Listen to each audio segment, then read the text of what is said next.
Hi there, welcome to Joshi'ing Around Weekly, a podcast in which we will discuss the most important shows, the best matches and the hottest topics in Japanese women's pro wrestling on a weekly basis. I'm Tim. And I'm Eric. And welcome to the show.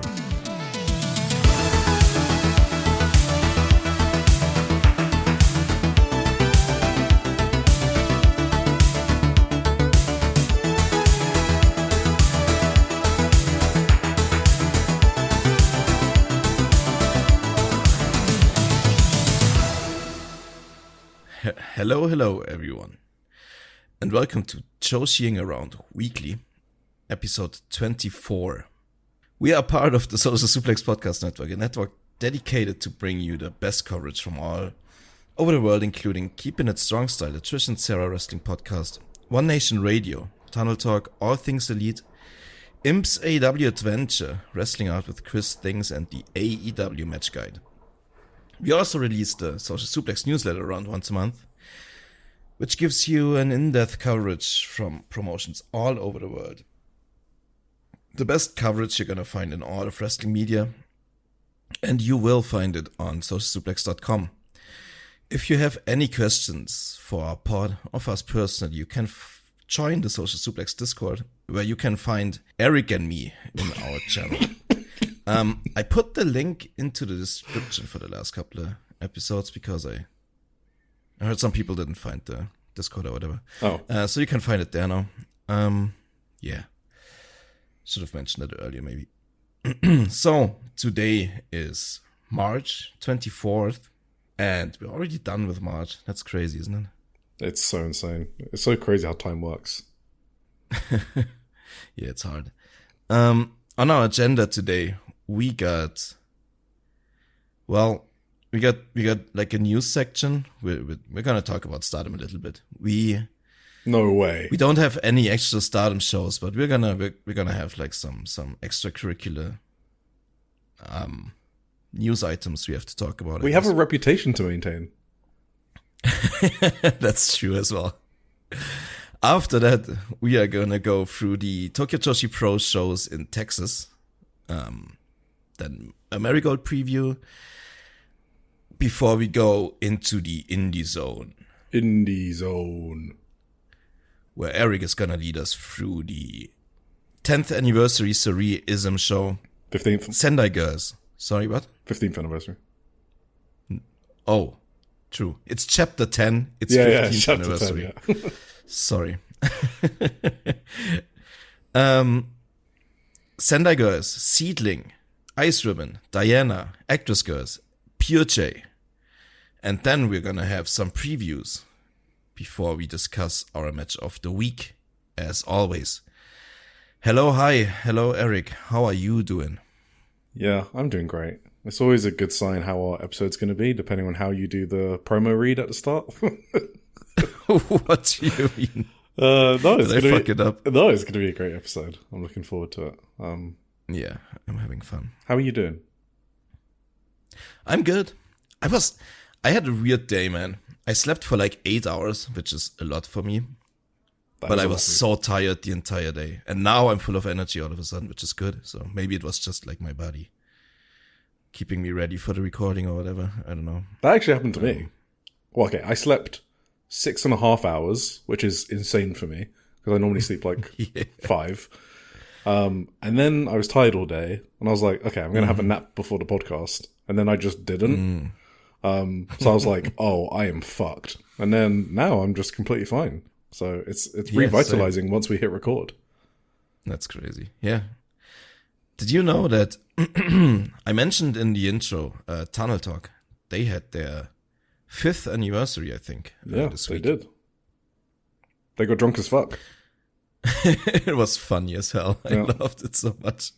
The last hour of their podcast was crazy. They didn't beat our record, though. They were going for our recording time record, and they fell short, so they need to try again.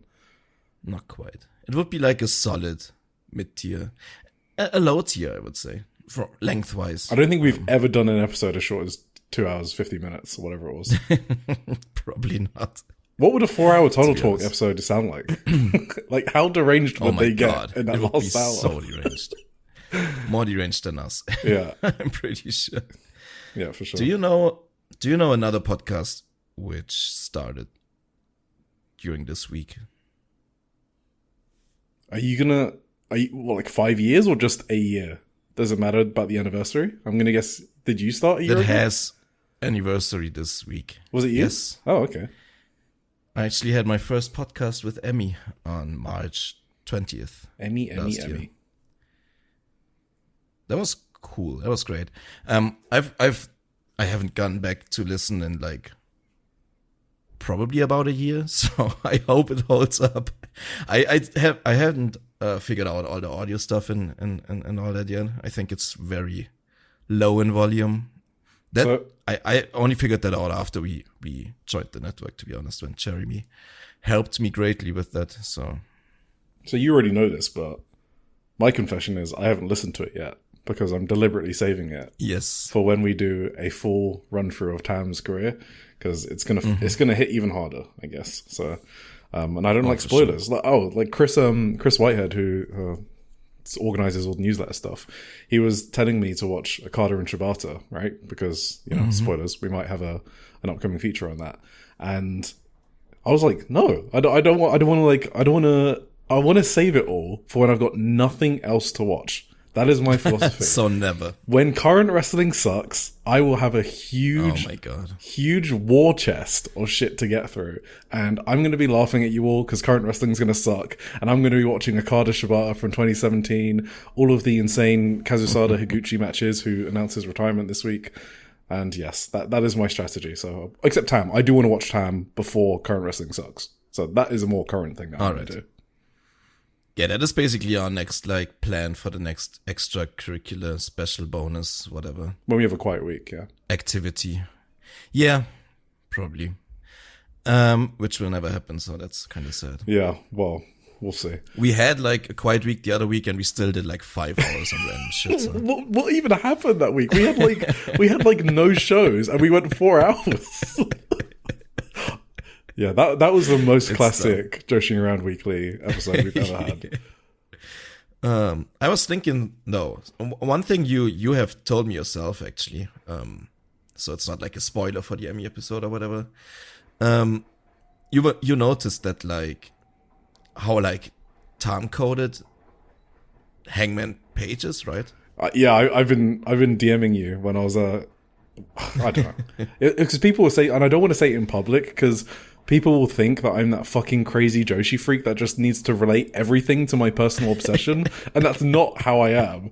But I literally can't stop thinking about the connection between how they build out their characters and that they leave little breadcrumbs for those who are they want to know all the storyline, right? They want to follow them. They're reading all the articles like we do with Shupro. I feel like Hangman is the only wrestler in the West that does that style of storytelling. Yeah, I agree. I'm just mentioning this because I listened to the AW Match Guide episode with Trish that dropped this week. I also did, yeah. And they compared Naito and Hangman quite a bit in a very similar way in that I compared Tam to Hangman in my first episode with Emmy. So I thought there's a lot of parallels between they are this special kind of wrestlers, these three, and probably a lot more, but these three are in the tier of wrestler that are special and just they have a special ability, I think, that speaks to wrestling fans like us or like Emmy too, or like Trish. Just how they build their characters, how they tell their stories is just so much more intricate and deeper, I guess, and so much more fascinating and you can get lost in their stories, I guess, more than the average wrestler, I would say.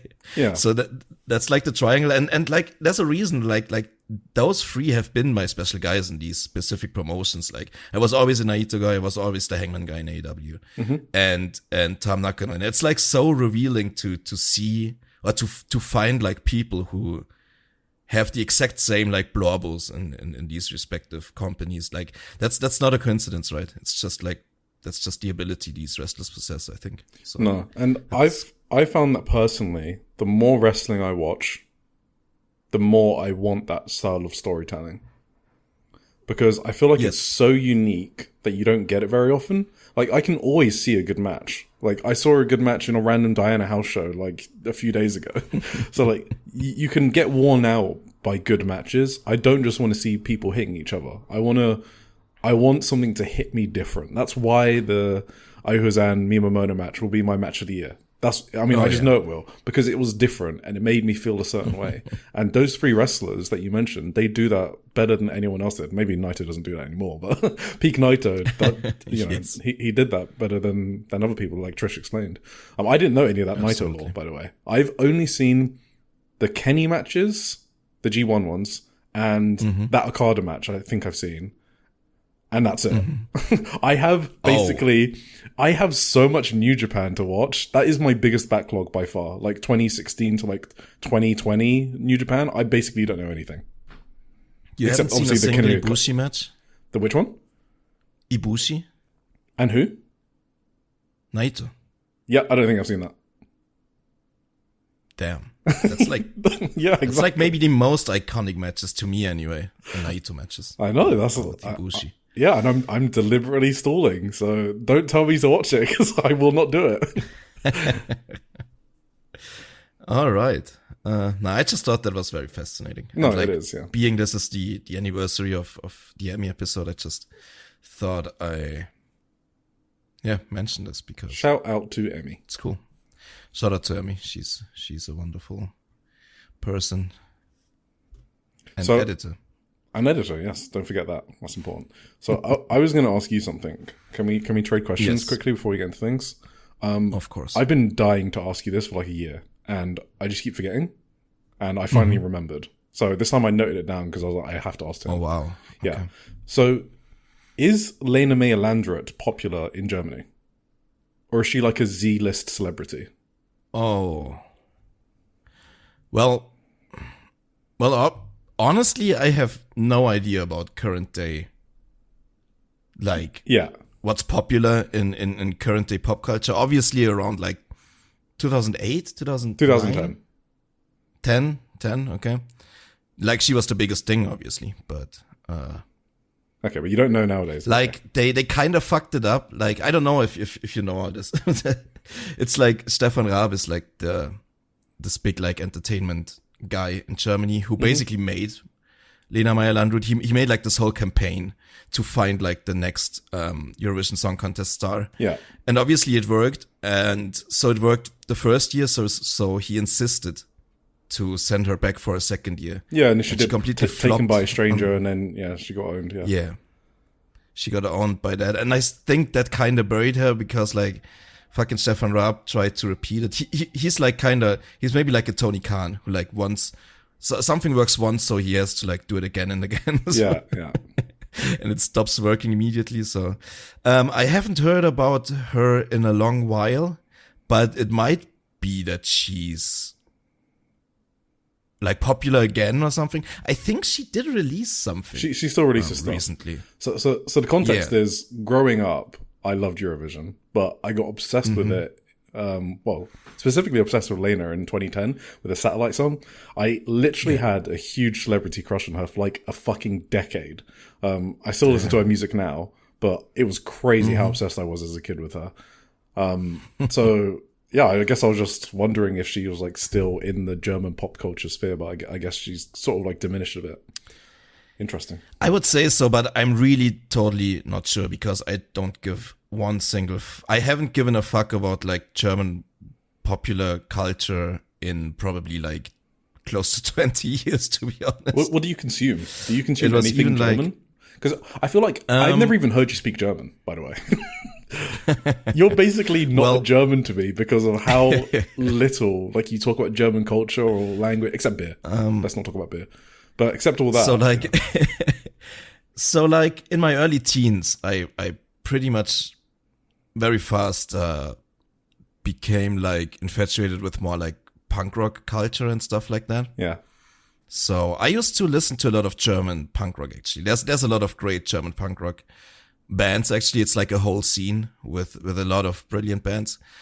And then I like developed more and more into like heavier music.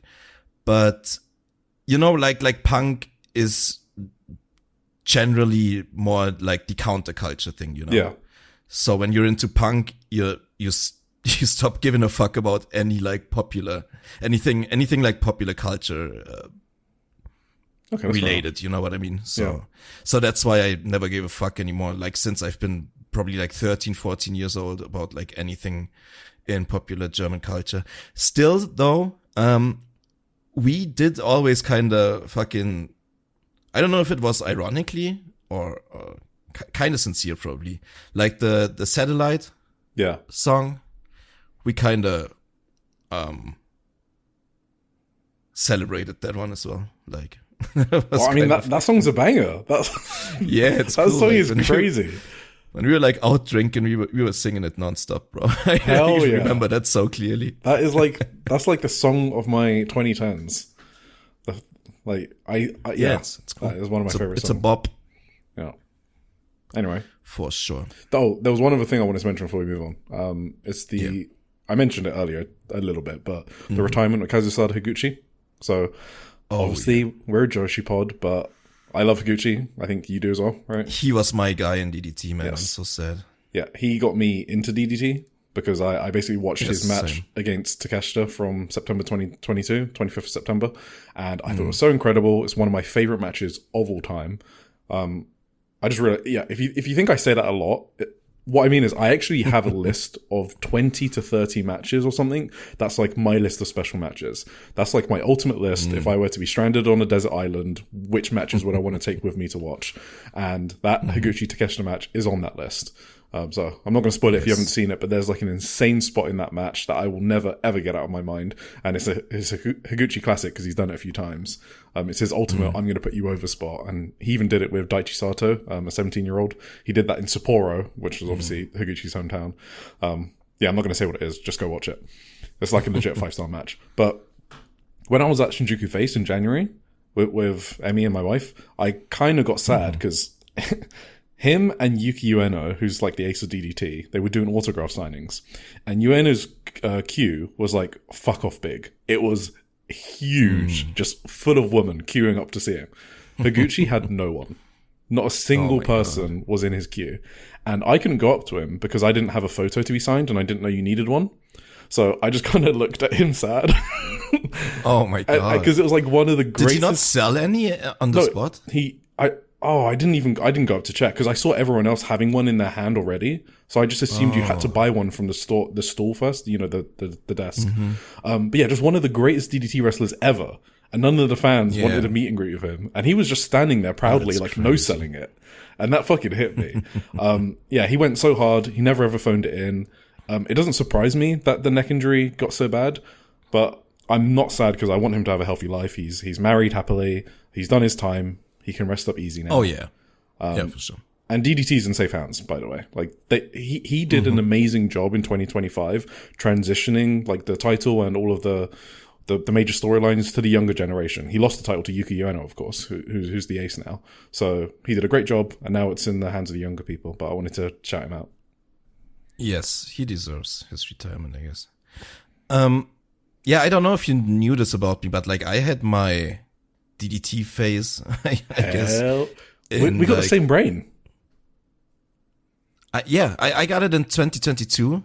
I think was Higuchi's title reign. Yeah, that's when he had. And it was basically only his title reign. Like I was into DDT so big when he had the title, and basically like my DDT phase dropped off like relatively soon after he lost the title. So it was basically just him at the top that I fucking adored. And then once that was over, I kind of just dropped off again with DDT. That's I always have these phases kind of with these companies outside of like Stardom or whatever. Like with the men's companies, with the secondary ones at least, I guess. Like I had my Noah phase when Keno was more like prominent. Oh yeah. And because that's my guy there. And All Japan when like that was when like Yuma Aoyagi's title reigns was, and like he was feuding with Kento Miyahara and like fucking Nakajima was in there, and that was like the major year for me. And like so that was like I think first Noah, then DDT, and then I had my All Japan year in 2023. And all three of those companies kind of dropped off for me ever since. So. Yeah. I don't know. I went through these. Men I guess suck. now I'm just Joshi. Yeah, ew, man, gross. Well, I did watch the final couple of matches from the New Japan Cup, and They that were was sick, actually pretty really good. Yeah, gotta mention that. Maybe we're coming back to this later in about 5 hours. So, I'm not even sure if they would make.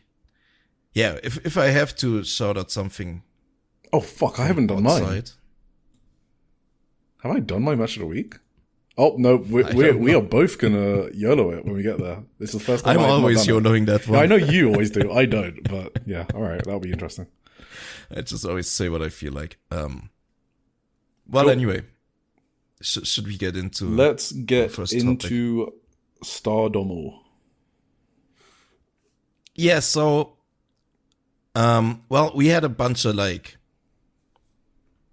new things coming out this week. Obviously, we had no shows, no wrestling, but there was like a Sayaka Kurara interview released. There was a Sayaka Kurara like character video, I guess, from the official STARDOM channel released, and there were two, like a 2-part Taro Okada interview released.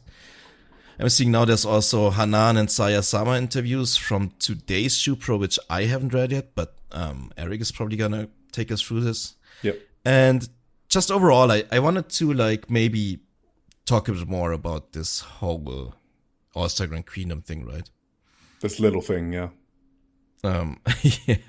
Because just like I was just thinking, like when we covered it last week, I don't know if I have really made it clear like how important actually this could be, because like you really got to think of the Cosmic Angels, right, as like the STARDOM unit, you know.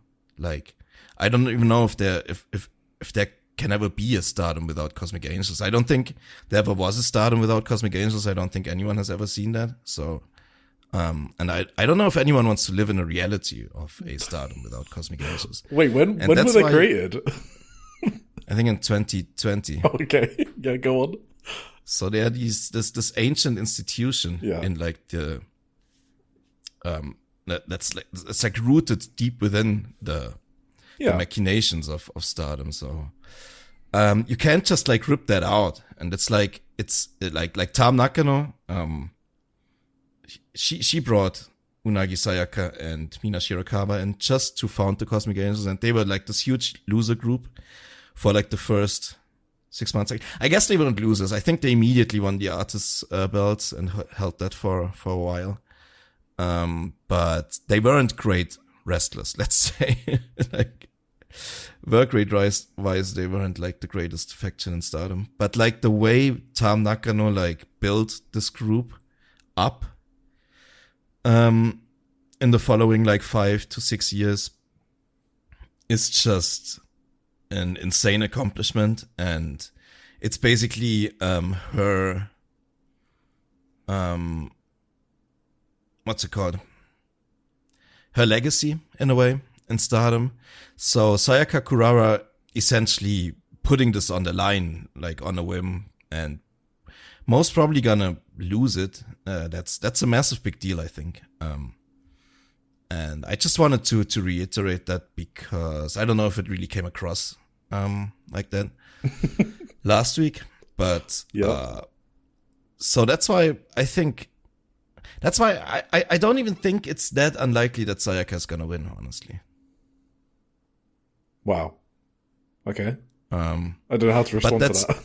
But that is also like the main reason why I think Sayaka Kurara could turn heel, because it would be such a big deal for her to fuck up this unit.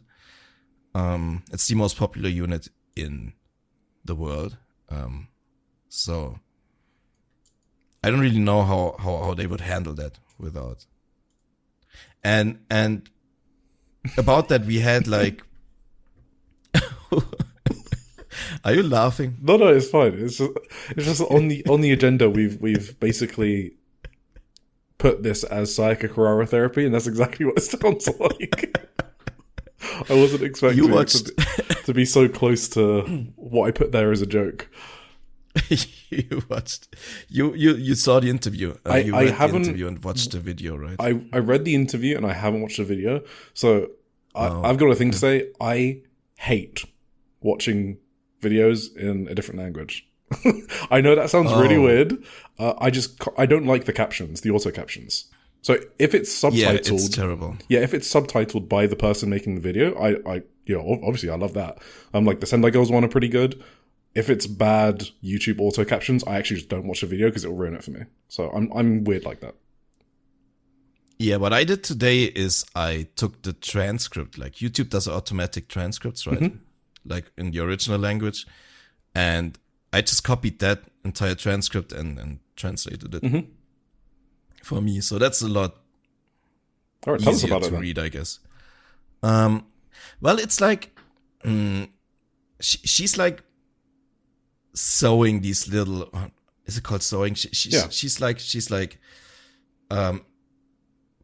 putting these little like Easter eggs in, I suppose, that you could read like either way. Like you could read it as, well, that could hint towards a heel turn, but then she also like gives this giant babyface promo towards the end of the video. So she starts painting, right? She's a painter. She went to art school. She's like on a mountain and paints like a waterfall or whatever. And she explains to the audience that she used to never use the color black in her paintings, because when you use black, all the other colors tend to get muddled and like dark, and everything kind of like turns into mush. You know what I mean? Mm-hmm. So it's really important to be very careful with how you use black in a painting. It can be very like great and impressive. And she names a couple of painters who went like a color phase and a black phase, and where they like painted pictures almost entirely in black and stuff like that, you know. And like, yeah, she named these painters who went through these phases, you know, in their life. And Odilon Redon is one of them, by the way. So anyway, she says she has now kind of learned to use black in her pictures as well. Like her main fear was like she wasn't able to use black correctly in her paintings. That's why she just avoided black entirely. But now she learned how to handle it a little bit and starts like using more black in her paintings too.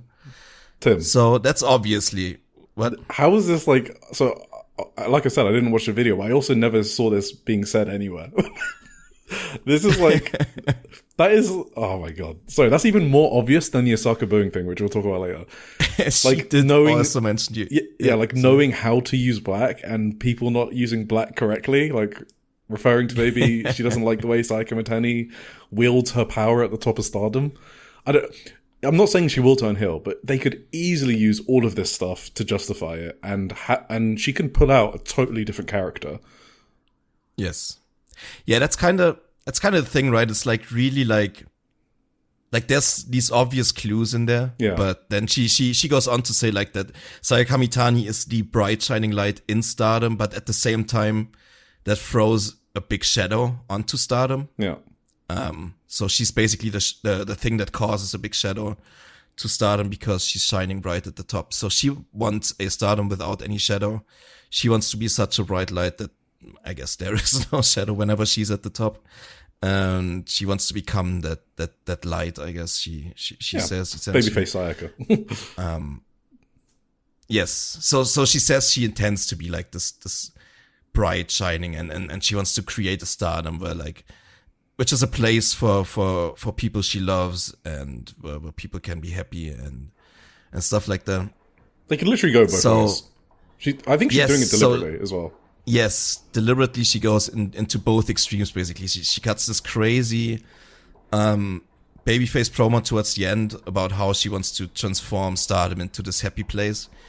But at the start, she goes into this whole, like, soliloquy about, like, the color black and how Yeah. she started using it and how like she goes back to the Osaka thing too about like how she got booed there, and she mentioned all that again. So and the point about the Osaka thing is, I don't think the booing was that crazy. I didn't even notice it watching it live. So her bringing more it like- up, yeah. Yeah, it was more like a stunned silence, Yes, or like exactly. confusion from Yeah. the crowd, but not straight booing, I wouldn't say so. And that's kind of what heels do when they turn heel, right? They're like sort of like amplify the negative reactions they got from the crowd just to justify their heel turn. And the other thing I just want to say before you move on is Sayaka, first of all, you said she was an artist, right? But second of all, she's a mentee of Tam Nakano and Sayaka Mitani, who we know put a lot of thought into what they say and what storylines they want to convey, right? Why would Sayaka talk about the color black like that? Is it just for like fun? Like, why would she script what she's going to say in that interview? Yes. Like, Exactly. she's got a purpose for saying that specific thing, and that is what she said. There is not a babyface thing to say. Absolutely, yeah. So- It's not like fluff or anything. It's No, like it's specifically deliberate. deliberately put there. Exactly. And I She just also- say, I do like that, just to say. I like that she's sowing doubt into what sort of thing might happen. So, like, even if we know she's going to lose 100%, right? Like, I'm at like 99.9% she's going to lose. You know, we spoke about how the Starlight Kid mask was maybe like 20% and the Tam Nakano retirement was maybe like 10, 20%. Even though this is 99.9%, the way they're making it more exciting to view is, okay, you know she's losing, but what is she going to do? So that's where they're sowing it out, and that's where the excitement and the intrigue comes in. So I really like that they're doing that approach. Absolutely. She did kind of turn heel in this promo to me as well. Because she said like she will never forget the day at like Yokohama Arena last year when Tam lost and disappeared forever, and she was there. And she was like so helpless there. She couldn't do anything against it. She couldn't do anything to stop it. And I was like, what the fuck are you talking about? You had the fucking wish the entire time. You had the wish in your hands. You chose not to fucking use it to stop this from going on. But here she's telling that she's saying like, I couldn't do anything about it. I just Did you know the Tom justification vanished she made? What? Do you remember the justification she made for not using the wish on Tam? Wait, what was it again? It was literally just, it wasn't what Tam would have wanted, basically. Yes, she wanted to respect Tam's, Exactly, yeah. which is obviously the shoot reason. But in kayfabe, she should have either made a decision to use it on something else before the show, or like they should have found another way around it. Maybe she shouldn't even have won the Cinderella if that wasn't gonna be her wish, you know. Well, I think it works in kayfabe that, like, you know, she respects Tam so much that she doesn't want to just do anything against Tam's will, you know, because Tam's taught her. I can see that. Yeah, maybe that's true. But like it didn't work for people like me who might hold that against her, you know. Yeah. And one thing she does is always she says Kamitani basically absorbed Tam into herself. Yeah, like, she did say that. She talks about Tam like she's this entity that's within Kamitani now, and that's what she wants to take from Kamitani. Like more than just the red belt, she wants to take like the Tam that Kamitani absorbed back into her or whatever. It sounds really weird. I don't know. I think that's kind of what she's saying. So yeah, that's basically. Was that all the video? Or was that the interview as well? She said this, in both. There were parts of the interview that she also said in the video, basically. Yeah. But there are more parts in the interview that were even more like heelish to me. Like the whole thing that she doesn't even think about losing and stuff, and she's like so sure about winning that she had no problem with putting like the Cosmic Angels on the line and stuff like that. That's even more like pointing towards a heel turn to me, because she's like so overconfident and so like inconsiderate about it in a way, and she's like so like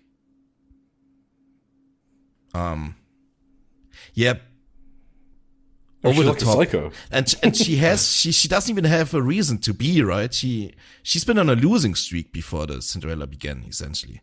Like where does this confidence come from that she's gonna win 100% and she doesn't even think about losing? Like, it might be because she hit a violet screwdriver and killed Sayaka Mitani. That's maybe. So that's why I think that finish kind of works into the character she's doing now, right? So the finish is, and the interview basically. So now I'm talking about the article. It basically aligns with what we were saying last episode in terms of the finish and the storyline being logically consistent with each other, right? So yes, the storyline is that Sayaka is a stubborn motherfucker, and she will get what she wants no matter what. That's what you're talking about with the confidence. So, like, what, maybe on an alignment chart, she's like chaotic good or something, right? She's willing to do literally whatever she wants for the good of Stardom, the baby faces, whatever. Yes. But she, in the interview, she's like, why should I wait my turn when I want it right now? That's also a heelish thing to say, right? Well, it's like a toddler who hasn't yet been taught how to wait their turn. You know what I mean? Yes. And I think it's an awesome part of her character. It's like a rude selfishness, but like in the confines of like wanting to do what's best. Like a scorched earth hero or something like that. And I think the violet screwdriver was another part of that story, right? She's going to use whatever she wants and need to beat Sayaka Mitani. So I think that's one of the interesting parts of the story. Yeah, go on. You go. Sorry. So do you think when she put the Cosmic Angels on the line after the match, after she hit the screwdriver, do you think she came up with that on the spot? Or did she go into the match with the plan, already planning to put the Cosmic Angels on the line after the match? I think the storyline that I think she spoke about it, maybe. She didn't want to have to put something on the line, but she felt she needed to in order to like convince Saya to the match. That's kind of, I think I remember reading her say that at some point. Maybe either in the post-match promo or this interview. I don't remember where, but she has said that. I think it was in the interview too. Yeah. Yeah. So that's why like this, it's actually even more interesting than that. This whole strategy that she has is actually based off of Sayaka Mitani's own strategy when she took the red belt from Tam initially. So like, Saya, well, and also when they had their retirement match, right? Like Saya stalked Tam, you know, and for the All-Star Grand Queen match, you know, she ran her over, all of that. She followed her to the hometown of Anjo, right? And then she followed her to Yokohama Arena. And then Sayaka, you know, she sort of tells us that, oh, well, I figured that strategy would work out well on Sayaka Mitani because she did it to Tam Nakano. So there's a reason why she stalked Saya, because she thought it would work on Sayaka Mitani. She's not just mimicking the same stuff in the Tam Sai feud for fun. It's not like some dumb callback. She's doing it because she thinks that's how she will get what she wants. Right? Remember, chaotic good. She just wants revenge. So if you think something looks dumb in these feuds, like Tam, Saya, and Sayaka always have justification for it, right? That's what storytelling is. If you don't like it, that's cool, but it's well explained, it's coherent, and it's logical. So, yeah. Yes. Yeah. But yeah, that's essentially everything I got on Sayaka Kurara this week. I think, those were like really interesting pieces of media that were put out by Stardom. Did you see the part where she spoke about, so obviously privately we've spoken about it because we read her blog a while ago, but she spoke about her submissions, and the reason why she does like a sleeper is because she was a total wrestling beginner, right? She got into it quite late, like 2021 or whatever it was. And they were like the easiest things for her to learn. So that's what they told her to do in the dojo. And then she just kind of kept doing those things and kind of mastered them. So the drop kick is another one that she's excellent at. I remember saying, what was it, a few weeks ago when they were in Carrier, she literally took Rena's head off with a drop kick. It's kind of rare for me to remember an exact spot from a house show, right? Like I remember where the house show took place, and it's purely because of that drop kick. That's how good it was. Yeah. So you know, people saying she's maybe not good in ring, like she does some things honestly on a world class level. That drop kick is insane. Well, she literally says, I don't know if this was in the video in the interview, but she literally says she's not the greatest at doing submissions, but fighting with emotion and feeling is what she excels at, and that's why that's the fighting style she will keep on doing, and she's not even gonna try to like become like a submission master or whatever. What she's doing is fighting with spirit and emotion and feeling, and that's how she excels, and that's just what she's gonna keep doing. So that's she knows that's her style, and that's what she's great at. So yeah, no, so I'm really into this Sayaka storyline, to be honest. So everything I said last week, I like how they've spun it with the interview. Like what you told me about the black paint, that's awesome to me. I didn't know that, so that's another bonus for how they're telling the story. Yeah, I can give you the transcript. Oh yeah, you can. I translated it on German for some stupid reason because I used a stupid translation thing that automatically did it on German because I think it. Yeah, so I was basically going for the pussy story of like the underdog, like the safe option. Yeah. Like, oh, just do a little underdog story, it's nice and safe. I don't want anything to be too risky. No, I was a pussy. This is like the big dick one, and I like it. It's good. Yes. And one more thing maybe, and that's how we can transition into the Taro Okada interview. One thing that also gave a little like extra spice to me for like maybe the outcome of the match is what Taro Okada said in the interview about, where is it? He basically said like they always have to keep like it's important right now who the next big thing is gonna be after Saya, right? Who's gonna be the next big star in Stardom? He spoke about risk management basically. So he was like regarding departures and the philosophy of like not putting all of your eggs in one basket, right? That's kind of what he spoke about. So it was an interview with Purista today, and it was posted on 23rd of March. And I kind of agree with that strategy. It's kind of why I always said that I'm interested in how they use Saya's star power for the benefit of others. I don't know if you remember when we were talking about like Dream Queendom predictions. I was like, I don't want to see 3-belt Saya. It's because I'd want them to spread out that star power a bit. Like, what if Saya decides to like find a partner and settle down, right? She has literally said she can't do two things at once. She said that she isn't sure if she'd continue to wrestle if she found someone.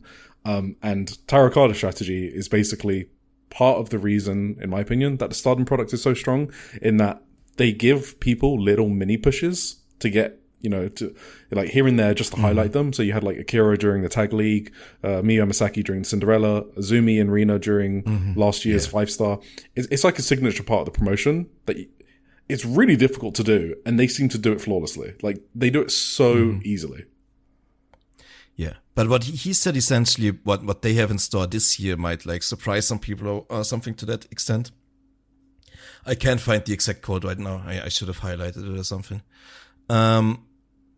He basically said he's got something. They got something special planned or whatever for this year to maybe, and something like fans might not expect. Does he say that? I didn't pick up on that. Yeah, you can talk about the interview. I'm gonna look for. Okay, you look for that. So the other thing that Okada does is he uses business analogies for basically everything, and it's really funny.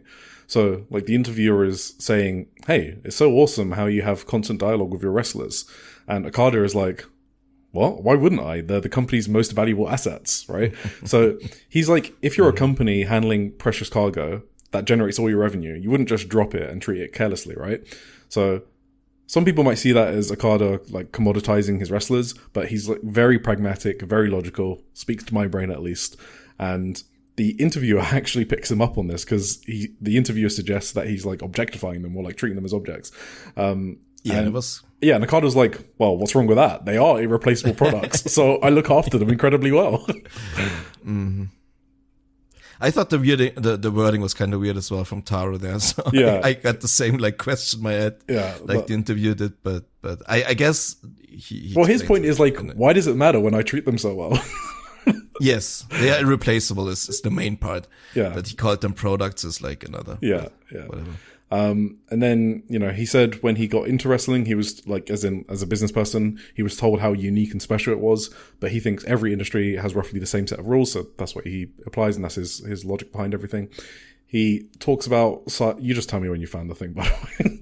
He talks about Saya's viral moment and her breaking down on Oniren-chan. That's the show where you have to like run 300-meter races back to back to back to back, where she got super famous. That is a pivotal moment in Saya's career, right? And it happened completely away from a Stardom product. So it kind of goes to show how important and difficult it is to break out of the wrestling bubble. And that's why we need to give Saya Kamitani credit for doing so. Because I think sometimes it's said, red belt champions always do media, right?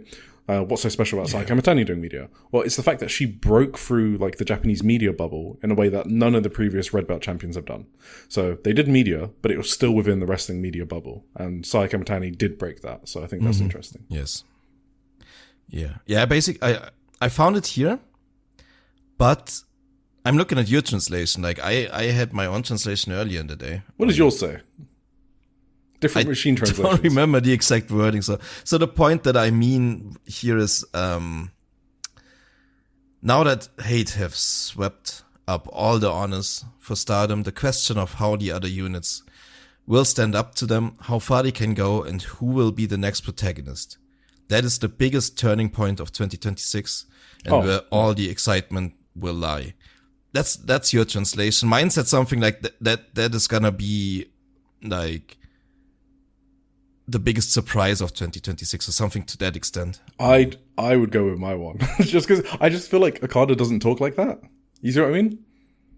Okay, yeah. I don't think he would tease something like that, or he hasn't normally done that. Whereas he has constantly spoke about like the baby faces overcoming hate and that being exciting about what's going to happen next. Yeah. I will say the rest of my translation was all so really shitty, to the point where I swapped to your translation like for the second part of the interview. So I will, probably my translation was, I use Firefox at work, and I think the Firefox auto translate is just shitty. The extension is dog poop. Yeah, yes. at the very least, like Google Translate, like the actual website is probably way better. Yeah, I couldn't even look it up here because I don't even have Firefox installed at home, so I can't tell you what exactly it said at work. Yeah, well, I mean, so let's go with yours. If someone reads Japanese, maybe John DK, then you can tell us what he actually said.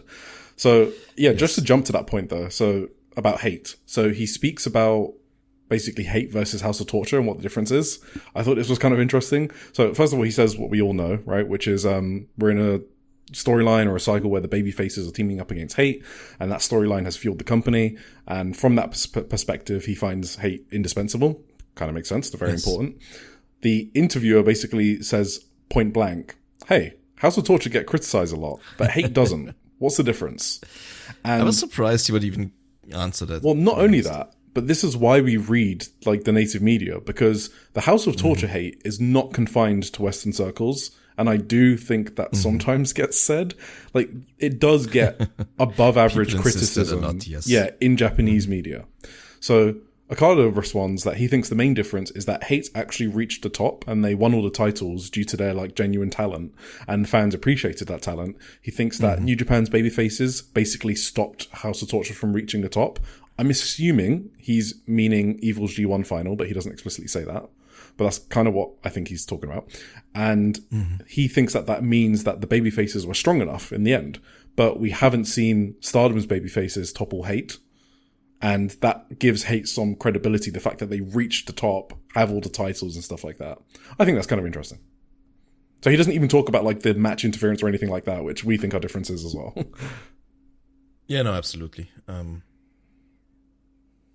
That is interesting. Yeah, and then he also talks about Shingo Poi, obviously. I think this is the one that got aggregated. So he says that of course. Natsupoi, and it was the least interesting thing to me, to be honest. Absolutely. He says Natsupoi actually leads merch sales.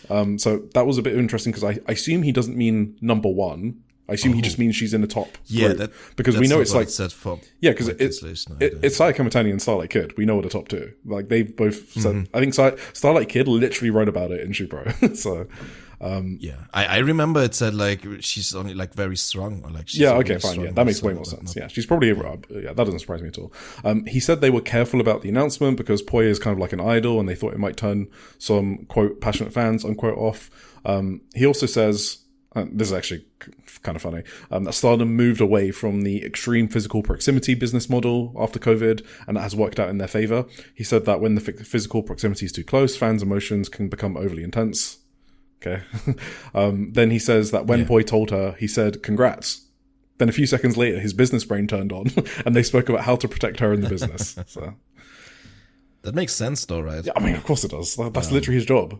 the physical proximity thing makes sense. Yeah. It does. Fans do be crazy, I think. Yeah, fans are fucking insane. Yeah. Too close. Well, especially, you have to remember, in Japan, it's stan culture, right? It's even way worse than anything you think in the West. So the more parasocial the wrestlers are, the more chance, those type of interactions can happen. Which can obviously be kind of uncomfortable for them, but that's how they make their money as well. So obviously sometimes they use it to monetize their businesses, right? So like, think of all the photo shoots, Misa Kagura's photo album that she sold me for 6,000 yen, so Yes. It is what it is. Yeah. Finally, on contracts, which I think was maybe the newest thing that no one knew about, he said that when he came into the position, he has made the contract structure more flexible. So some wrestlers are on multi-year contracts spanning several years, while some are on per match fee arrangements, which I'm guessing is Rini Yamashita and Itsuki. It could be more people, but those two for sure. And he has adjusted the timing of each wrestler's contracts according to their own circumstances. That's cool. And I think, we never ever need to talk about contract season coming up ever again.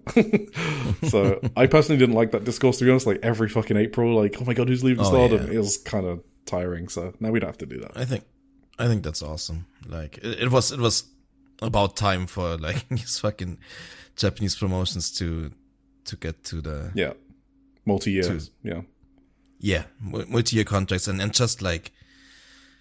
Because New Japan have done it as well, right? The sister company. Adjust their models to like the Western standards to not get completely like taken apart by Western companies. Yep, absolutely. Yeah. Finally, he talks about Stardom's goals. So obviously Tokyo Dome, blah, blah, blah. He mentions that they're trying to replicate New Japan's growth into becoming a national promotion. So he wants Stardom to become the number one promotion in Japan. And obviously, he's kind of discounting New Japan because he thinks New Japan should become a global brand. So he's not even like thinking of them as like a Japanese national promotion. It's sort of like Stardom takes New Japan's place, and then New Japan should be on the level of WWE, AEW. That's Bushiroad's goal. Sorry. I mean, obviously that's a huge goal to have, but that's how they're thinking internally.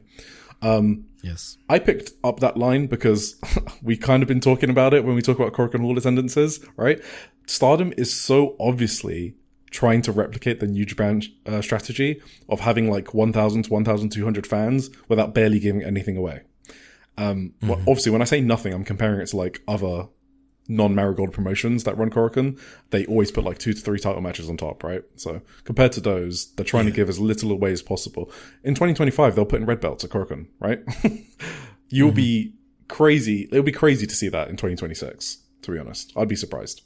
So yeah, for sure. They speak about synergies between the companies via sponsorships. Obviously, they're both part of Bushiroad. He says that they don't want the company. It's important for the company to not just do business within the, like insular, within its own wrestling village, he says. That's the translation. Because if they promote women's wrestling, that is better for Stardom overall. What a crazy concept that is. That's what I think will be the concept of the Tokyo Dome show as well. Yes. Can you imagine what card they can put on if they like partner with Sendai Girls, Marvelous? Absolutely, yeah. I mean, just partner with Marigold. Why can't you just have all of the promotions come together for a big fuck off Tokyo Dome? Come on. Should do that for sure. They could put on an amazing super card. So, but I mean, that's what SEAW did in the 90s, essentially, right? Yeah. For their first big Tokyo Domes. Yeah, I don't think they will, just because Bushiroad is such a big corporation. I just feel like they won't like the idea of like other companies getting credit or shares of profits and stuff like that. That's just kind of my thinking. But they can still get some talent for some matches, right? Yes. Like Hashimoto, people like that. I think there's some companies like Sendai Girls, for example, that they will be open to working with for sure. Yes, exactly. And others that they won't, maybe. Yeah. Then there's also this like weird confederation or whatever, like the United Wrestling thing, where like Tokyo Joshi is in there with Stardom together, but they never did anything with that. So and they never will, I think. They never will either, yeah. I don't know what that's about exactly, but it's basically useless, I think. Yeah, and then just the final note, you'll know this, but the way he spoke about the Tokyo Dome was literally like he would die if they did not run the Tokyo Dome. It's literally like his life mission for Stardom to do it. So it's not like a wishy-washy thing. They are going to do it. and yeah, that's it. So Yes. you can bet on it. Question is when. Yes, not exactly. if. Not if, yeah. Right, should we move on to the other interviews quickly? Let's do it. These are from today, so I haven't seen them yet. Yeah, they're quite But short. Eric will take us through them. Yes. First of all, we have Saya's weekly column. So this is Shupro 2404.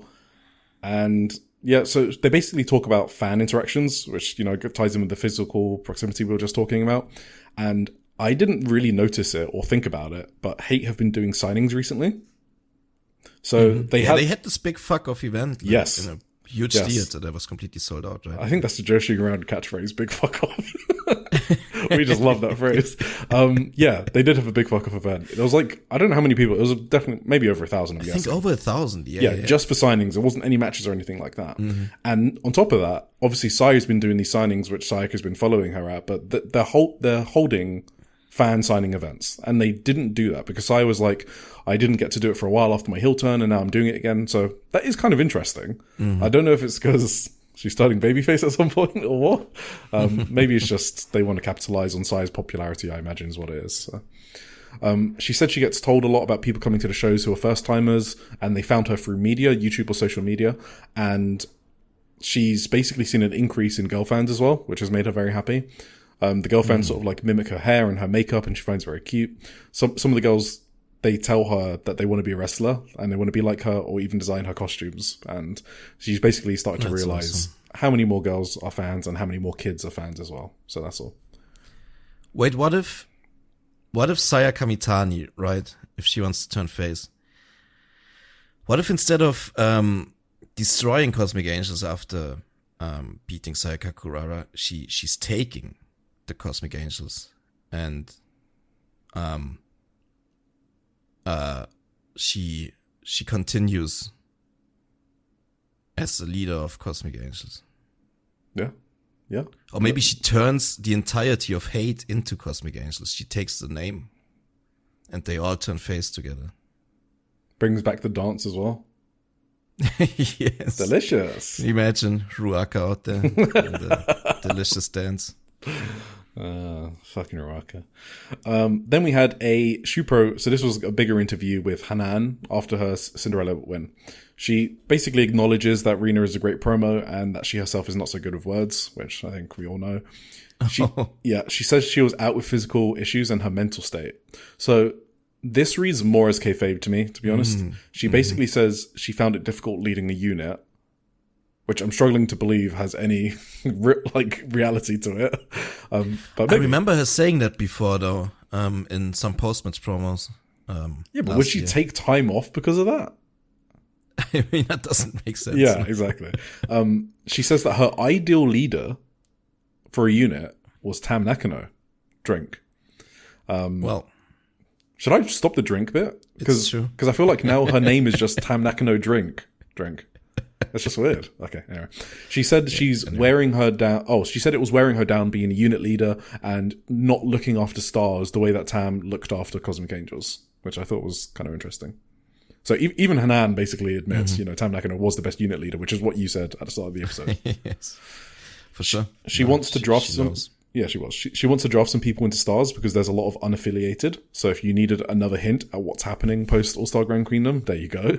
She also says she wants the artist titles. Yeah, it kind of makes sense for stars to win them, to be honest. We need Momokogo to be a champion, right? So, can you imagine if it's Hanan, Momokogo, and Yurihime? I was gonna say B. Priestley. Komomo and Yurihime. What a fucking squad. That's a squad. She said she will only call herself the Stars leader when she wins the white belt. I think that's cool as well. It's just another little... It's like a nice little nugget, right? So like when she wins the white belt, she'll call herself Stars leader. It'll be a nice post-match promo moment. So yeah. I like that she said that. For sure. She also talks about the Sareee match at Dream Queendom. She says that... What she says is, seeing Ida-chan from the commentary booth, she was too strong, too reliable. The cheers for her were on another level. And watching that, I felt like... it's impossible for me now. I felt that Ida-chan was the one who should take the white belt. That is kind of funny. So we spoke about Saeeda's cheers and how crazy they were at Sumo Hall. And I'm confident that it is just a you had to be there sort of thing. And people will always think we're crazy. Maybe. That was a lot of the show, I think, when I read like some feedback. I think they just hella suck at miking the crowds. Yeah. That's just a thing they're bad at. They need to improve on that. Yeah, because like it was loud in there. No, I mean, that's understanding. The Sareee one was one of the craziest reactions I've been at live. Granted, I haven't been to a lot of, I mean, maybe like 30 live shows, but it was just insane. And it even carried over to like her Sendai Girls matches. It did. And stuff. It actually did. Yeah. Yes. I mean, I was there. It absolutely did. Yes. Yeah. I was there for the Hashimoto match. Yeah. And Hanan also agrees with us about how loud it was. So there you go. Not just us. There was quite a funny moment when they were talking about her upcoming match with Konami. Hanan says, "Since I've come this far, I think it is just better to go in without thinking too much. Because if I think about it, I'll get scared. So at least I won't die." And then the interviewer was like, "Wait, what?" He literally says, "Eh?" So what Hanan means from context, I think, is that Konami has basically done her worst already, so she doesn't really have to think about it, but it was just a really funny interview reaction. Even the interviewer was like, what? Finally, she comments on the red belt match. She basically says that it's not competition for attention, and they both have a shared goal of destroying hate.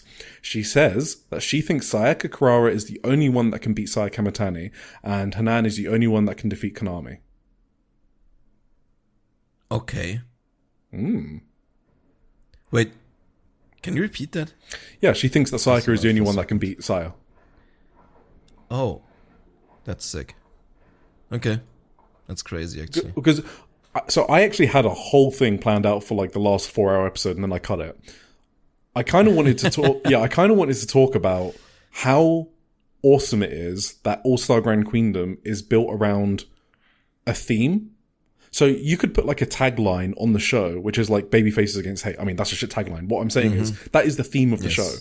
And how many big cards do you get where many of the matches play into the same consistent storyline, like a thread throughout the show? I love that. And I don't know many, if any other promotions do that. Yeah. And it's kind of. Can we like, think of anything? I can't think of anything. Like current day I'm talking about, because I don't have historical knowledge. Maybe you could think of something historical. Like AEW All In doesn't do that. Like the Death Riders thing, there was maybe 2 matches. That's maybe the closest. Like that is the closest. In the Western.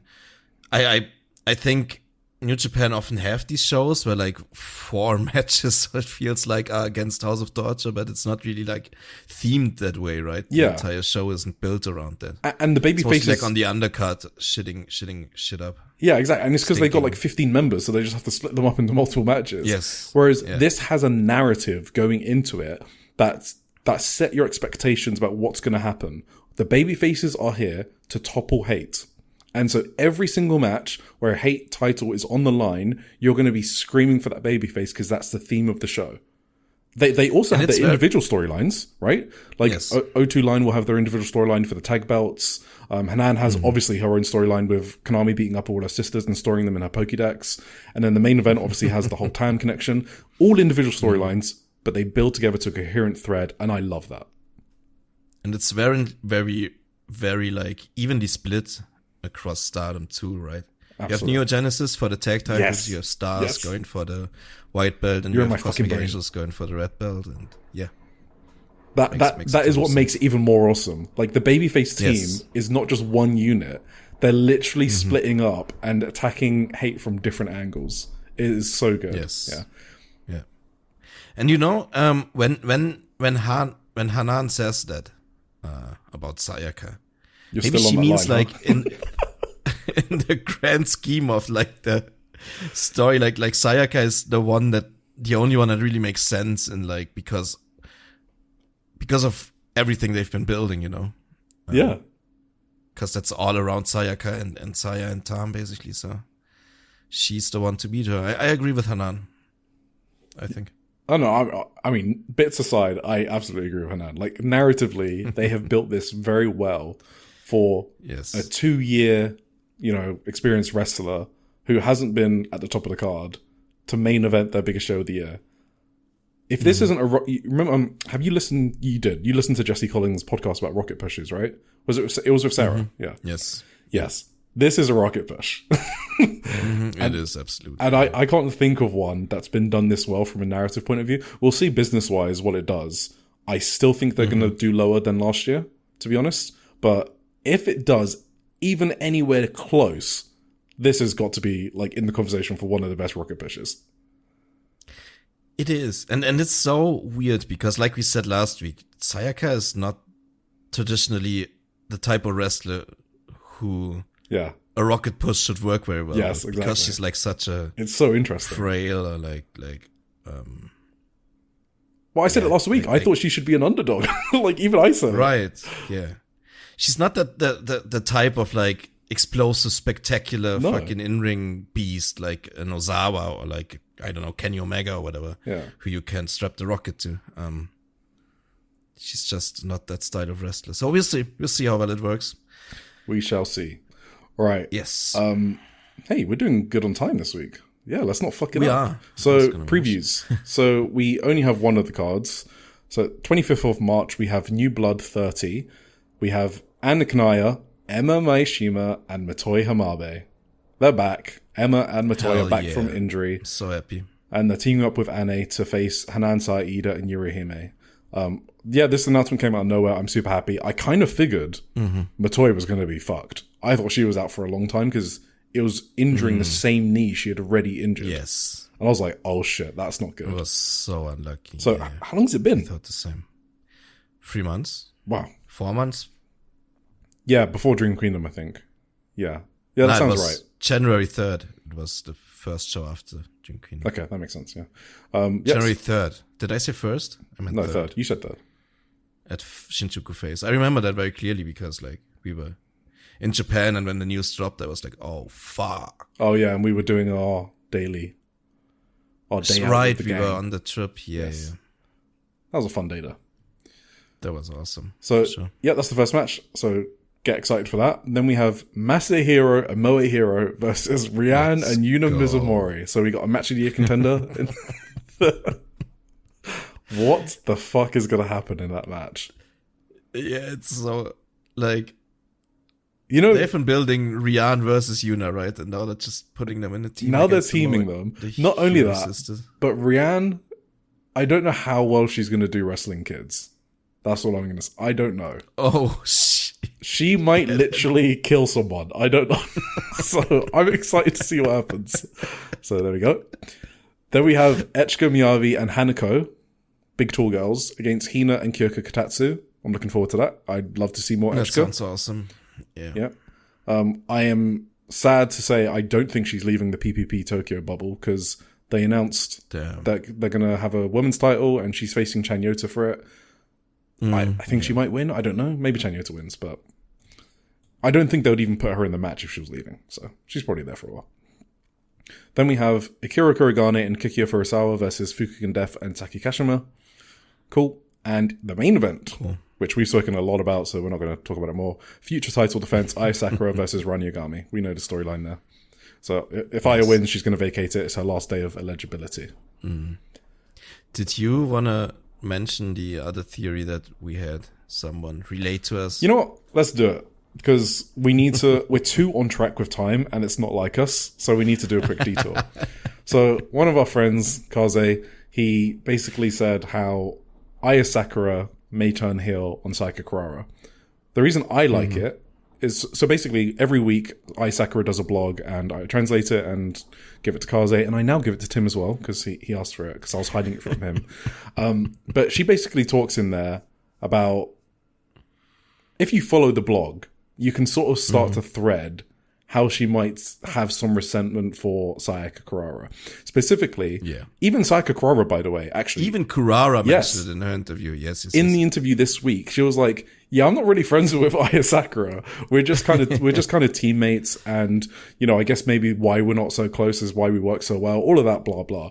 And if you remember... I think she actually said our team is built on being rivals or something. Yes, that's much more better paraphrasing than me.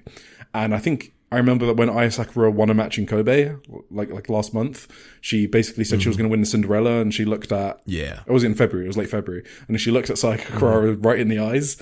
I also remember a That was tag so sick. match when they were against each other, and Ai Sakura played the heel. Like, she was quite aggressive with how she was, like, stomping on Sayaka and stuff. When I saw that, I was like, she can absolutely wrestle as a heel. She has that aggressiveness that she can do that. And she's a psycho. She is a psycho. Crazy. You saw that in the Makito feud. And now the clever thing here is Sayaka Kurara needs something to do after All-Star Grand Queendom, okay? We're all pretty sure she's not winning the red belt. So what is her story coming out of that huge show? Could be a heel turn, for sure. If it's not a heel turn, and she's going to keep the same character, a heel turn from Ai Sakura would 100% be a fitting post All-Star Grand Queendom story. So, you know what I could even see? Yeah. What makes sense to me is that Ai Sakura even turns on her before All-Star Grand Queendom even. Ooh, and that's spicy. that leads to Sayaka's mind being like off, like not on the ball, because like her partner just turned on her. So that's why she loses the match in the end. Because obviously she's a way better and stronger wrestler than Sayaka Mitani, so she has the upper hand there. So yeah, she needs like maybe a that's handicap. the reason she needs a handicap like her. No, I'm with you. Yeah.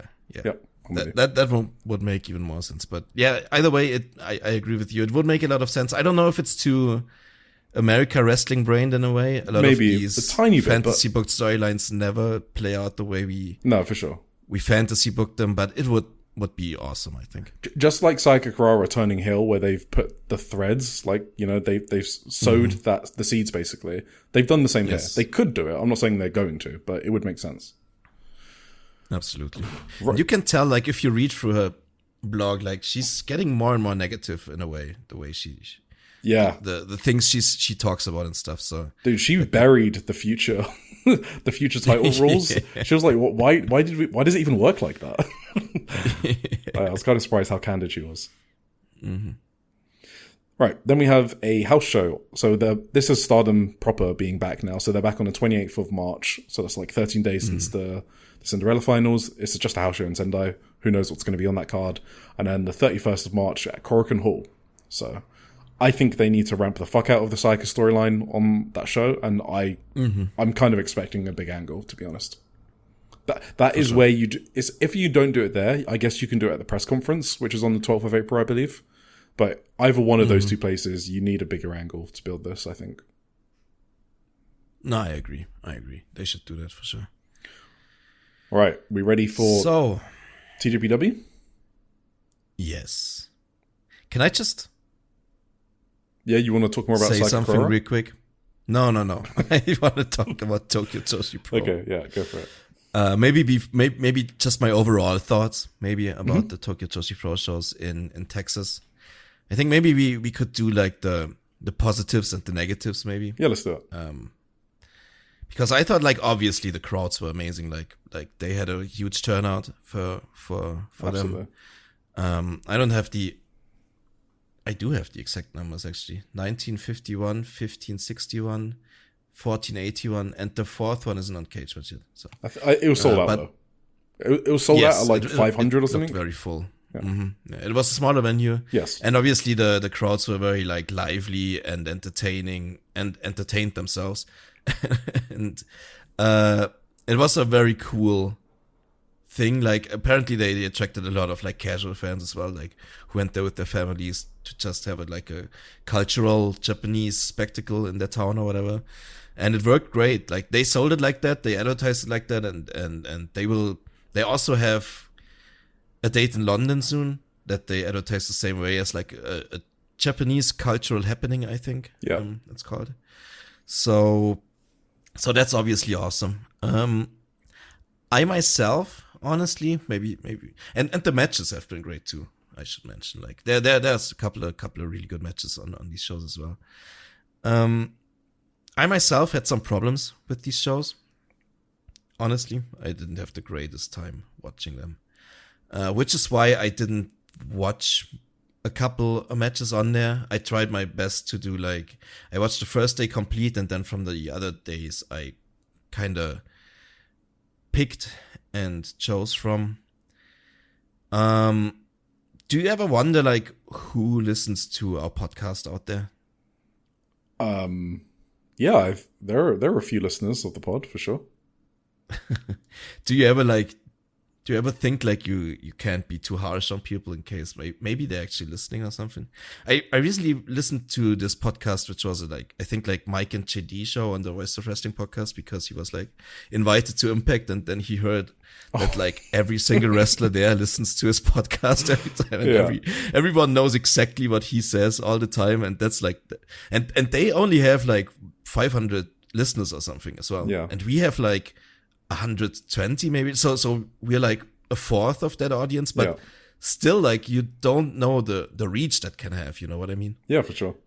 I guess accumulated we're about 200 to 300 listeners. Maybe I shouldn't say that publicly. What am I doing? I mean, maybe I cut this out. It's up to you. I don't care. I don't even know how that counts. Like, if you go to our like stats, if it counts, like, I don't think it counts like YouTube views. It definitely doesn't count YouTube. And that's like another 150 or something like that sometimes, which is, I don't know. Either way, like a smaller podcast like them has this like wide ranging knowledge about them in the business and stuff, you know what I mean? So I'm kind of, I don't want to be like rude is my overarching point. I don't think we're ever rude. And I feel like our criticism always has justification. Like, we're never mean to people, right? But something about like the production, maybe Chucky, something about like the production, the commentary, and the overall, like, I don't know,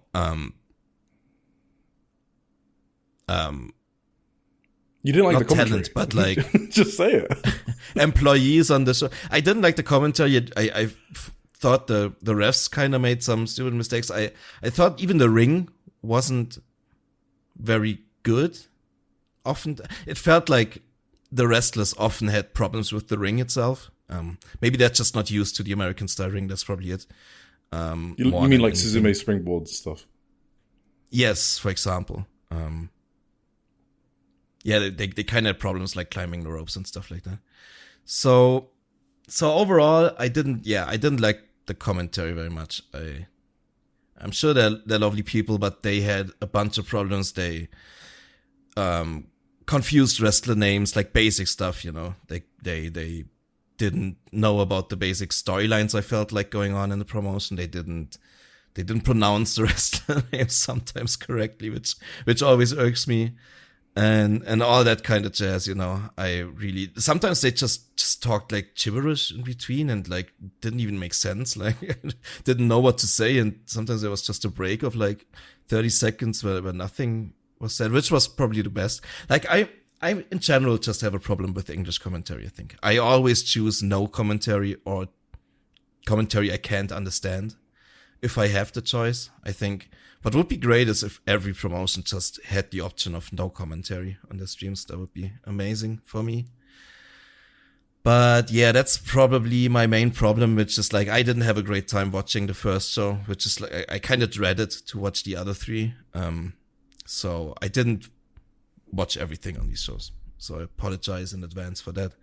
But what were your overall thoughts on these shows? I thought, so the biggest novelty with these shows is the crowd, and I'm a big crowd guy. When a crowd's into a match, I get into a match with them, and I thought it reminded me of the Dallas show last year, where the crowd would pop for like the most basic moves, and that's why these shows, like, I'm pretty good at zoning out commentary if I don't want to listen to it. I definitely agree with you that it wasn't good, but it doesn't stop me from enjoying it, I guess, which, you know, there are some things that do stop me from enjoying it, and then I switch it off, right? But commentary isn't one of them typically. But I do always do Japanese commentary. But if it is English, I'll just mute them in my brain. Basically. I can't always do that. And there were a couple of things here that annoyed me so much that I couldn't. Yeah, so I don't know. I grew up literally right next to the busiest airport in the world. So planes over my head. So I just have like an innate ability for turning things off. So, so without me getting bothered by the commentary, I just focused on like the crowd and stuff. And that was enjoyable to me. Specifically, I think it's kind of heartwarming when you see the wrestlers. They look so happy that they're getting so much appreciation, right? That was very cool. Because TJPW have the deadest crowds. I'm sure this is like a known fact by now in Japan. Like really, really kind of dead crowds. Not as it's actually worse than Marigold. Actually, Marigold kind of had dead crowds. TJPW is worse. So when they were getting launched, I mean, Marigold, they at least pop for like Megaton, right? Yeah, exactly. Yeah, they pop for Megaton. Yeah. So from that point of view, I enjoyed that. I would obviously I prefer the shows in Japan, but I like the novelty, right? Like once or twice a year getting to hear a crowd like that. Yeah, no problem with that. From a business point of view, this was kind of insane. So 1,951 from the first show is almost one of their best attendances ever. Obviously, their best attendance ever is the 2,500 at Dallas last year. That is honestly crazy that they can draw these numbers. I don't know how many are comped, obviously, so we don't know about that. But this is like it was like 3 capacity Korakuen halls in 5 days, right? Probably at way higher prices. Obviously, they have to transport the wrestlers and stuff like that. And like I said, don't know about the comps, but yeah, just really successful from a business point of view. So absolutely. I thought the shows were okay. There were some matches I really liked, but yeah. Yeah. I mean, they put like the main eventers, the best talent in the promotion, I'd say, often into the main events together in various combinations. So they are never going to have like bad matches together. They also worked hard. They do not phone it in on the international shows. I think it's because they recognize the opportunity and they want to leave the 2,000 fans with an impression, right? They're desperate for these fans to come back when they tour again. So some of the matches were probably a better quality than what you see in Japan, actually. To be honest, like some of the undercard matches, even. So yeah, they won't phone it in if it's a TJPW show. Yes. When like MLW brings them in, I heard they might phone it in. Yeah, like Shirka. Yeah. Yes. Because Trish watches MLW. She loves Shirka Nakajima and it pains her. Yeah. Yes. So, do you want to get into it? Should we get into it? I actually don't want to do like full show reviews because I just don't want to. Because there's a lot of matches. Okay. It's 4 shows. Like, we're not going to go through 4 shows. We'll just pick out the best bits. So, they were in Austin. Actually, the other thing is, they were losing steam as well. That Houston show, I think that was running out of ideas almost. It was their 4th show in 5 days. Okay. I just don't think there were a lot of like crazy matches on that one. Whereas the first show, I think, was probably the best one, actually. Right. Yeah, makes sense. So we had Suzume versus Utsutakami in the opener in Austin, day 1. So this is the one that did not 1,951. For some reason, half of the match was cut off on the VOD, so I don't know what happened in the first half of the match. But the crowd was super hot in the latter half. So and Suzume won with the ringer bell. So then we had a debut of Sakura Hattori. Debut time. Yes. Yeah. So formerly Kaya Toribami, she made her debut against Shino Suzuki, and she got a large reception from the crowd. So she basically has adopted a more aggressive wrestling style, and she's also clearly figuring out her new presentation on the go as well. So there's slightly too many ninja gestures for my liking. Oh my god. Like a crazy amount of posing and gesturing. Yes. It was like spamming taunts in like a WWE 2K game. Yeah, we have the same brain again. I have the exact same qualms with it. Yeah, so I get it was like her first chance to get her character over, but I think she needs to find a better balance there. Yeah, she overdid it. She overdid it. She landed some great kicks, but on other ones she totally whiffed. So kind of like the old Kaya Toribami, to be honest. So some calibrations needed. But I also... Yeah, go on. I was just... She looks very motivated. Yes. To make it work. And especially for this crowd, I guess. Everyone looked very motivated then. And she was super over. Yeah. Yes, she was. I also really like the fact that you have caught on to Shino Suzuki. Because when you caught on to her, it made me catch on to her. It was kind of like when you and John from Omikaze started watching Ice Ribbon, and then I was like, wait, Moe Hero actually is good. You guys are right. And I didn't notice until someone else watches, and I talked to someone else about it. Shino Suzuki, I had that same realization with Shino Suzuki after you said it. I kind of see her in a different light now. She is really fucking good. So she is, right? Yeah. For sure. So I like this match. I thought it was good. Yep, absolutely. Then we had... What's her finisher? Is it like a cravat? Oh, it's I think is that the name of cravat, it? But I'm not sure. Like cravat is like the old MMA name for something. It might be. I mean, she did different stuff to finish the matches, I think. But it was mainly. But I think here it was she mainly did like this. It was mainly the reverse headlock, the cravat, whatever it's called. This headlock choke thing. Yeah. That was the main one she used. I thought she did like a special pin once in the second match or something. Oh, maybe I don't remember that. Maybe. That also looked very cool. But yeah. Oh, I forgot to mention, because maybe she didn't do it in this first match, but she definitely did it later. She has this spot where she goes to the fucking turnbuckle, and it's like time stops. She stands on that turnbuckle for literally like 40 seconds, just posing until she does a diving... She recites like a poem or whatever. Oh, is that what she's doing? She talks forever. Yeah. I didn't know she's reciting something. What the fuck? She did like, I don't know if it's literally a poem. She did like these call-outs, these ninja call-outs, I guess. Like, I don't know. Oh, okay. It was very hokey. Yeah, she needs to change that. It is... Absolutely. Do not like that. Because also the diving forearm that comes right after doesn't look good anyway. So... Yes. But there was some great stuff. Like, her kicks look really good when she lands them. So you can see some raw potential there, but just not altogether right now. Mm-hmm. For sure. Right, then the next match, I'm going to skip some stuff. So if you watch them, just interrupt me. Because it's likely the Pom... You want to skip the next one? Hyper Miss Out and Mifu Ishida faced Pom Harajuku and Muraku. That one went probably the most viral, right? Do you want to talk about it then? Like I mean, they had the spot with the, like, obviously Hyper Misao had like a Timo version of her bike that someone in Texas probably made for her, spray painted green or whatever, and gave to her. So they had the bike spots, but then Pom had her own little Tesla that she rolled out to run Hyper Misao over with. And I gotta say that's I don't know if that's the greatest choice by Pom. I don't know if she's locked in appropriately into the socio-political climate in the US right now, to wheel her Tesla out there. So yeah, that's minus points for me, for Pom. But she did in fact run Hyper Misao over. It was a hit and run. She fled the scene, and Raku pinned Mifu back in the ring with a swinging neck breaker. Awesome. Thanks for that, Tim. Then we had Arisu Endo and Miyu Yamashita versus Mizuki and Yuki Aino. So this was really good. It was low-key a bit of a banger. It was lots of brawling, good work. I enjoyed it a lot. And they all worked super hard while also having fun. And I think that's like a hard balance to reach. Yes. And I think they did that. So you could see like how happy they were when the crowd were reacting big to some spots. Mizuki and Arisu Endo were great together, as were Yuki and Yamashita. The ref, so you spoke about ref problems. So the ref counted as a shoot, I think, because Yuki Aino basically kicked out a tiny bit too late, probably because she's used to Japanese refs counting. This time I kind of felt bad for the ref, because I think Yuki wanted to do like a super late kick out, and he basically just had to pretend it was a 2, and then they continued.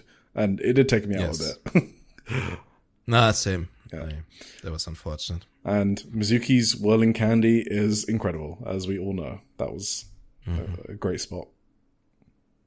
I didn't like hate the refs overall, by the way. Like, one of the refs even like had like a progression through the matches where he like learned about Pom screaming, and then the next time he reffed Pom, he like put like tissues in his ears. How do you remember this? I don't even notice that.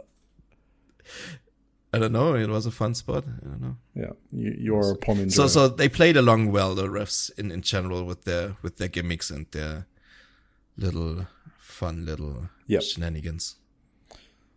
Then we had the Inspiration versus Shoko Nakajima and Wakana Uehara. Then we had in the main event Miyu Watanabe and Rika Tatsumi versus Yuki Arai and Yuki Kamifuku. So I like that Yuki Arai has added a new weapon to her arsenal, which is the body scissors. So it's like another way to work on Miyu's back. So this was preview tag 6? I think 6 sounds right. Yeah. But yeah, this match was basically big legs versus Daydream, right? So both Yukis. So like they double teamed and there was like a sandwich big boots. Miyu had like a running power slam into a giant swing onto Yuki Arai, which got a massive reaction. Mm-hmm. So, and this was like the first, I think it was the first standard giant swing that Yuki had received throughout their previews. Not including the one where she was like face down on the last show on the 15th of March. So that was interesting. Then Miyu Watanabe put her in a Canadian backbreaker again, but Yuki Arai kind of struggled out into the Scorpion Deathlock, which has submitted Miyu before. But this time, Rika Tatsumi saved her very quickly. I thought that spot was great. Yeah, Miyu immediately started her like face acting. Yeah. In the show. It was so fun. Like not in a bad way. It was actually like the way she immediately panicked when it's awesome. When, Yuki got the sharpshooter. Was great. And like not even just her panic, but like Rika like knew she had to immediately. Yes, that's why I loved it. Yeah, Rika was like, "Oh shit, oh shit." Yeah, it's good. It's great. Yeah, those are the things that make things more immersive, right? For the storyline. So I love that.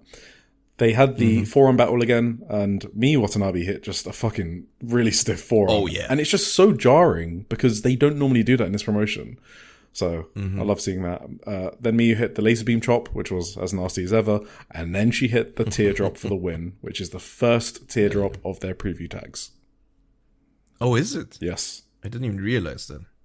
Oh, she always teardropped like her tag team partner or whatever. Yeah. When she won with the teardrop. Yeah, that's true. I think that was only in like the first match as well that she used a teardrop on the tag team partner. Yeah, possibly. Yeah, that's true. Cool.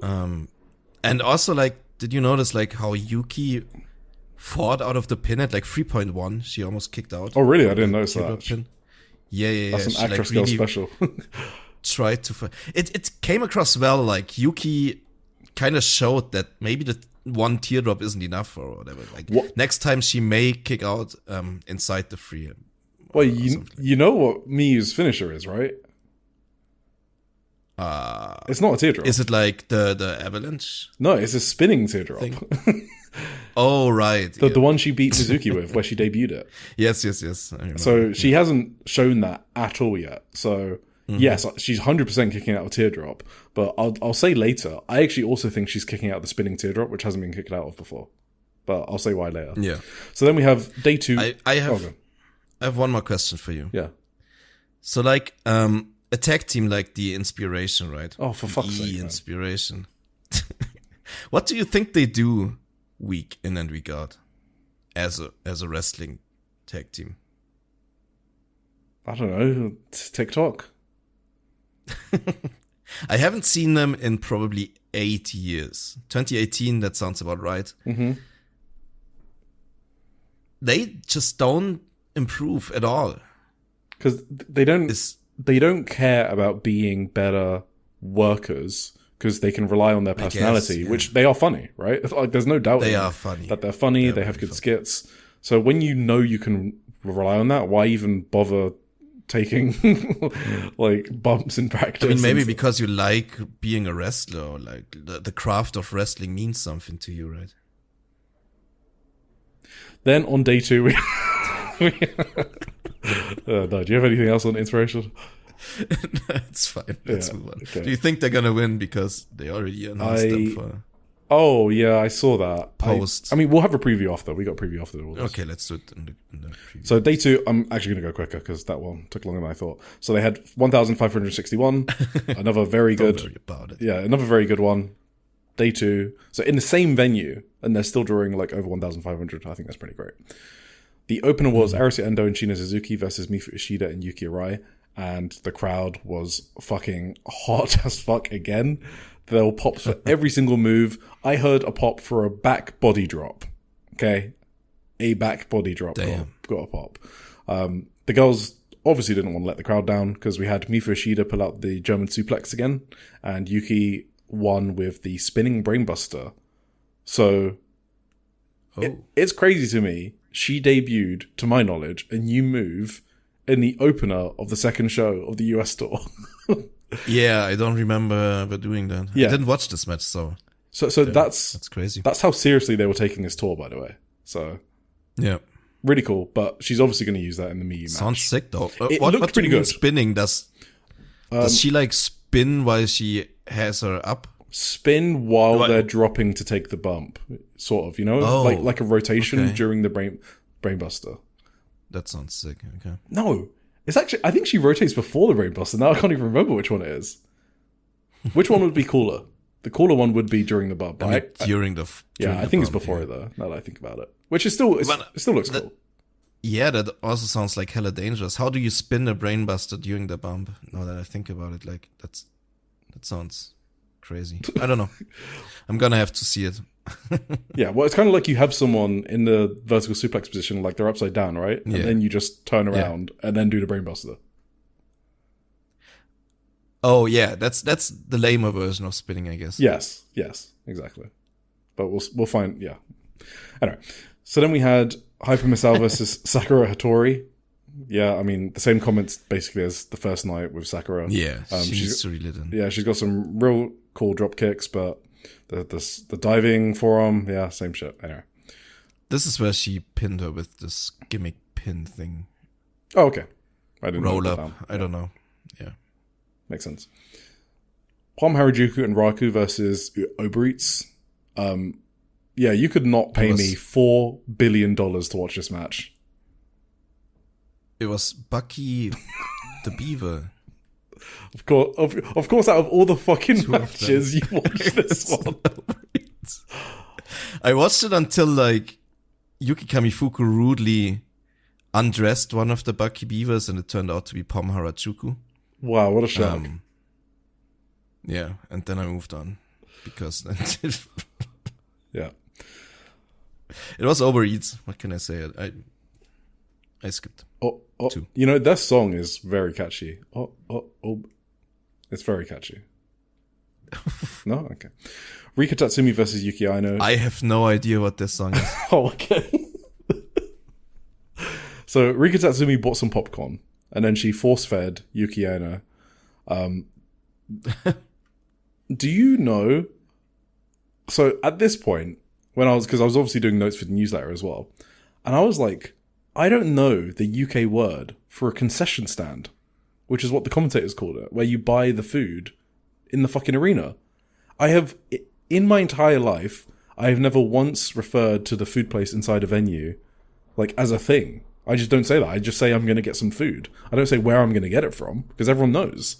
So I don't know what the fuck it's called. What did they call it? Concession stand? A concession stand. That's what Americans call it. And I don't know what the fuck the UK word is for it, because I'm pretty sure it's not concession stand. Oh, I don't know.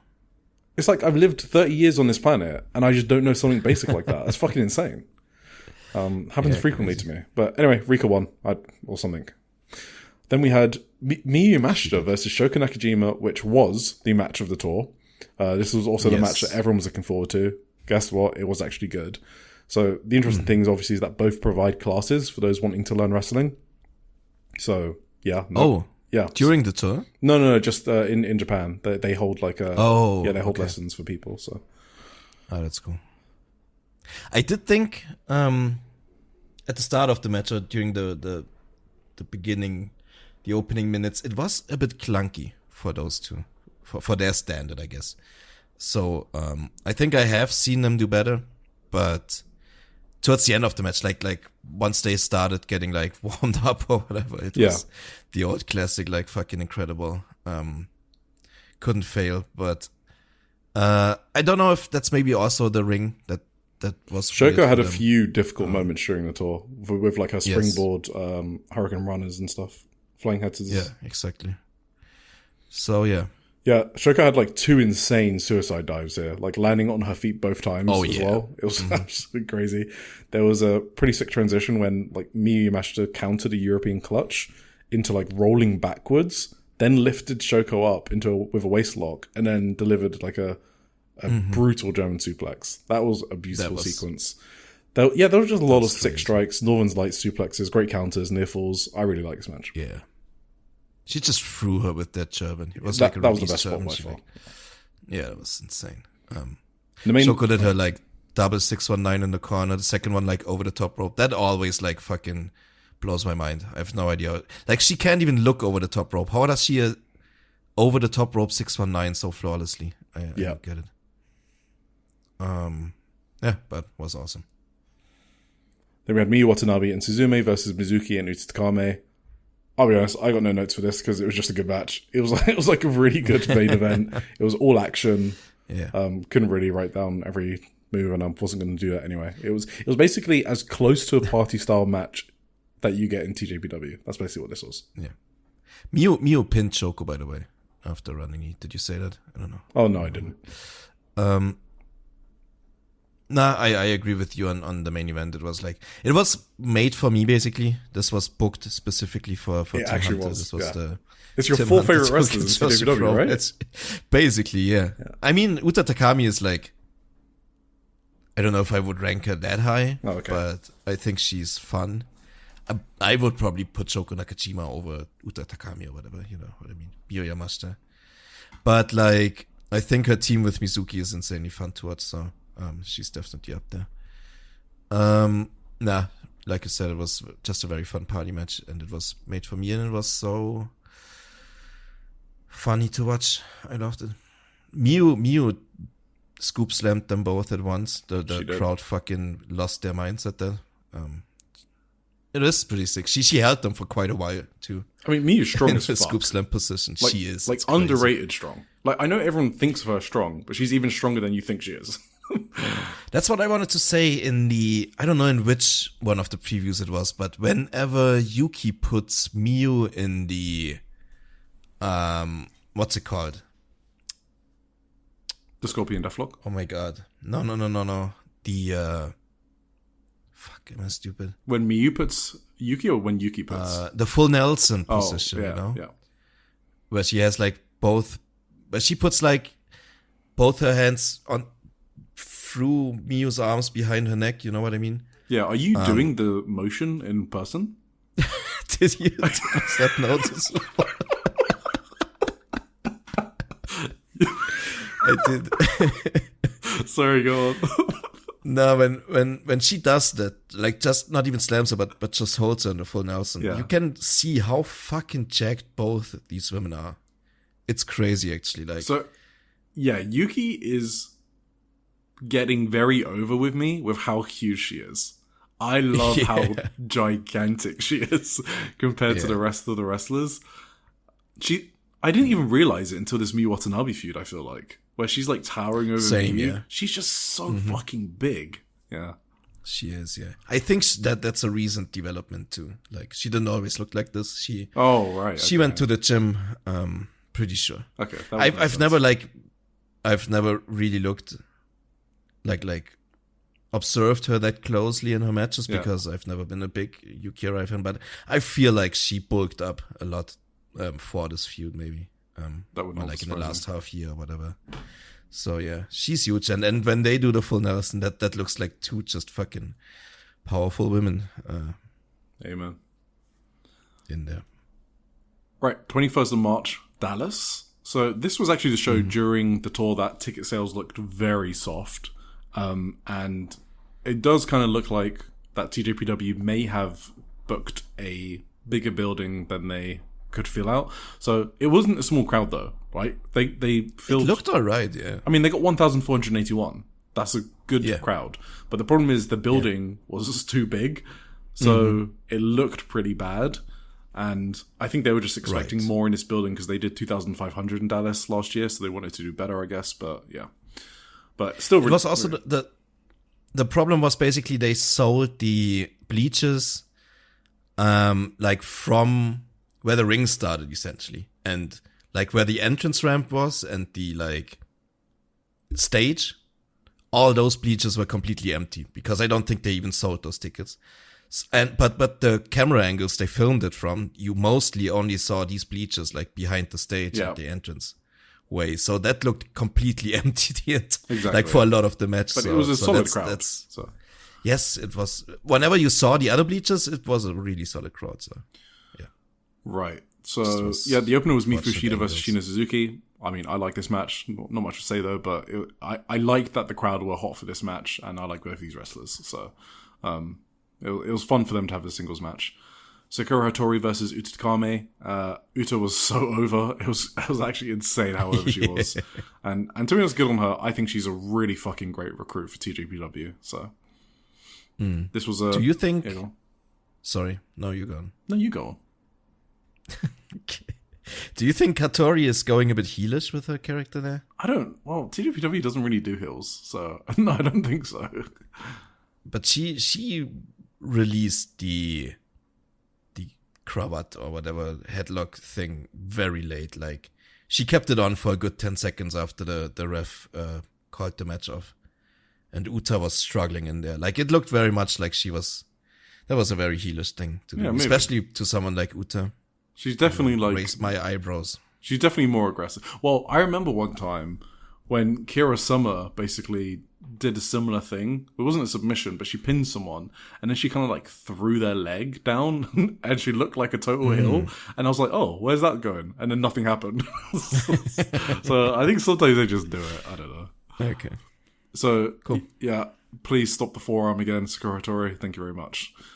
Next match, Arisu, Endo, and Suzume, so that's Daisy Monkey, versus Pom Harajuku and Raku. I did watch this one. So, Pom and Raku were dressed as beavers as they faced Daisy Monkey. They brought out the gacha machines, and then they ran Daisy Monkey over with them. Oh my god. So, obviously, Japan has a huge gacha culture, and it's the same machine that they had at last TJPW US tour. So, there was a funny spot. Okay, there was. So Daisy Monkey got a lot of heat because they basically ripped off the beaver costumes. And then they basically got cheers for putting them on again. And it was so loud. It was crazy. But it was so funny because Pom is like one of those people in sketch comedy that loves breaking others. And she loves making people corpse. Because Arisu Endo was struggling to take off Pom's beaver costume, and Pom is just staring right at her and trying to make her laugh. I was loving Pom's facial expressions during this, to be honest. So, yeah, the Americans love their buckies. Oh yeah, I forgot to mention, I had no idea what the fuck a bucky was. And I had it's just a gas station, right? So I had to DM my American expert friend, Emmy. I was like, hey, you're from Texas. What the fuck is a bucky? and then she was like, yeah, it's just a general gas station store. And I was like, oh, okay. What's a gas station? No, I'm joking. I know. But yeah, so also it's spelt weirdly. It's like buck, space, double E. And I was like, are you doing a typo? And she's like, no. I'm like, what the fuck? But then I Googled it, and there's a hyphen there instead of a space. So I don't know what's going on with Bucky's, to be honest. Oh, okay. But anyway. Oh, but I wouldn't want to imply that Emmy was wrong. Emmy's never wrong. I'm sure it's an actual space, and Wikipedia is wrong. Not. Yeah. Emmy is great. She would never. Yeah, she would never be wrong. Something like that. So, all right, I've got to say something, and I don't know if it's blasphemy. Maybe, because I never see anyone say it. I feel like I have never seen someone say Mongolian chops suck. I absolutely detest Raku's Mongolian chops. In fact, I hate everyone's Mongolian chops. You've never seen anyone say... I'm pretty sure I've said them. Okay, if you said them... Maybe not on the show, but... Yeah, well, to be honest, I'm not on social media, so whenever I say I haven't seen someone, it's not really a big statement. Because I haven't seen a lot. Yeah, Kyoka Inoue does them as well. I just fucking hate that move. Yeah, Mongolian chops are useless. Yeah, awful. Anyway, another fun match. Then we had Vert Vixen and Yuki Aino versus Uber Eats. I think this is the best Uber Eats match I've seen. This is the one you want to talk about? I skipped that one. No, did I put it? No, I didn't. What? I didn't care about talking about it. But because even the best Uber Eats match you've seen is still like, you know. Was Vert Vixen good? I think Vert Vixen is not bad, right? Vert Vixen's good. She's definitely good. Yeah. So she's like a local Texas independent wrestler. I think most people like New Texas Pro, but yeah. But all you need to make an Uber Eats match good is basically a hot crowd and don't botch anything. And they achieved those two things. Okay. So it was a good match. Like, a whole fucking crowd popped for Kamiyu's awful big boots. So it kind of makes the match more watchable, right? It's like, oh shit, maybe it is a good big boot if like 1,500 people are screaming for it. So I'm thinking Uber Eats is just kind of American coded, and maybe WWE should just scalp them. You know, one that's very true. You know, one thing about Americans, right? Yeah, one thing about I'm gonna piss off I'm gonna piss off like 300 million of our listeners now. But, yeah. But we still got like another 200 million after that anyway. They're very, very wrong very often. So I wouldn't count on that if they popped for the big boot that it would be a good one. You know what I mean? Yeah. No, I'm completely... I mean, Americans are mostly wrong. What are Americans correct about? Well, not voting for the right politicians. They're definitely wrong about that. For one. Is there anything America does well? Wrestling. Well, actually. Well, do they even do wrestling? I mean, AEW's good. Yeah. But like the American style of wrestling production is the worst. So yeah, is AEW even like, okay, I guess it's TV wrestling. If all the American wrestlers from AEW were in Japan, I would enjoy them more. But they are good wrestlers. Taylor Swift. There you go. They do Taylor Swift well. Olivia Rodrigo. Yeah, they have some good musicians for sure. So they music. do that well. We can say Americans do music well. They do some movies well, I guess. Oh, movies, yeah, that's a pretty good export. Hollywood. Series, yeah. Well, yeah, okay. Yeah, they're good in the entertainment. Yeah, let's give them that. I guess. Yes, for sure. Cool. All right, I'm glad we could agree on that. So hell yeah. Then we have. Oh yeah, sorry, I'm not done about this match. So you know that assisted kick that they do?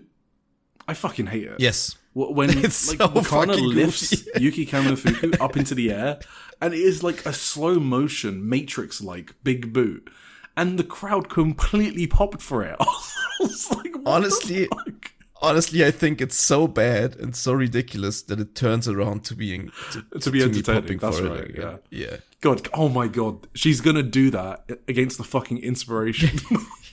Absolutely. And they're gonna bump in like 0.5x. Oh my God. Cool. Then we had Hyper Misao versus Mizuki versus Rika Tatsumi, and I thought the opening promo was kind of funny. Hyper Misao was basically like, "Hey, she was speaking in English because she's like fluent in English. Her English is good. It's very good. Yeah. I noticed it. She was crazy. Like, I know my opponents are cute, but they're evil devils."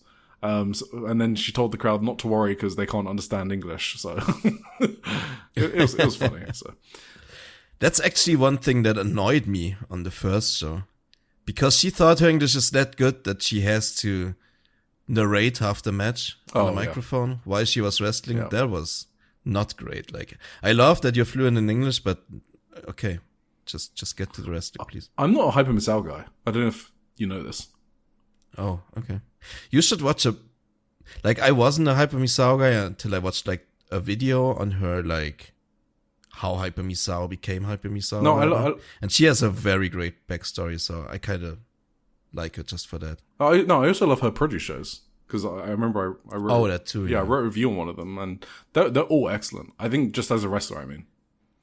I'm not into her brand of comedy. I would say that's kind of what I mean. Yeah.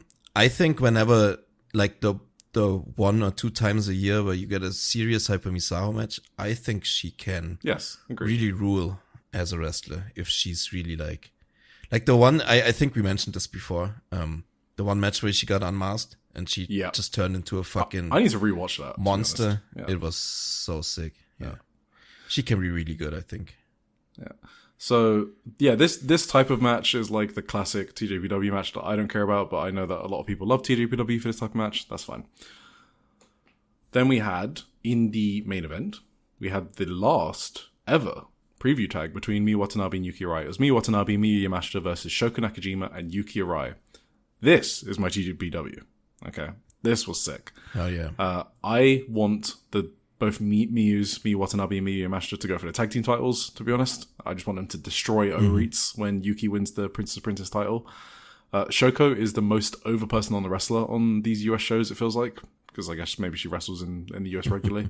Like, the crowd is chanting, "We want Shoko," during the Miyu Watanabe and Yuki Arai grappling at the start of the match. So that's crazy. Yeah.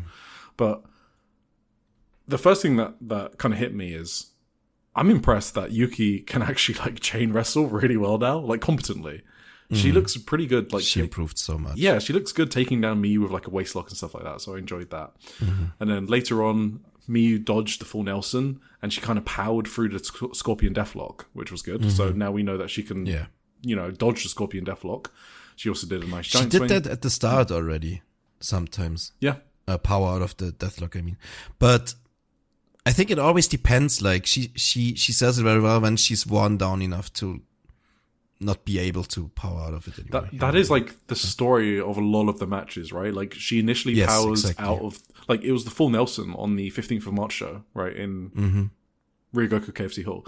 So she got out the full Nelson, and then she got hit by it later, right? So I think she's really good at doing that. Exactly. Yeah. Then later on in the match, Miyu did a fucking flip sell for Yuki Arai's big boot. And I don't know if I've seen Miyu sell like that. I was like, that was awesome.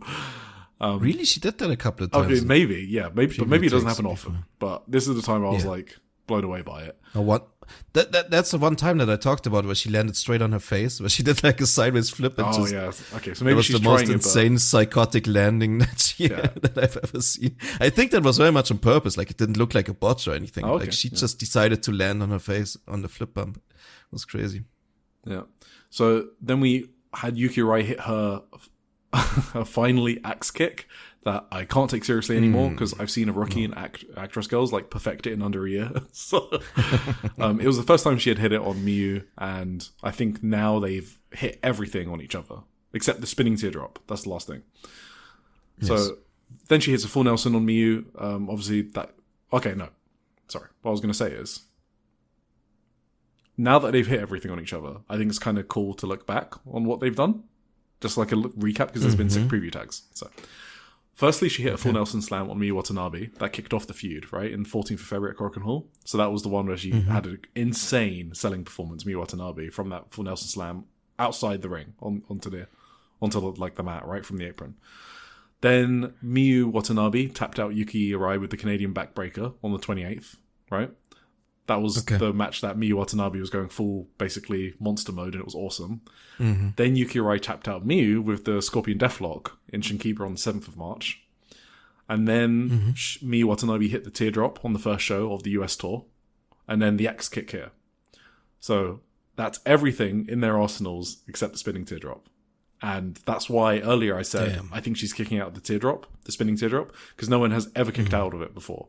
So I think they're going to give her a big kick out before she like wins with something like a Scorpion Deathlock. That's what I think the finish is going to be. You really think they're going to take the belt off? Oh yeah, I'm like 92% sure that Yuki Arai is winning. I'm keeping my faith in Miyu. I just think they wouldn't do this match if Yuki was losing. She's already lost. She lost to Mizuki last year. That was kind of her, hey, you get a red belt match and you lose the first time, but then you win it the second time sort of thing. Yeah, maybe they can do a third time for her. I think they just don't want to kill her star power that much. I think Miyu should be the ace. Oh, I mean, I want Miyu for longer. I want Miyu to reign for like 500 years, but I'm just saying Yuki is going to win. So. Well, we'll see. Yeah, and the other stuff in this match, so Yamashita and Shoko were obviously great with each other because we spoke about their match the other night. There was like some sick kicks from Yamashita, another ludicrous German suplex.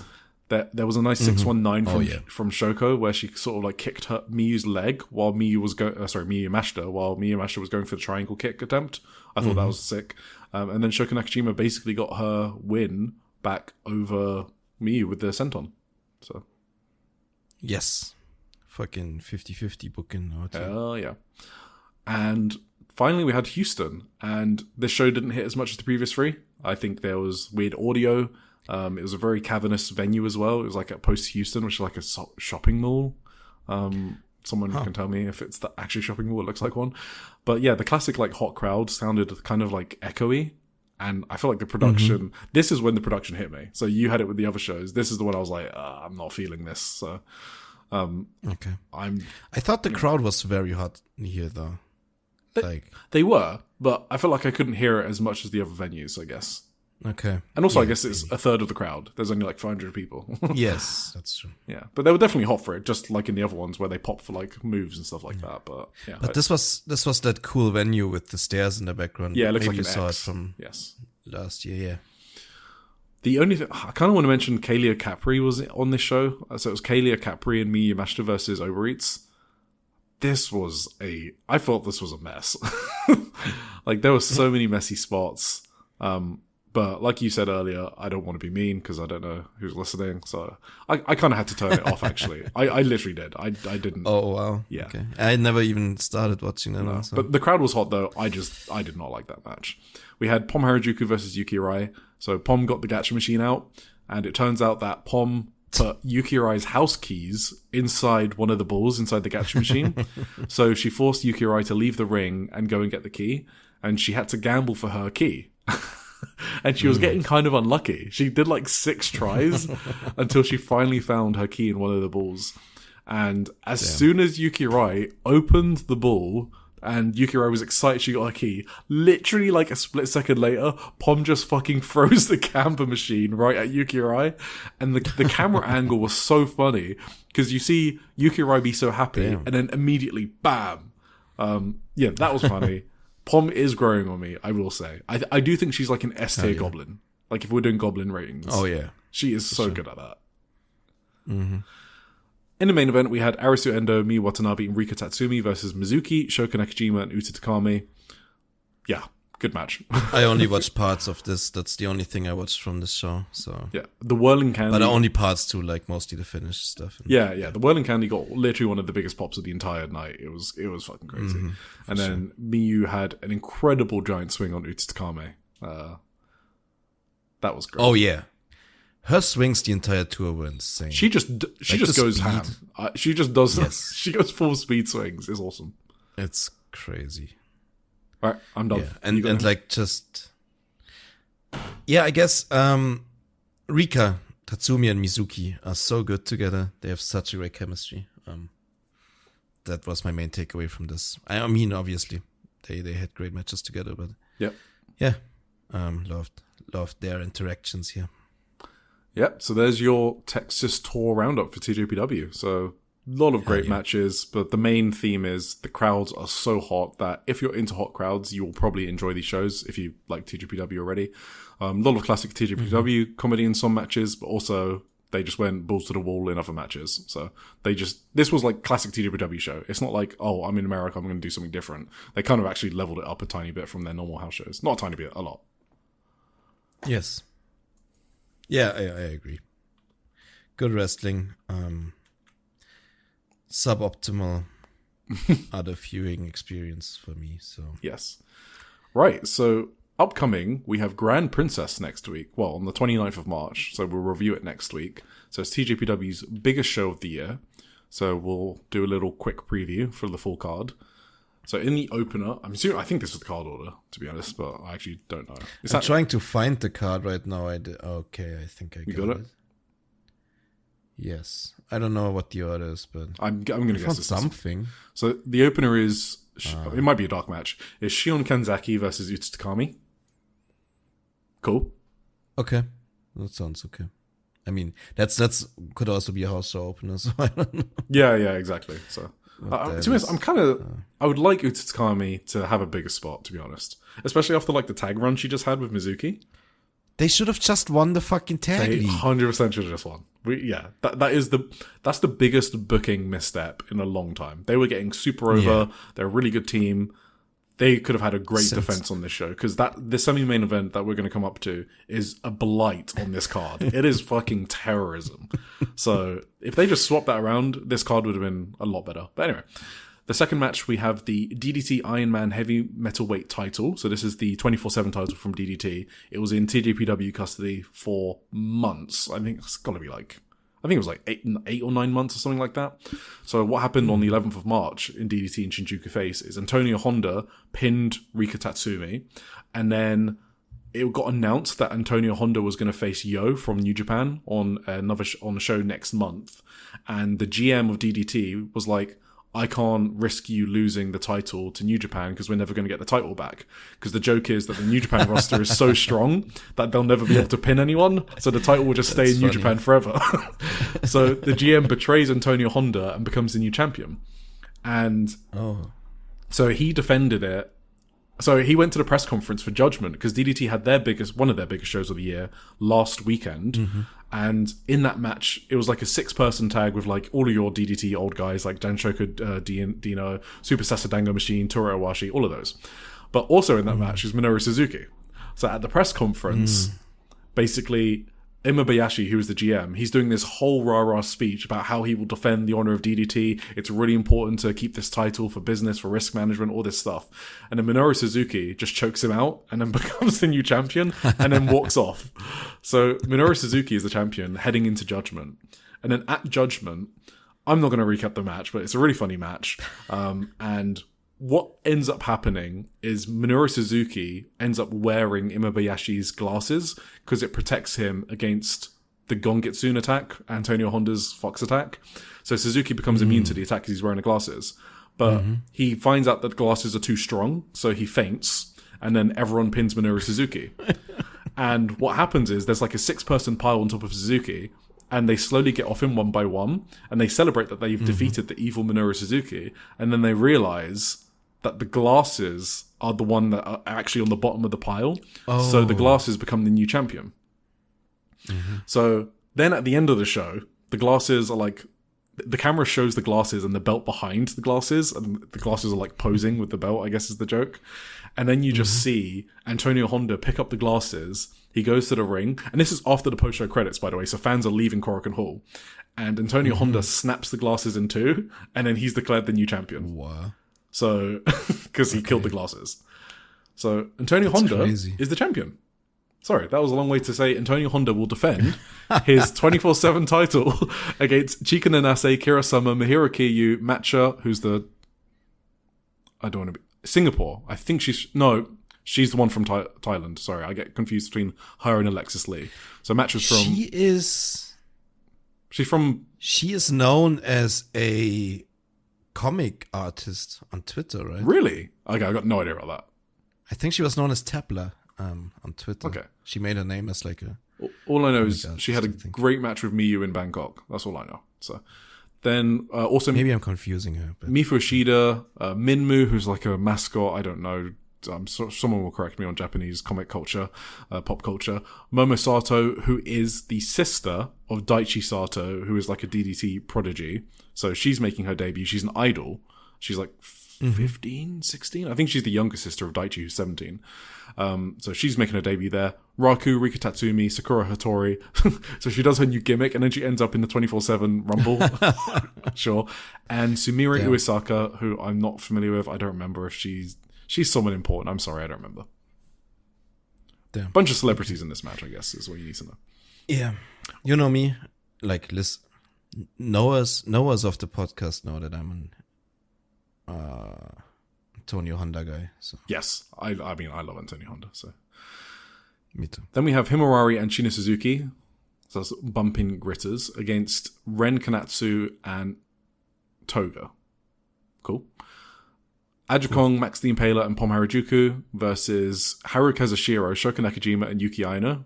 Okay, that's... Should we give our predictions, by the way? Oh, yeah, sure. I mean, I'm guessing Bumping Gritters wins that because it's Ren and Toga. Yeah. Ren takes the pinfall. Yeah. There you go. I don't know who will win the 24/7 title, actually. I don't know if they give it back to TJPW or just keep it in DDT. I think they might give it back. I don't think that matters, actually. Yeah, sorry, okay. We don't maybe they do actually have Honda have it for the Yo match and he actually loses it. That would be hilarious. That is so funny. Maybe somehow he ends up still having the championship by then. That's one thing I could see. No, yeah, he's probably going to keep it. Yeah, no, you're right. Because that's a big match with Yo. So Yo is like insanely popular in Japan. I don't know if people... Yeah, and I mean, New Japan watchers know. He is the... Ikemen? I don't know what you sort of like... Yeah, he's just very popular. So. Yes. Ajikong and Pompela against...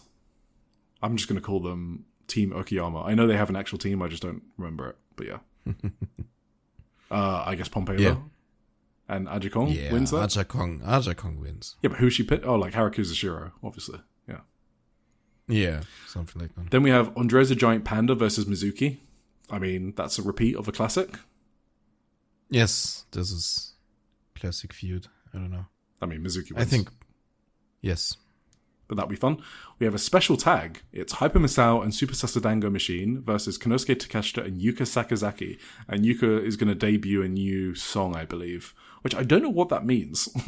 Why would you debut a new theme song when you don't work in TJPW regularly and you don't work in AEW? And also, your theme song was like the most iconic thing, Yes. like in wrestling history or whatever. So, So I don't know if she's going to appear on change AEW TV or if she's doing an extended run in TJPW. I don't know. But Maybe she's we'll find out. Because This was so much wasted potential, man.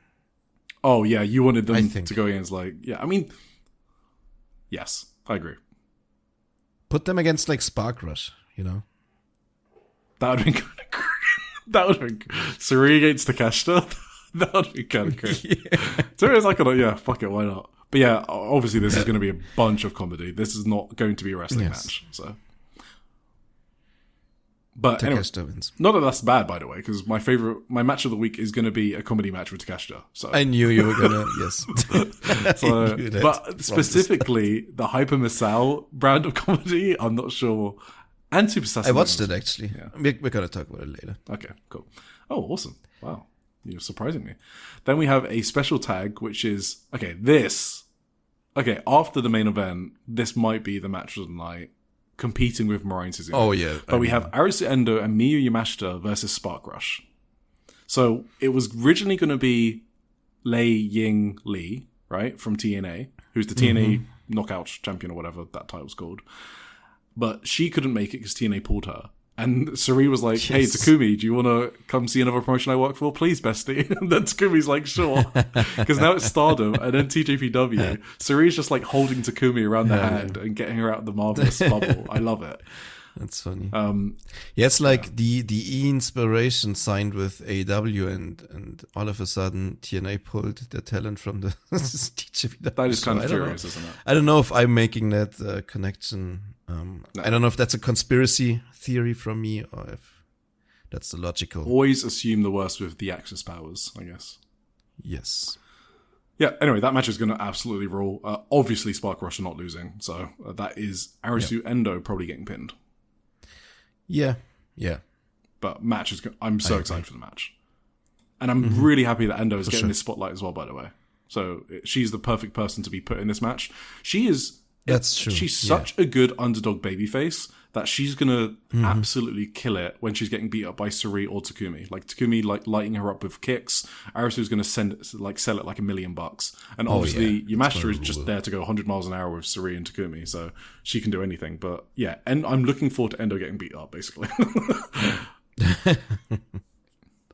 Nah, but yeah, I totally agree. I'm really looking forward to that. We have Mirai versus Suzume for the International Princess title. So this is Mirai defending, and 100% Suzume is winning. Oh. Okay. Yeah, I think so too. I don't know if I'm 100% on it, but I would book it like that. So yeah, I agree. Yeah. And I think it's going to be good. It's going to be great because Mirai is great. And so is Suzume. Yeah. This is like a top match. Like, the last one, this one, and the main event all have potential to be, like, low-level match of the year contender matches or more. Yes, I agree. So I hope they get them a lot of time.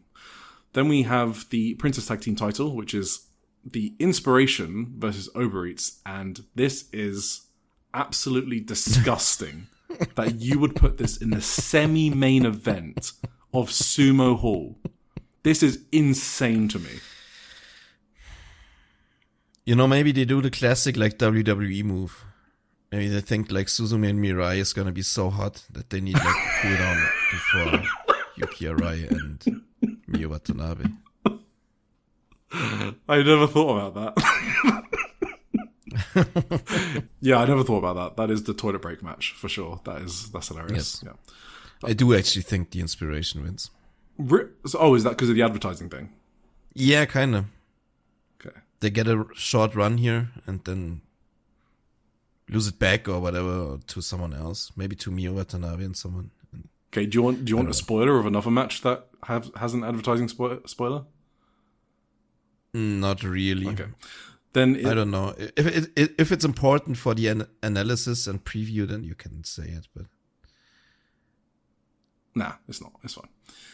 Yeah, okay. I don't know who's winning the tag title. I mean, I assume, like, what the fuck else do Uber Eats have to do in TJPW? They've beaten almost every standard tag team. I think the only people they haven't beat is... Yes. Did they face Daisy Monkey? Did they beat Daisy Monkey for the titles? I don't even fucking remember anymore. I think they beat them in a tournament as well, no? No, they were on opposite sides of the bracket, I think. Oh, were they? I think Daisy Monkey got kicked out by Miyu Yamashita and Kai Toribami, maybe? I don't fucking remember anymore. But anyway, I don't. They've beaten a lot of teams. Yeah, but that's one reason they don't really have anyone to beat anymore. Yeah. So they gotta lose the titles and like why would the inspiration ever come back? If this why would this not be a one shot? I think they're gonna win. Yeah, but what are they gonna do with the fucking titles? Carry them around in AEW for a month. Oh my god! You know, one thing we didn't mention is they actually changed the design on the titles. Oh yeah, they look cool. They look very good. I think Uber Eats are winning. I think Uber Eats are winning. Okay. I mean, I know that advertising That's the thing, first one we're split on. So. I just can't believe they would fucking... No, I actually refuse to believe it. I refuse to believe it. I won't even manifest it. Uber Eats are winning. It's such a classical fucking Japanese... Like move for Japanese promotion, though. Bring a shitty US act in and put a title on him and for 4 months. And it's a very Rossi Ogawa move, yeah. Maybe that. Yeah. Then we have the Princess title, which we've spoken a lot about over the last few weeks. We've reviewed every preview tag of them. We are fucking ready for Miyu Watanabe versus Yuki Arai. So yes. Let's close the book on the feud with one final interview from Yuki Arai from this week's Shupro. So just very quickly, she discussed the Scorpion Deathlock. She says that she beat Miyu Yamashita with it to become the number one contender. And after she did that, she kind of realized how overpowered it was. So she started using it against Miyu Watanabe as well. That's funny. Yeah, she puts over Miyu Yamashita massively, to be honest. She loves Miyu Yamashita, basically. She also talks about the fact she called herself the ace at the press conference. And we spoke last week how in Miyu's Shupro interview, she basically refused to call herself the ace because she thinks it's a very not TJPW term and it's more traditional pro wrestling. And obviously we can't forget that Miyu is basically an idol, right? She just happens to play the part of one of the best wrestlers in the world sometimes, but she's an idol at heart. Yuki also talks about Miyu calling her a star. Miyu Watanabe called Yuki Arai star, and that it was actually Sanshiro Takagi, the DDT founder, that called her that when he was recruiting her. So he was like, "Hey, I can make you a star." Oh, okay. And Yuki says that Sanshiro Takagi might have forgotten about that, but she hasn't, and she uses the star in her signature and stuff like that. And she then puts her balls on the table. Okay, so the interviewer presses her more and is like, "Hey, Miyu Watanabe is calling herself a princess. What are you?" And Yuki is like, "Fine, but if I say it, you won't be put off, right?" And then the interviewer's like, "I don't think I'll be put off?" ? And Yuki is like, "You're definitely going to be put off, but fine, I'll say it from now. I'm a star." So I thought that was really cool. Hell fucking yeah. So Miyu Watanabe for me has like completely rehabbed Yuki Arai. Like if you told me 3 months ago, for sure. Hey, do you want Yuki Arai to beat Miyu Watanabe for the title? I'd probably say I'm done with TJPW. But now, yeah, I don't mind a Yuki Arai reign. I think it kind of makes sense, and I'm kind of interested to see how she does it. Well, I will still predict Miyu Watanabe. So we're split opposites again on the semi-main and main. Yeah, that's interesting. All right, let's see. And then the other thing is they talk about the Tokyo Dome. It's nothing interesting, but everyone's talking about the Tokyo Dome, so. It's crazy.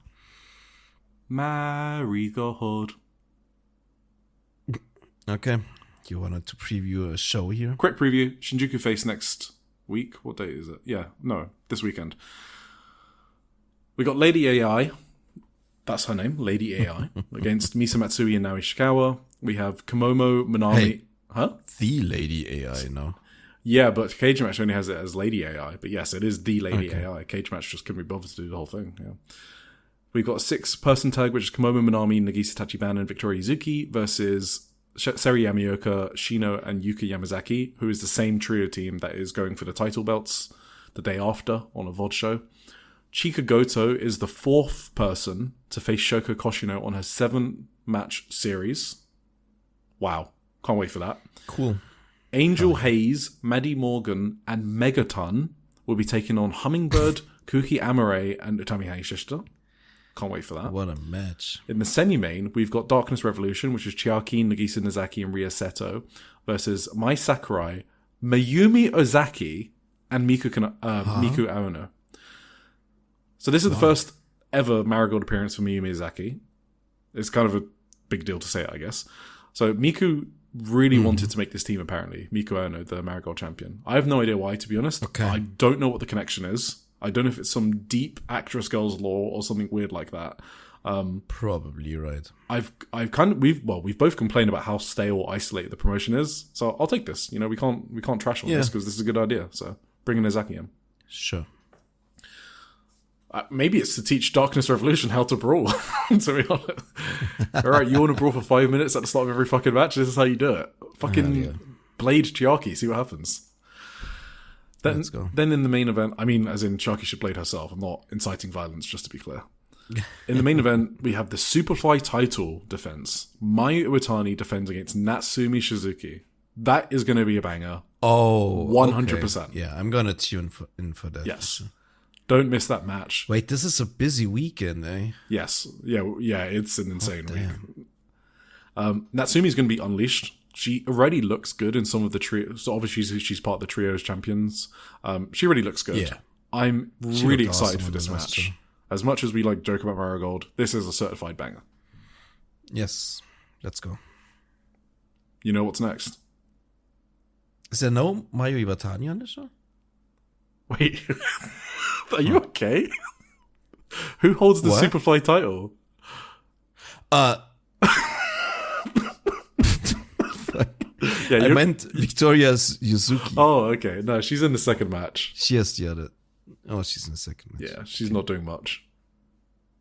Yeah, right. Please, can we? No. They should just give her an interesting defense. Why does she not have an interesting defense? Because there's no one that I was actually looks like I was just looking at the roster. I was like, wait, who would she even Utami wouldn't do it. Maybe also Shosuke, that's like also Shizuki. Utami. Yeah, Utami maybe. That's true. I always think it's gonna lead to a Mayu match down the road for both. Obviously, yeah.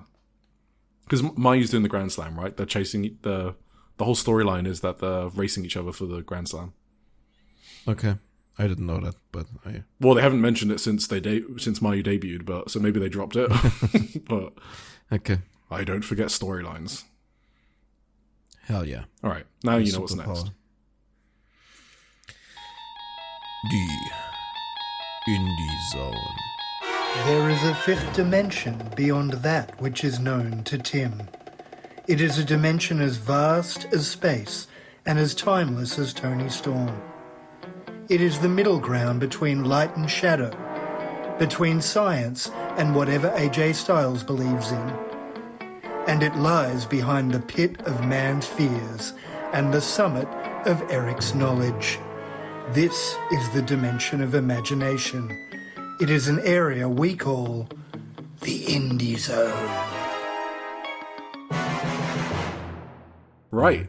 Well, let's kick off the big, huge Indie Zone section. I don't know how long this is going to take. We'll find out.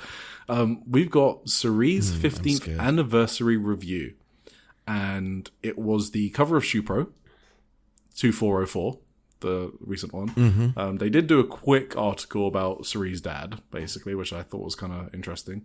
Another interesting fact, I guess, is Saree is leading the number of covers this year with 2, alongside the Knockout Brothers, Tanahashi, and Hiromu Takahashi. Hiromu got 2?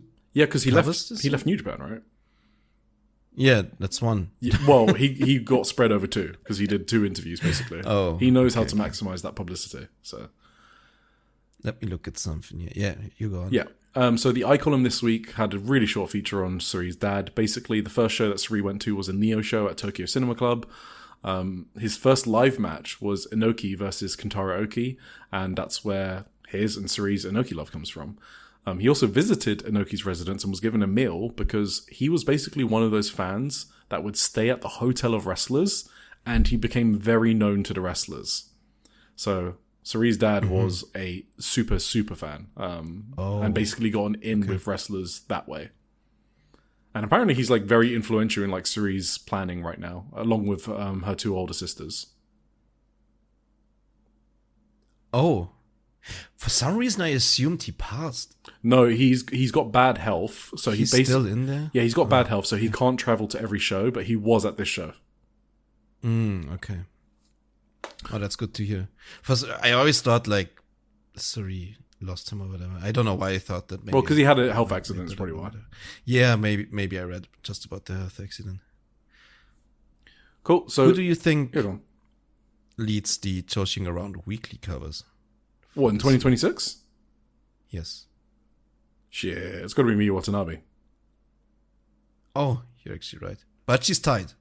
Chihiro Hashimoto? It's free Sayaka Mitani. Oh, Saya, yeah. Watanabe.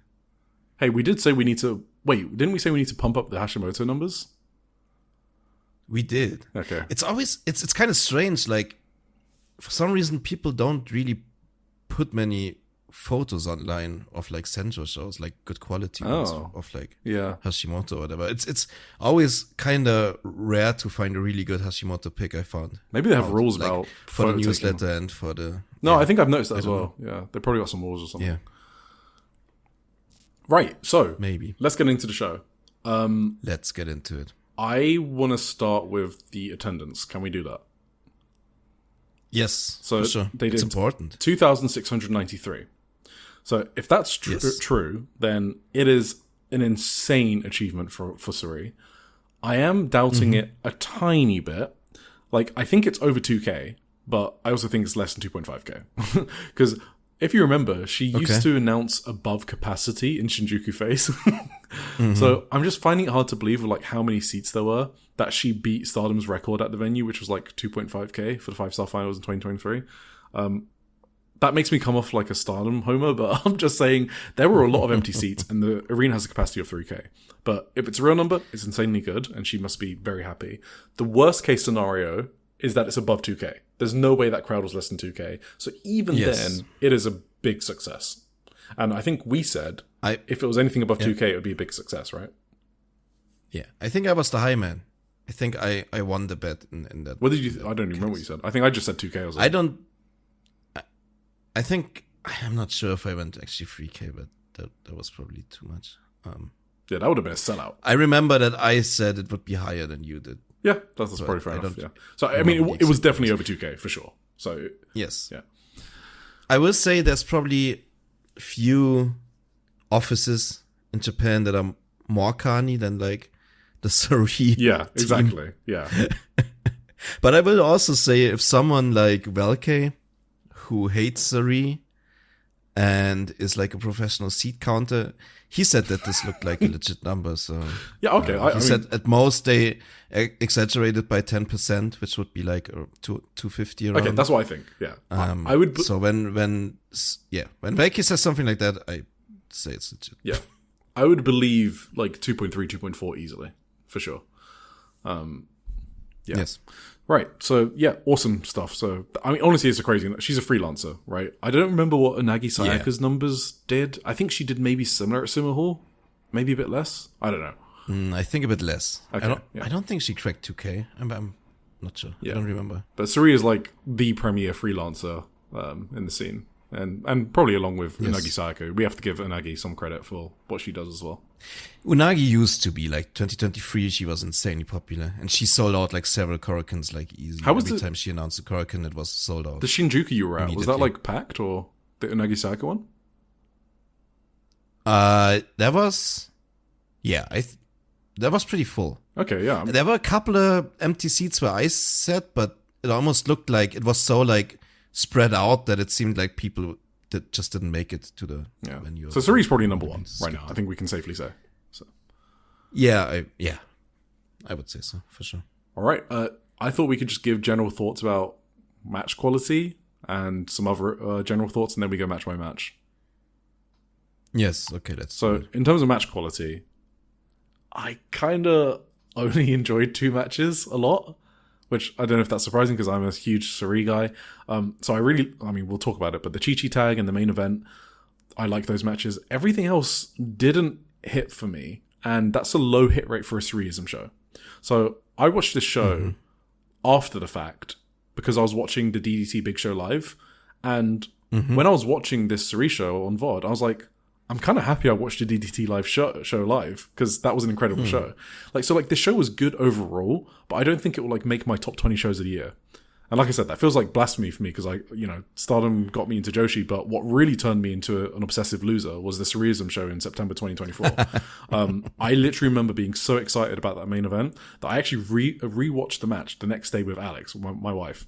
So it was the first Joshi wrestling show I ever showed her. I'd only seen Venny twice. I'd only seen Hashimoto a couple times, but that match converted me. So Sareee ISM has always had a place in my heart. But yeah, I just thought the show was quite good, but not as good as I wanted it to be. The old timers were way more of a problem than I thought they were going to be, basically. That's true. I would agree with that. Yes. I think overall the show largely delivered as you would expect from a show like this. Some matches over-delivered, some matches under-delivered. Yeah. So it kind of evened out a bit. But what you would hope for a show like this is that it completely over-delivers, as Sareee ISMs usually do. It should be a show of the year contender. It's Sareee ISM's big show. Yeah, right. This didn't over-deliver to the degree that previous Sareee ISMs did for me. Yeah. Although, after the fourth one, so you basically know going in that it's gonna be insane. Exactly. But yeah, I would say there were definitely some shaky things that didn't quite deliver like they maybe should have. Cool. Yeah, the other thing for me was I thought the ring wasn't mic'd too well, which is not good for a Sareee ISM show. So I knew it immediately from the dark match we'll talk about with Yuka from Ice Ribbon because we all heard her insane forearms. Yes. And even if you haven't heard it, you've heard us talk about it. Yeah, so that kind of affected me because I think I said it last week about the WXW shows and I really need a good ring mic. It's so important for me. And I also That's very true, but overall I would say Sareee ISM still has just from a production quality standpoint, Sareee ISM is top tier. Aside from the miking, I just mean the crispness of the video and the quality and the stream quality and everything is so flawless. The video packages and stuff. Yes, that production value was great. I think she did well with she clearly had a big budget for the show, right? But she also had some inspiration from big shows in the US. I know people might not like to hear that, whether that's All In or WrestleMania, or Wrestle Kingdom, with the video packages, the live performances. But her twist on it, I thought was perfect for the audience. It was very minimalistic. I feel like. Oh yeah, she picked the right parts from US big show production, I guess is what I'm saying. Yep, agreed. Yeah, so let's get into it. Well, I guess the opening video was kind of funny. It was so corny. She was picking up sand. I love that too. I mean, wrestling's dumb as fuck, so I like when people lean into that. She showed scenes from the 5-star when she was booed, which is obviously a deliberate choice from her, right? She's obviously doing the video package, so that was cool. Yeah. The opener was a dark match, which was Akari and Sayaka Toyota versus Utashima and Yuka. I did not know this was happening. I don't know if it was totally unannounced, but I was kind of half paying attention, and then I just see, what the fuck is Akari doing here from Pure J? Why is Yuka? Yes, Yuka as well. So Akari's a Pure J wrestler who we've covered a few times. She also shows up in Diana here and there. She's a Chilean wrestler who's been wrestling in Japan since 2019 or something. She used to be Krea's tag team partner, who is someone I mention a lot as a hidden gem of the scene. Obviously, we talk about Yuka a lot in our Ice Ribbon reviews, so hopefully we don't need to do an introduction there. Sayaka Toyota is I was just going to introduce everyone quickly. And then Sayaka Toyota is the niece of Mayumi Toyota, obviously, and she trains in the E2 dojo, so that's why she was there. She's also part of T-Hearts, which is Yumiko Hotta's promotion, alongside Mika Kanai, so no surprise she was actually on the card. I was actually surprised she wasn't announced before. And then same with Utashima, who also trains with them in the E2 dojo as well. So. Oh, okay. Yeah, I actually looked it up because I was just as confused, and I think the earliest mention was just literally the day before. I missed it completely. on Twitter. And I saw like Scott Edwards did an interview with Sareee, and he had the full card already then too. I think it released the day before the show, so he had the dark match already like in his full match lineup. So I'm not sure. Maybe she told him on that interview. Yeah, what the fuck? What? Scott Edwards did an interview with Sareee. Yes. That's so crazy. I just wouldn't have expected that. He did like 4 or 5 of them. Really? He is the Western like spokesperson basically for Sareee. Didn't you know that? I'm really surprised you're not picking up on the British sarcasm today, Tim. Oh my god. Okay. Sorry. I was doing a bit. Yeah, okay, that's cool if they announced it the day before. But Akari and Yuka were just fucking huge surprises to me. I don't even know how the Yuka thing happened. So Sareee must have like so surprising. actively contacted promotions and like wanted indie representation. So I just thought that was really cool that Yuka was actually at the Budokan. I thought that was really cool. Hell yeah, for sure. I loved it. So my problem with this match was the crowd miking. I'm sorry, the not crowd miking, the fucking ring miking. Yeah, Yuka. I heard nothing on her forearms, and that's the main thing about her. So anyway, it was still a good match. Akari and Yuka were very good. I thought it was an okay match overall. Sayaka Toyota, totally whatever to me. I don't see it with her. She also just doesn't take bookings. Like, she doesn't work enough. Like, Miku is fucking everywhere and anywhere. And they're both in the same promotion, T-Hearts. Why is Miku everywhere and Sayaka's nowhere? You'd think that promotions would want to book her too. Yeah. Like, just a name value thing in a way, maybe. Yeah, the only people I see book her is, like, Itsuki Aoki in her regional promotion in Shawn Capture. That's it. It's crazy. Is she... How old is she? I have no idea, actually. If I had to guess, I'd say 20 to 25. Doesn't say. Oh, is it not disclosed? So she's not...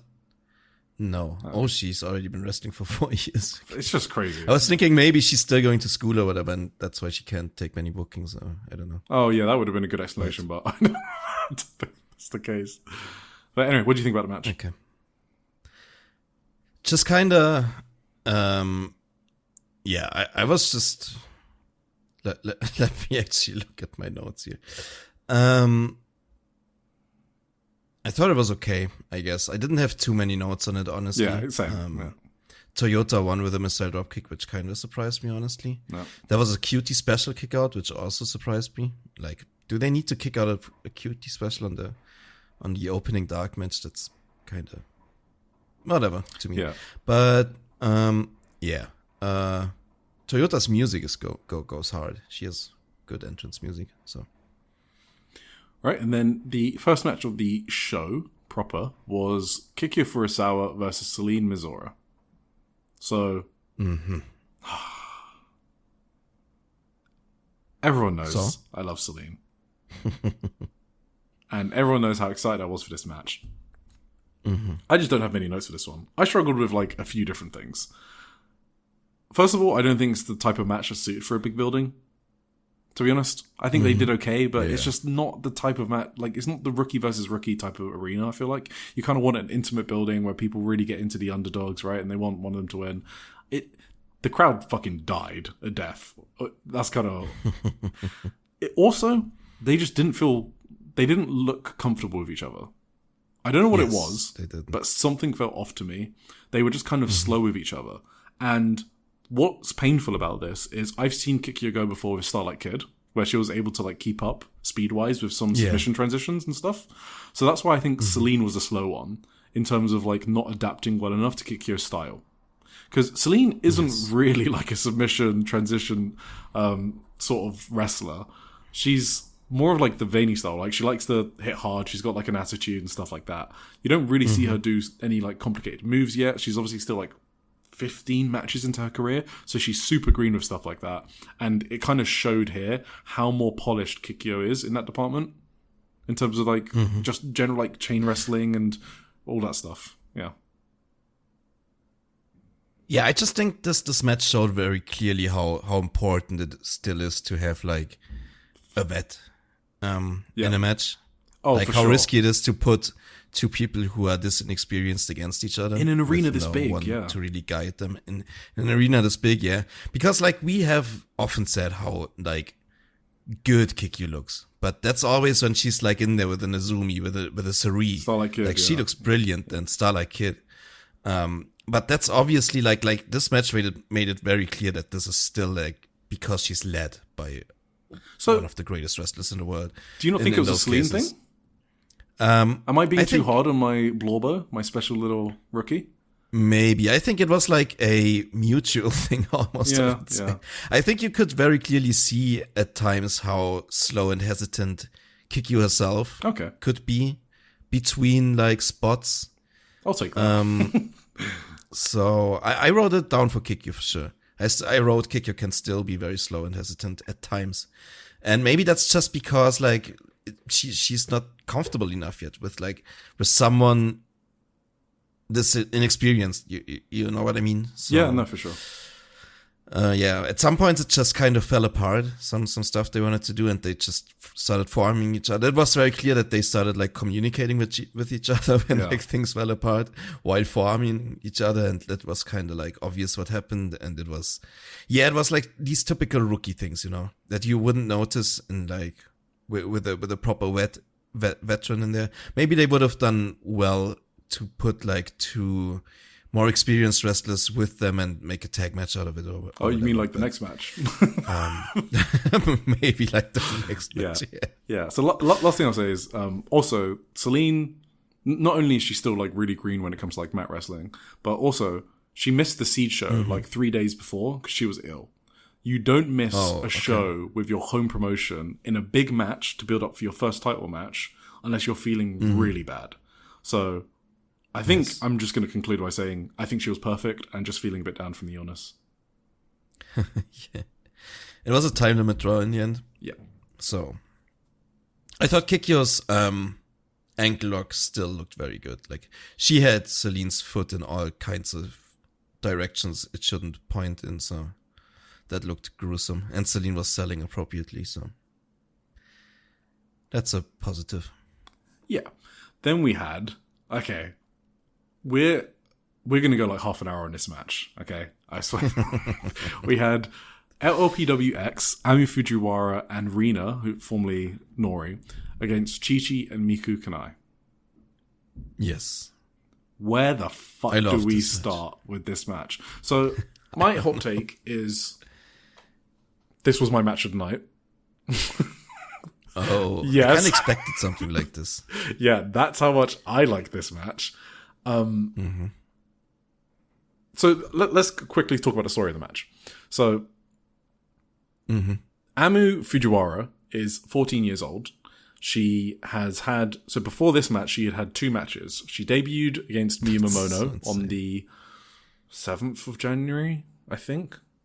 And then she later faced Megumi Yabushita in a 2-minute squash match or whatever. I actually haven't bothered to watch that match because it was 2 minutes. Not that 2 minutes match is going to be bad, but just Megumi Yabushita, so I'm like, okay. And this was her 3rd match. So she destroyed Miku Kanai in an LLPW X dojo practice, and that's kind of like when they built the storyline for Sareee seeing Miku get destroyed, and she's like, I need to book Amu Fujiwara. Obviously it's kayfabe, but she was like, okay, after seeing that. But it was insane, okay? We have to talk about Amu Fujiwara. It's a Joshi'ing Around Weekly podcast. You know how we feel about Rookie Talk. We'll talk about the match as well after, but I just need to get it off our chest. Do you think it's a hot take to say, just based on this match, she might have one of the highest in-ring working potentials of the rookies we talk about? Just in-ring. I don't know about how much of a star she's going to be or what building she's going to main event. Just her in-ring work. What did you say? She's 14? She's 14, and this is her 3rd match. Yes, I would agree with this statement. She is fucking incredible for her age and her experience. And if anyone thinks we're overhyping, then just wait until we're done with all of this, okay? You need to watch this match. And if you still aren't on board, that's fine. Maybe rookies aren't your thing. But we watch a lot of rookies, and we love talking about them. And we can see the differences between certain rookies. And Amu just feels special to me. This is only my second time. She's like Rookie of the Year already, right? This is, honestly, it was a Rookie of the Year level performance, easily. Yes. Her debut against Sorry, Miyamono, I didn't actually see much there because it was like a debut match, right? She was kind of like selling a lot for Miyu and Mio, and Mio was being like the bully. So I didn't actually get a grasp on what she would be like. Here, this was like the perfectly booked match because along with that background that we spoke about, the story, right? Where she was destroying Miku in LPWX Dojo, that meant that Amu could just go fucking hard here at Miku. And she did, okay? Like... I cannot believe how good, one, her selling was. That is by far the craziest thing to me because normally with middle schoolers, you do not get selling that good, okay? So, did you see the part where she was like selling the leg when Chi-Chi was working it over? That is sure. That is normally the thing that green middle schoolers are bad at. And if you're like, well, how do you know that, Tim and Eric? Well, we watch Diana and we watch Ice Ribbon, okay? We get to see a lot of middle schoolers at the start of their careers. Amu probably has the most emotive selling I've seen for someone her age and experience. I literally had to go back and check my notes to see what her background was. So she has a karate background and she loves Natsupoi. So I wouldn't, awesome. Just because of that link, I wouldn't be surprised if she's also been trained by Sareee because of how much she loves Natsupoi. But she was blasting Chi-Chi with forearms, and it was the most fucking crazy thing ever. It was just insane the confidence she had for someone with her experience. Yeah, you go, Tim. I just wanted to point out the selling and the kicks were insane to me. I could not believe, like you talked about it when we previewed the show, obviously, but I forgot, honestly, like, that she was 14 and... this inexperienced. Like, when you told me that, I could not believe it. Yeah. Like, I would have guessed she's like maybe a 2-year rookie or something. Absolutely. And like 18, 19 or whatever. Because she also doesn't look like no, a middle schooler. No, really. Like her stature and like just her presence in the ring, I guess. She just beat the shit out of Miku. It was so insane. Who does that as a 14-year-old in front of 3,000 people on your third match? Yeah, Miku was like in a seated position and Amu just kicked the crap out of her. It was so awesome. Like, I'm not plugged into places, but people must be going crazy over her, right? I don't think people are really aware. Do people think this is like a normal rookie? I would love for it to be. People probably think she's just a normal wrestler, you know? Oh, yeah, they probably don't know. Who's like not known enough. No, like I don't know. I'm not very plugged in either. Everyone needs to watch this match. I am active in places, but I hate to read. Okay, fine, fair enough. Yeah. Read the opinions there, so I mostly just don't. Yeah. So I don't know if people are talking about her, but if they know how fucking crazy it is, how young she is, and how inexperienced, especially, and they see this match, like, I don't know how you can't just be blown away by this. It's insane. And obviously she's in the fucking LPWX vortex. It is, you know, they don't even run shows, right? So they basically, they had a residency at Kanda Miyajin Hall in Tokyo, and it ran out in January. So they've just been holding like shows at the LPWX dojo that don't even like make tape. So there's no way to watch Rina, and we haven't even spoken about Rina yet, by the way. There's no way to watch Rina and Ami Fujiwara outside of bookings like this. It makes me so sad because she was, and I honestly don't feel like I'm overhyping her as well. I feel like we're giving a fair assessment of what we saw for her level of experience. Like, she would instantly shoot near the top of my rookie tier list. She's easily good on the Joshi'ing Around Weekly rookie tier list, trademarked. One thing that I didn't mention that she did that blew my mind, she was selling her leg after the match, okay? In the backstage comments, she mentioned, once this leg heals up, I will get revenge. What the fuck? Which 14-year-old says something like that?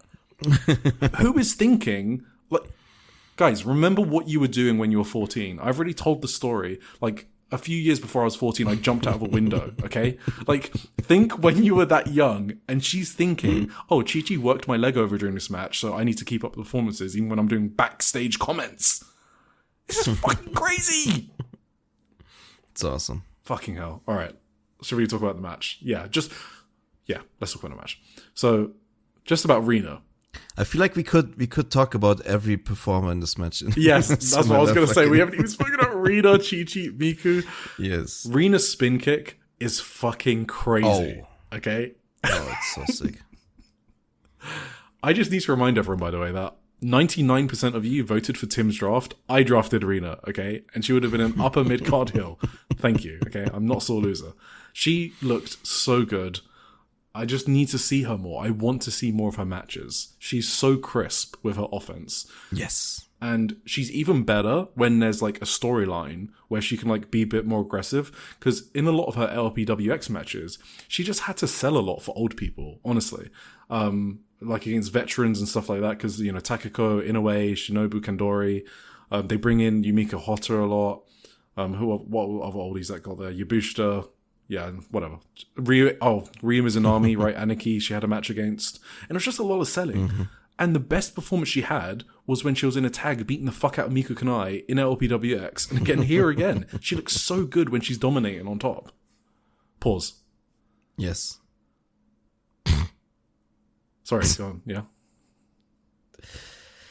Yeah, I mean, you said it, like the key word for me basically is how crisp she is. Like how like flawless her transitions are, like just between holds, or like the way she like takes people down for like a leg lock or an armbar, and then just simple stuff like that. It's just all so flawless and effortless, and looks so crisp and amazing. And her enzugiris are sick. Oh my god. Sorry, yes, her finisher, which I don't think we got to see because obviously they didn't win, right? No, Chi-Chi. Yes. Yeah. So her finisher is a running enzuguri, and it is the most incredible move ever. But yes, her enzugiris in general she are did sick. Do an enzuguri though to Rina. Did she do a running one? To Chi-Chi at one. I don't think I noted that down because I was hype. I was too. I was going too crazy. It was probably not. It was a. Do you mean more like a Shining Wizard deal then? No, I literally mean she does a run up and an enzuguri to the head. Okay, it is insane. She did like an enzuguri to Chi-Chi, and then immediately did like a spin kick, but Chi-Chi dodged the spin kick, so it was more like a transition. And it was like a standing. It must have been like a smaller version, standing enzuguri. Yeah, but no, her enzugiris are one of the best in the world, to be honest. And I guess we didn't mention it. She is a former MMA. We've spoken about her before in the podcast, but she's a former MMA fighter, and she transitioned to wrestling a couple of years ago with LPWX. I think like in 2024 or something. So that's why she looks so good doing that. She just looks so legit. Obviously, she's trained. And she looks so legit. Trained, yeah, it's so crazy. She kicked. Oh, man. Go on. Sorry. She kicked Miku in the head at one point. I fucking yelled. I yelled out loud at like 8 a.m. in my bedroom. It was like, fuck. It's crazy. Fuck, this match was so awesome. And then Ami Fujiwara dropping Miku. It was like it was almost like Rani Yagami's Brazilian kick, you know, like question mark kick. I was like, what? Mm-hmm. I was like, how? What am I watching right now? It obviously wasn't as good as Rana's, but I was like, why are you even attempting that in your third match? Like, I love it. Miku Senton, I have to give a shout out to Miku Kanai's Senton. It is so fucking cool the way she tucks her arms in like a turtle. Yes. We've mentioned it before. It's so unique, so beautiful. Absolutely. Oh, I already knew the finish for this match. Sorry, I just remembered the finish. I actually typed out the finish in my notes before it happened because I knew it was happening. Oh, really? Yeah, because I knew she was going to win with a German suplex because she, you know, that's her big finisher, and I know they wanted to give Miku a big moment, and I know they would pin Amu, so it kind of made sense. It's her third German suplex of the year. It's her 12th in total from all the taped matches I've seen, which is a lot. But yeah, I'm keeping count now because it's fun. But yeah, I love this match so much. Yeah, it's awesome. I loved it too. And Chi-Chi, Chi-Chi is she was great as well. Yes. She's like she's becoming Venny like every match more and more, like right in front of our eyes. Like just at the start it was Amu and Miku started off the match, and Chi-Chi just randomly walked over on the apron and attacked Rina and like, oh yeah, and then Rina was like, what the fuck are you doing here? Yeah. It's like it was just something like immediately I clocked like that's something Venny would do. Absolutely. Like every fucking tag match. Yeah. She's like a cross between Venny and Sareee, it feels like. Because, you know, like, Yeah, Venny's sure. got this, I guess, like, what's it, like, performance, like, she's very performative, right? Or almost, like, theatrical. Yes. Even though she is obviously a hard hitter. But then Chi-Chi sort of, like, channels this really serious side of Sareee. So, I really like Chi-Chi, I mean, That's yeah. crazy. She's growing perfectly, I guess. Developing perfectly. Yes. Her, like, what do you call it? Her, oh my god, I'm blanking. Her, like, Forum? no. I mean her dynamic. Oh. Is it dynamic? With Rina Oh, yeah. Just how yeah. was. They wrestled so well together. I want to say They had good chemistry, and chemistry. Yeah. That's the word. Yes. And Her if you chemistry remember with Rina from was so sick. if you remember from the press conference, like Chi-Chi attacked Rina, right? And they like had that little tussle. Yes. This is what I mean. Rina is doing her best work when she's fired up, and so is Chi-Chi. They're both like the same in that regard. If you give them like a very Yes. simple storyline where Chi-Chi wants to kill someone, Rina wants to kill someone, it's just fireworks. Like, I need a singles match between Amu and that was Miku, gonna and be I need my a singles point. match between Chi-Chi and Rina. ASAP. And Book it, Sareee. but isn't this why this is like a sick someone. booked match from Sareee? Like, to put Yes, these teams... I don't even know how she knew that this match would be this good. Just with, like, Amu Fujiwara. Like, what did she this see? blew me out of the water. Like, Yeah. yeah. She just has a really good eye for talent, which I think people don't associate with Sareee, that I kind of wanted to mention. She does take people under her wing. And remember what we said about Kurasha, you know, Jiro, Tokyo, Japan, telling Chi-Chi, you know, if Saree's taking you under her wing, she thinks you're good, right? Yes. She just has a really good eye for talent. To know that Amu Fujiwara would show out in this match is just... That deserves credit. It's crazy. So good. Right. Such a good match. I think we've done this. I was ready to put this on my match of the year list. Maybe I still am. Mine, it is on my Should- match of the should year be list. there. It just is. Yeah. Should be, for sure. Right. I knew that you were probably gonna say something like this. Yeah? Because I haven't seen you talk about the main event at all. So I We'll get thought there. you probably aren't as high on the main event actually. Yeah, as, good deduction powers, yes. as you're supposed to be. Yeah, but we'll discuss why.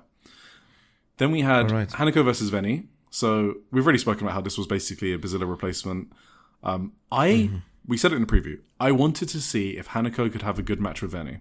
I feel like if you have a stinker with Venny, it's pretty much always on you because she's always down to throw, right? So this was like a big test for Hanako for me because my theory has been that she just wrestles to the level of her opponents. So if she's in there with like great wrestlers like Aya Sakura, then she'll have a great match. If she's in there with less confident people like Yurihime, then she'll wrestle to their level.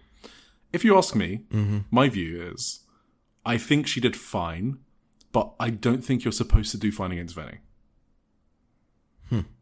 So I've loved Hanako's matches via Sakura. I don't know why she struggles to bring that side of her every time. So like this match was good, but you have Venny in front of you. You can do so much more than just good. And that's why I feel like this match was a lost opportunity. Because it's not that it was bad, and Hanako didn't do bad. She did alright. But I also can't say she did great. Because like I think like anything that Hanako did great in this match, like the lariat, the backdrop suplex, it feels like it was Venny taking an insane bump for her, right? So she did fine, but I feel like she was average and she just didn't mess up. Like if you put Echika and Miyavi in there, if you put Bazilla in there, like do you think that match is going to be the same? Oh, well, actually, we saw both of these, right? We saw Echika and Venny in 0-1, and it was great. We saw Bazilla at Sareee ISM, and that match is burned into my memory, right? So we are Hanako enjoyers on this podcast, and I think you're probably going to be higher on it than me. But I think she could have had a better match with Venny than she had.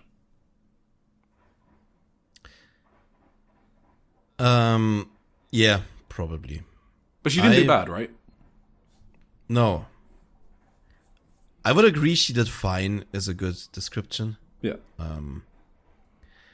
I'm probably higher on Hanako than most, and maybe I'm higher on this match too. I thought like Hanako looked pretty decent in some spots. Like actually, even her forearms were good, which they aren't always. But she had some cracking forearms in there. She did some cracking lariats. Why did I write cracking so much? Cracking's a good word. I know it's Cracking's a cracking word. cracking lariats and dropped her on the head with like a deadlift backdrop suplex. Like she did some impressive stuff here, and I think people are being too weird about Hanako sometimes. Like I see some very crazy like over the top, exaggerated. Over the top statements about her, like how much she apparently doesn't get it or whatever. I think people need to relax. But obviously there are better big men wrestlers out there right now than Hanako. I think she's a woman. Like a Bozilla. Yeah. Yeah, but I thought that was like the general sorry, term. sorry. Just fucking with you. Yeah. Yeah, I think people are like over exaggerating about how bad she apparently is. I think she can be good. The Yuria match didn't hit for me either, but the Rana match was a lot better than people. Oh, for sure. Acted it was, I think, or like pretended it was, and this one too. I liked it. Yeah, it was fine. It was good. It was nothing more, nothing less, but it didn't like suck. It didn't underdeliver for me. It delivered pretty much exactly what I expected from this. So okay, it underdelivered for me. That was fine. I've not seen many, if any, fine Veni matches. So that's why it underdelivered for me. Yeah, maybe that's true. I did enjoy Hanako after the match too, like when Veni dismissed it and Hanako sold it very well. And I also thought that the start of the match was very fun because like that was like when no, but like Hanako's doing like the hey, let's grapple, hold my hand, and then Veni just slaps her around the face. Yes. Yeah. That was kinda, I don't wanna get into it now, we're gonna get to it later. But the video wasn't out yet, what happened in Sendai Girls, right? There was just the news that Yurika Oka got a concussion against Veni. And I was like thinking, how is Veni gonna, is she, was that a scare for Veni or whatever? And the very first thing she did in the match is like the hardest shoot slap to Hanako's face I've ever seen. That's kind of hilarious. Nope. Yeah. She is not scared about knocking people out. No. She only has one mode. Veni is Veni. Yeah, so solid match. So the post-match, Veni basically has the same thoughts as me. So the interviewer was like, okay, what did you make of Hanako? And Veni replies, what did I make of Hanako? She didn't really seem like an assassin sent from the almighty Stardom. Oh, wow. And then the interviewer was like, can you explain what you meant by not much of an assassin from Stardom? And Veni's like, I mean, some of them have been good for me recently. Rina-chan the other time was solid, and when I faced someone like Suzu Suzuki, I thought she was quite something. Compared to that, Hanako, couldn't she do a little better? She's got the height and she's wasting it, I thought. So I think Veni posts in Discords as well about Hanako. So Veni obviously called out Bazilla, and she said that this was meant to be their match. So she basically confirmed what we all knew. But the fact she's calling out Bazilla, they're obviously going to have a rematch. So yes. Then we had Kuroshiro Tokyo. And then what? I was saying, and then the big one. Oh, yeah. Kuroshiro Tokyo, Japan. Yeah, so I would like to say I do not have insider information. So last episode, okay, I said, in around 33 minutes is the timestamp, if you just wanted to check it out. I said that this would be Shinsuke Hirota dressed as Sareee. I'm very sorry for manifesting it. But this was way too obvious. It is like the perfect spot for Hirota because she normally doesn't get pre-announced because you can't announce the actual wrestler because they're not showing up, and you want the pop when she comes out dressed as them. So normally any big X's, like any X's on any big indie shows, I just guess her. so that's makes sense. Yeah. I don't have anything on this. Would you like to talk about it? Well, I have okay. This might sound crazy. Oh my god. We just hit the 3-hour mark, guys, so the delusion starts to kick in.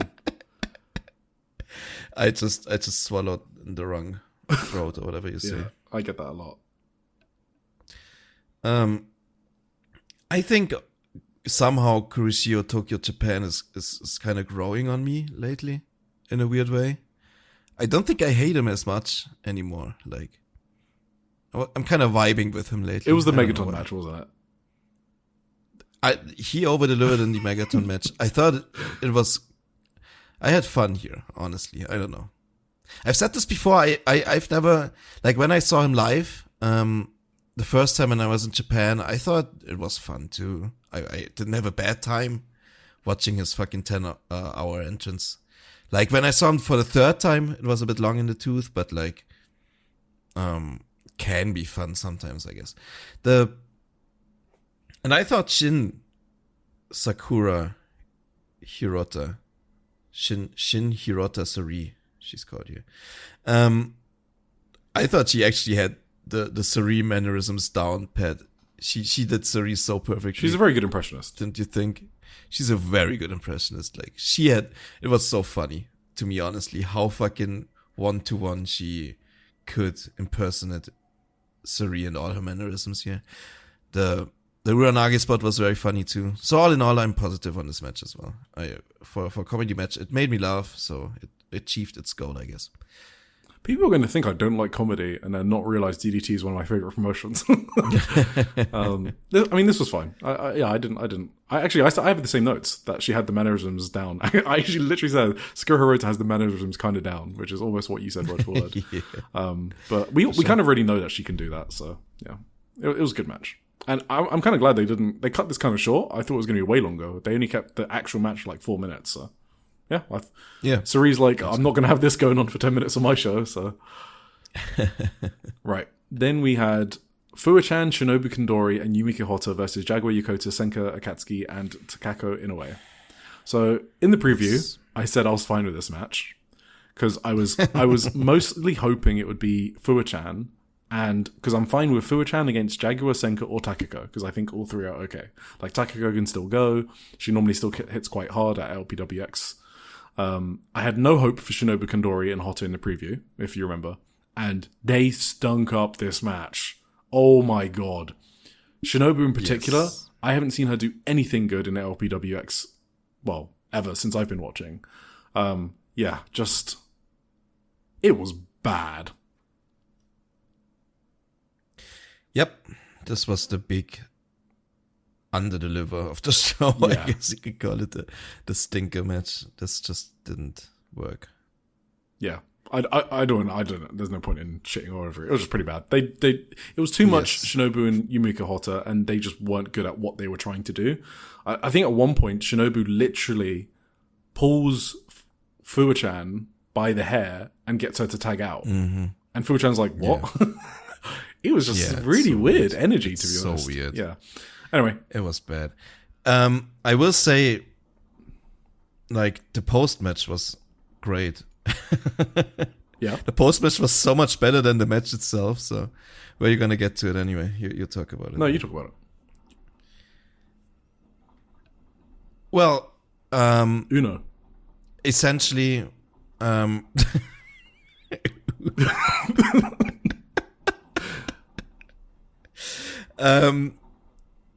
well, Fuwa tapped, right? Yeah. Which also, that didn't really surprise me. So she was all friendly after the match and wanted just a friendly handshake from Senka. And Senka just fucking slapped her over the head instead. And Fuwa was so fucking pissed. She was so furious, and so they had a big, like, yeah, they went at each other after the match, like way more than ever in the match, I felt like. So they barely did anything in the match. Like, whenever they did, it was good. That's true. Yes, that's kind of the takeaway. The olds kind of dominated the match, but whenever the youngs were in, it was acceptable, I guess, or good even. Yeah. But like, it was just too little. And after the match, the youngs finally showed some like real passion and anger and heated post-match. So Senka said she was going to debut a new costume, and that's also funny. It was just literally a remake of her current costume plus some knee pads. Yes. That's kind of funny. You have to admit, that's a good rib. That's a good bit for sure, yeah. In the post-match, Jaguar Yokota, who's a legendary trainer, I mean, she even trained Takako Inoue and Yumika Hotta, who are in the match. So that's kind of crazy. She put over Fu-chan's bumping, which we have been doing since Dream Queendom. Okay. So if you read like Jaguar's backstage comments and shows, you can see she like loves training and coaching. She's really smart. The interviewers like always get good answers out of her, I feel like. So they were asking her, what else does Fu-chan need to do to develop? And she basically talks about wrestlers who are quite agile and dexterous. They tend to be too polished and it doesn't look like they're fighting. But Fu-chan, who is agile, she still has a bit of roughness to her, which Jaguar likes, which I think is kind of true. So that's cool. Yeah. Fu-chan said that her mum was in the crowd and her mum is a huge Jaguar Yokota fan. So Fu-chan was happy she could just be in a match like this in front of her mum. So that was cute. Absolutely. Kaoru Ito versus Natsupoi was the next match. Timers, huh? Talking about old timers. Yeah, so I was high on this match, if you remember, because I've seen some great Ito matches in the past couple of years.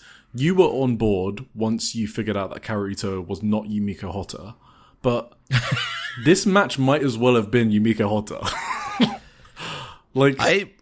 These submission holds... You go first. Well, these submission holds kill me, okay? I am not a submission hold guy. I like it when they serve a purpose to the overall story in the match. When you're doing fucking multiple minutes of them, I just against Natsupoi, of all people, one of the biggest stars in the fucking industry, and you're working her like she's a fucking rookie. Huh?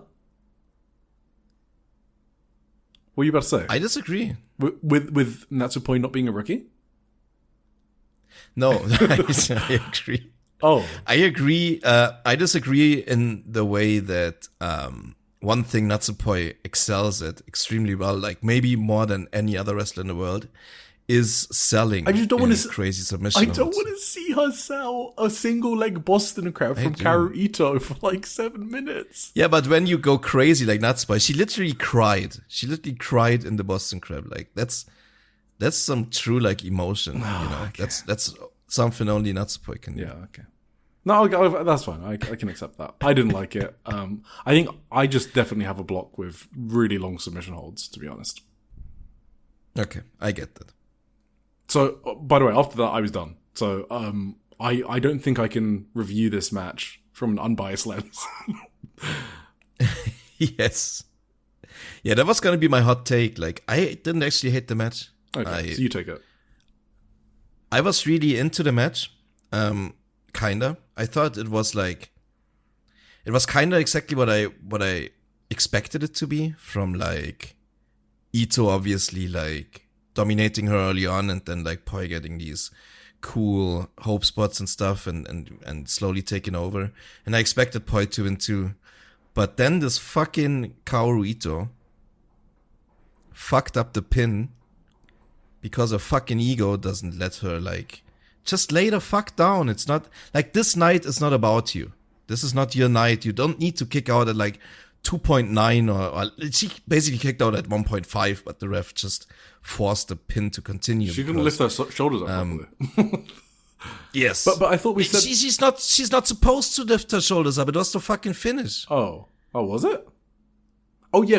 Wait. Or do you think it wasn't the finish? Well, okay, no. I guess what you said last week, by the way, was Daichi counts as a shoot, right? Is that probably why you think it's the finish? To me, I don't think it was the finish because they both looked shocked, right? They did. Like Poi, but I just thought Poi was super shocked, and then she called for a rematch because she said she was frustrated about how she won.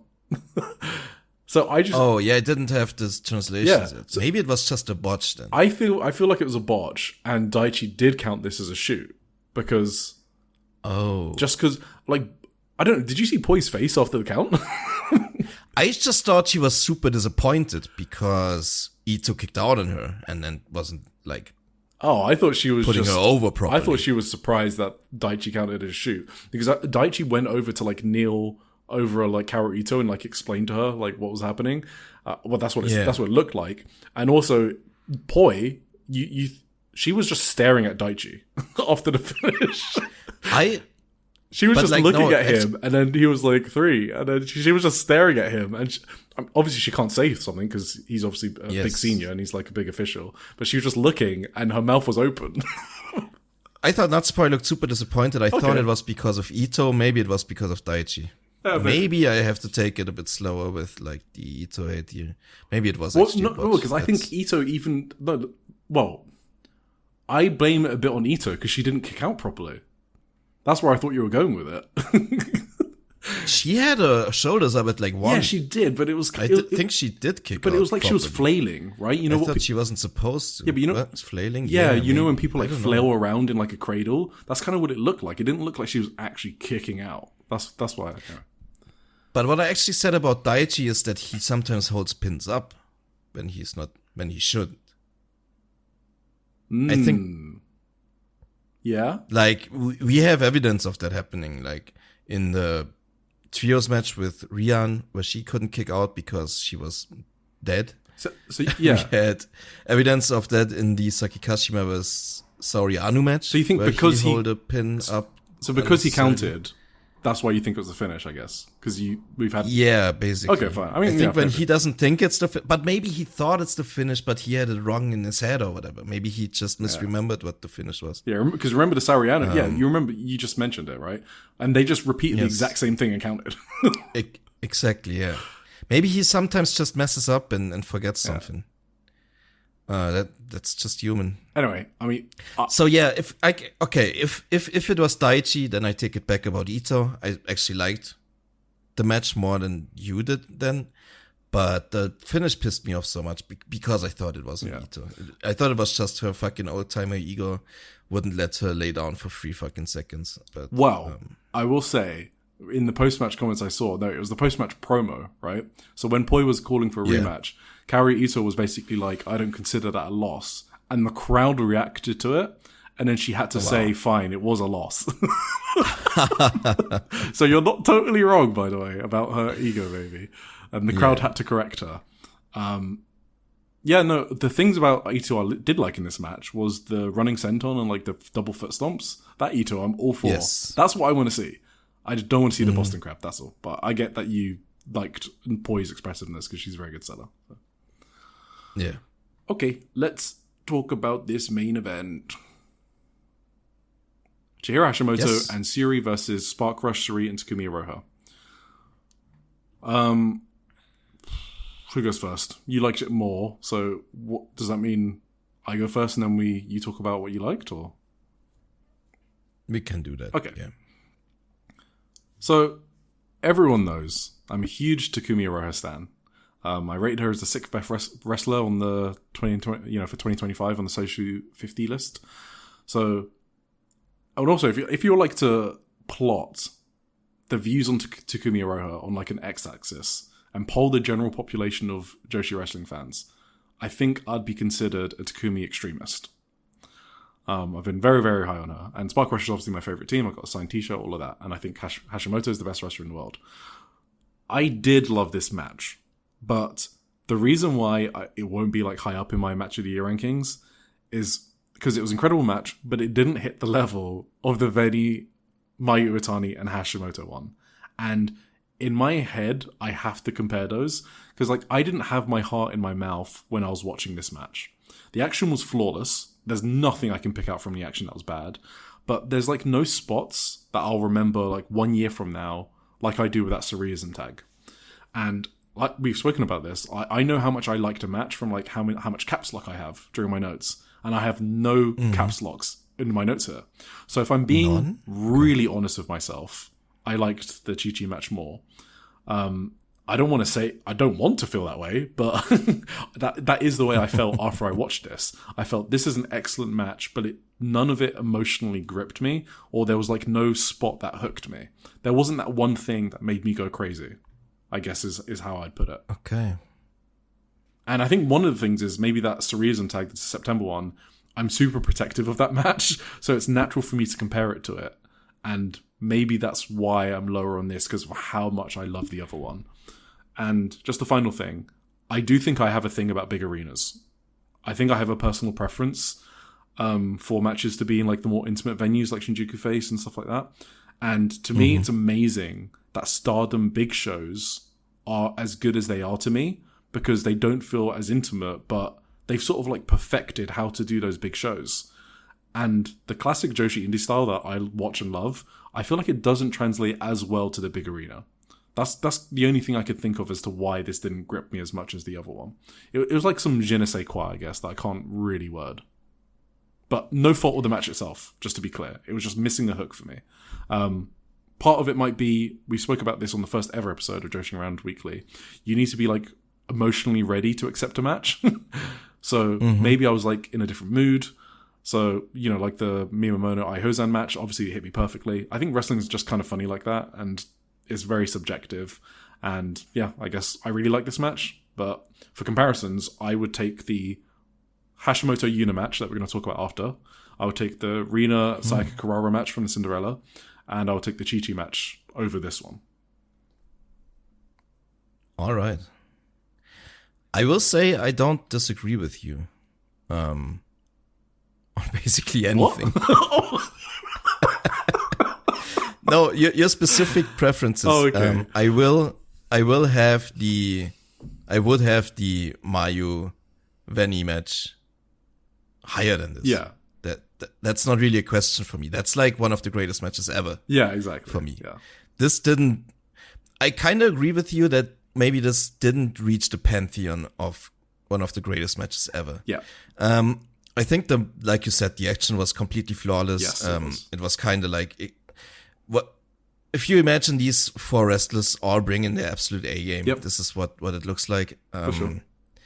But yeah, you're kind of right. The thing that popped me the most, or like hooked me the most, and like got me really into it, was really just towards the very end, actually. When like Chihiro just ran Sareee over like a truck. Yeah. That's awesome my spot. first like big caps lock moment for me. I do have capital locks Lamau for that spot. Yeah. So some caps locks, yeah. And like the thing that really like popped me the most is basically Takumi. Yes. Takumi's spin kick at the end before like that basically spelled the end for Chihiro when Takumi hit her with that spin kick. That was like the moment of the match for me. Awesome. That was the hook also for me that was kind of missing for you. Yeah. That was kind of there, but it was like basically the very finish of the match, because then the Uranagi span began and Chihiro was basically done, and it was just the finishing stretch. But that spin kick from Takumi looked so fucking sick. That was like one of the greatest kicks I've Can you ever talk seen, about Takumi for a bit, probably. and how amazing she is, and people don't still give her the credit for being so amazing? If there's still people, like I've seen some people who were Takumi haters acknowledge that they were wrong. Fine. Maybe not that they were wrong, but some people I saw said that this was a great performance from Awesome. Takumi, who I know were haters. But like everyone who still thinks Takumi is like washed or whatever is completely in the mud at this point. If they can't acknowledge it after this match, they either didn't watch or they're just fucking delusional. I don't know what to tell them. To be clear, she had an amazing performance here. and for me, this is the same Takumi I've been watching for a year. Yes. So yeah, that's why I feel so strongly about Takumi, and why I've always rated her so highly, like in my list or whatever, whenever I talk about her. So Yes. I think a lot of the hate really comes from this one Utami match that I never watched, but that has a really bad reputation. it was just The 58-minute one or whatever. like, I didn't like it, but that's just because they planned it incorrectly. The wrestling in the last half an hour was incredible. Okay. But the first 20 minutes were nothing. If they just needed to plan a better match. That's it. I think people took that way too hard and just For sure. completely wrote both of them off after this match. Yeah. From what I saw. And I think that's just not a serious way to approach something, like one match, just to judge the entire fucking, like, these absolutely. are done forever or whatever. That's just not serious discussion. So I never took those people seriously anyway, but I think everyone has to fucking acknowledge after this performance that Takumi Iroha is incredible, and yeah, she brought it here. She was amazing. Some specific spots like her and Sareee kicking the fuck out of each other. Oh yes, that was sick. My god, their thighs. How do they do that, man? How can they walk the next day? I was just watching these two, and I was like, these are the two best kickers in the business. Yes, like just perfect kicks. Yeah. And I was kind of ragging on Sareee, well, specifically her running for a while now. Right? Specifically, but she also like kind of took it easy with her kicks for the past 2 years or something. Like ever since she was like downcycled from her red belt reign, I thought she kind of took it back a bit. Her intensity in general in every match basically she had, because she wasn't in the spot anymore where she had to have like a 5-star classic on every pay-per-view.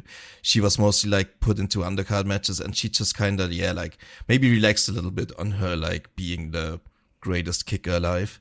But here she just decided to fucking bring it, and even her like knee strike, she did the old Shuri knee strikes, and they are so good. Yeah. So yes. Some other spots I've got, like, so Sareee did the La Mystica Schoolboy, which is the same thing we've seen Anri do in Actress Girls. Yeah. And I've seen Kazuma Masumi do it in DDT as well. I actually didn't realize Sareee does it. I don't know. No, I've never seen before. Okay. I called it uncharacteristic in my notes. Yeah, but that was I can't remember her doing like a fucking La Mystica type thing ever. Takumi's selling of the armbar I thought was really cool as well. Series armbar. So yeah, and then I've also got the Hashimoto bowling over Sareee spot. That was so hilarious. Oh my god. Chihiro might have the second best spear in the world. It's amazing. Yeah, after Sayaka Kurara for sure. Yeah. Absolutely. Yeah, there was just a lot of I thought there was a lot of really inventive double teams in this match as well. So like Hashimoto like dodged Saree's roll through like foot stomp thing, and then she just got super kicked by Takumi, right? It's just like having each other's back, that dynamic style of wrestling that Joshi tag teams I feel like do better than anyone else. There was just a lot of that in this match. Yeah. In general, there was like Takumi Chihiro. When did they have their last match? I don't even remember. That it doesn't even ring a bell to me. They had a stretch in this match like against each other that was so fire. That was so good. Yeah. Yeah. I love when Takumi broke up a pin with kicking Hashimoto right in the head. Oh yeah. Just straight in the head. It was so sick. It's fucking insane. I love her, man. She's great. Yeah. And then there was also the Cradle German Suplex Jackknife combo that we've seen from Spark Rush. And then they finally hit their Swanton and Stomp combo. And then the finishing stretch between Hash and Sareee, I thought was just, it was like the November match. It was yes, a lot of very obvious callbacks. Like even when they're like running the ropes after each other, they did that exact same spot in November. Yeah. Sareee fought through the German suplex and then hits the Uranagi. Hashimoto fights out of it. They hit some really stiff forearms. And what I thought was really cool about the German suplex, like Sareee fighting out the German suplex, is Sareee was basically sandbagging her. She was like using all her weight not to get German suplex, because it was the exact same way she got destroyed in November. I love little details like that. So that was very cool. Hashimoto hit the last ride, one of her finishers, obviously, but Sareee kicked out, which got a big pop. And then there was the Uranagi spam. It was just the standard one, so you get a third one, a fourth one, a fifth one, just like in November. This time, though, Sareee breaks up the fifth Uranagi, and then Sareee hits the wrist clutch, which is the GG. It was GG. Yes. She got her win back, basically. Yeah, we kind of saw that coming, right? Yes, exactly. Yeah, excellent match, to be honest. I literally can't fault it. Just that didn't have that hook for me, and I've just seen it's like ranked the same as the other Sareeism tag match, and that just sits wrong for me. So, excellent match. You should definitely watch it, but I wouldn't consider this on my like match of the year list at the end of the year. I did put it fairly high on my match of the year list. I'm probably I'm not gonna fault anyone to do it. I did that right after it happened. I was very high on it. I just at one point stopped taking notes too, because I just wanted to revel in it or whatever you call it. The votes are probably gonna calm down after a while. Probably. It's always like very high at first, right? But I would definitely agree that the 2024 tag is still definitely better. I wouldn't be surprised if it's still in my top 10 at the end of the year. But I also kind of was thinking about something you mentioned earlier that we're going to get to. Cool. All right. That I watched after this. Yes. So in the post-match, I thought it was a really cool post-match because the Hashimoto Sareee storyline is that their rivalry is entirely competitive. That's why they're able to like shake hands and hug. It's like, imagine like two Olympians, right? They're competing in the same category. You know, they don't just like hit each other after the match, right? And stuff like that. Like in judo or whatever, they just shake hands. There's like respect there, right? They respect each other. Yes. So it's a very sports-like rivalry, very realistic. And that's one of the reasons I love that rivalry. So I just want to say... I did think Chiro Hashimoto was more emotional than usual. She was screaming. She was. Because she's probably shoot happy for Sareee as well, right? Yes. Yeah. So, I've been saying for quite a while that there is a singles match coming between Spark Rush. They planted the seeds in their first ever defense against H2D, so Ryu Mizunami and Tanoka Kato on the 20th of May. And I remember writing about it. It was my first ever review for the Social Suplex newsletter. So I thought it was fun to see what I wrote. So I went back and I wrote, the story of this match was to tease tension between Sareee and Takumi. During the match, there was a spot where Sareee accidentally kicked Takumi in the face. This was the only time it was played up, so it could be nothing, but a seed was planted for the future. So one of the best things about Joshi is if you just watch everything, everything will just fucking make sense. That's why I feel like whenever you follow the products, you're able to know what's happening, and things normally aren't a surprise. Most of the time. So this wasn't a surprise to me at all, obviously, and I'm really happy. They basically announced Sareee versus Takumi Iroha for the AAAW title on the 5th of May at Yokohama Buntai for Marvelous's 10th anniversary. I definitely got goosebumps, so I'm very excited for that. That's awesome. Are you excited? I am very, very, very excited. I wonder what other shows Saree's going to be doing on the day. That's my only worry. So, but it should be okay. I think STARDOM don't have a show on the 5th, so it should be fun. Okay, are we done with Sareee ISM? Okay, yeah. The singer came back out. Did we mention that Sareee got like the singer for a theme song? Yep.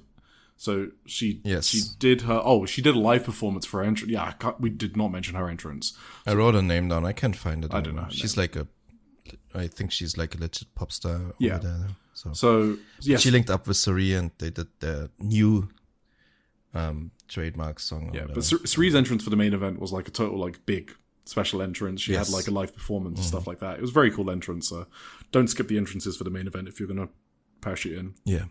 Before Sareee came out, they did like the classical like a little pause before the super main event comes out, and they draped like the entire ring in red lighting, and it looked so fucking awesome. I thought awesome production value on this show. Yeah, except the ring mic. Sorry. yeah, maybe. Okay, let's move on to Sendai Girls because we still have a lot to talk about. We're 100% cutting some stuff out, by the way, Tim. So, yes, I did. The first show came out, I think, yesterday evening. They released the word like randomly, and I have not had the chance to see the full show. We're not going to talk about the full show. We're just going to do quick notes. On the 20th of March, they were at Zelia Taisha Hall in Osaka. And yeah, as Tim said, they uploaded it yesterday with like no announcement, and it wasn't even like on the Wrestle Universe schedule. So our lovely Spike Nishimura correspondent, Alice, she basically just started talking about the show, and I was like, wait, what? What show? And sure enough, sure enough, it was there. Because I check schedules very often, so it's kind of rare. I have no idea a show has happened. So good job, Sendai Girls.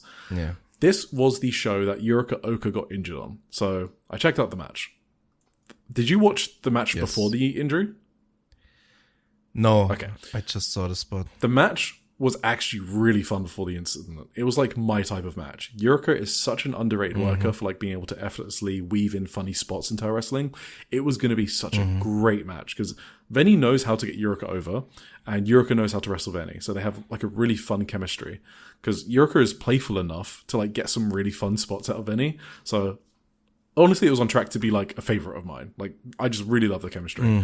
Then the injury happened. So I was going to ask you if you wanted to discuss it, and then you told me, so we can discuss it. So I slowed it down and replayed it. I think we should. I think it's an important. Yes, I replayed it a lot, frame by frame, just so we don't misreport as well. Well, we're not reporting, we're not journalists, just so we don't misspeak. So what happened was, Yuriko is basically doing a flying nothing, right? When you jump off the turnbuckle, and Veni is basically going for, it's not really a code breaker midair, it's like a double foot, right? Rather than a double knee. It's like she's trying to shotgun drop kick Yuriko out of the air. Like a shotgun drop kick, exactly. Yeah. But it's not forceful.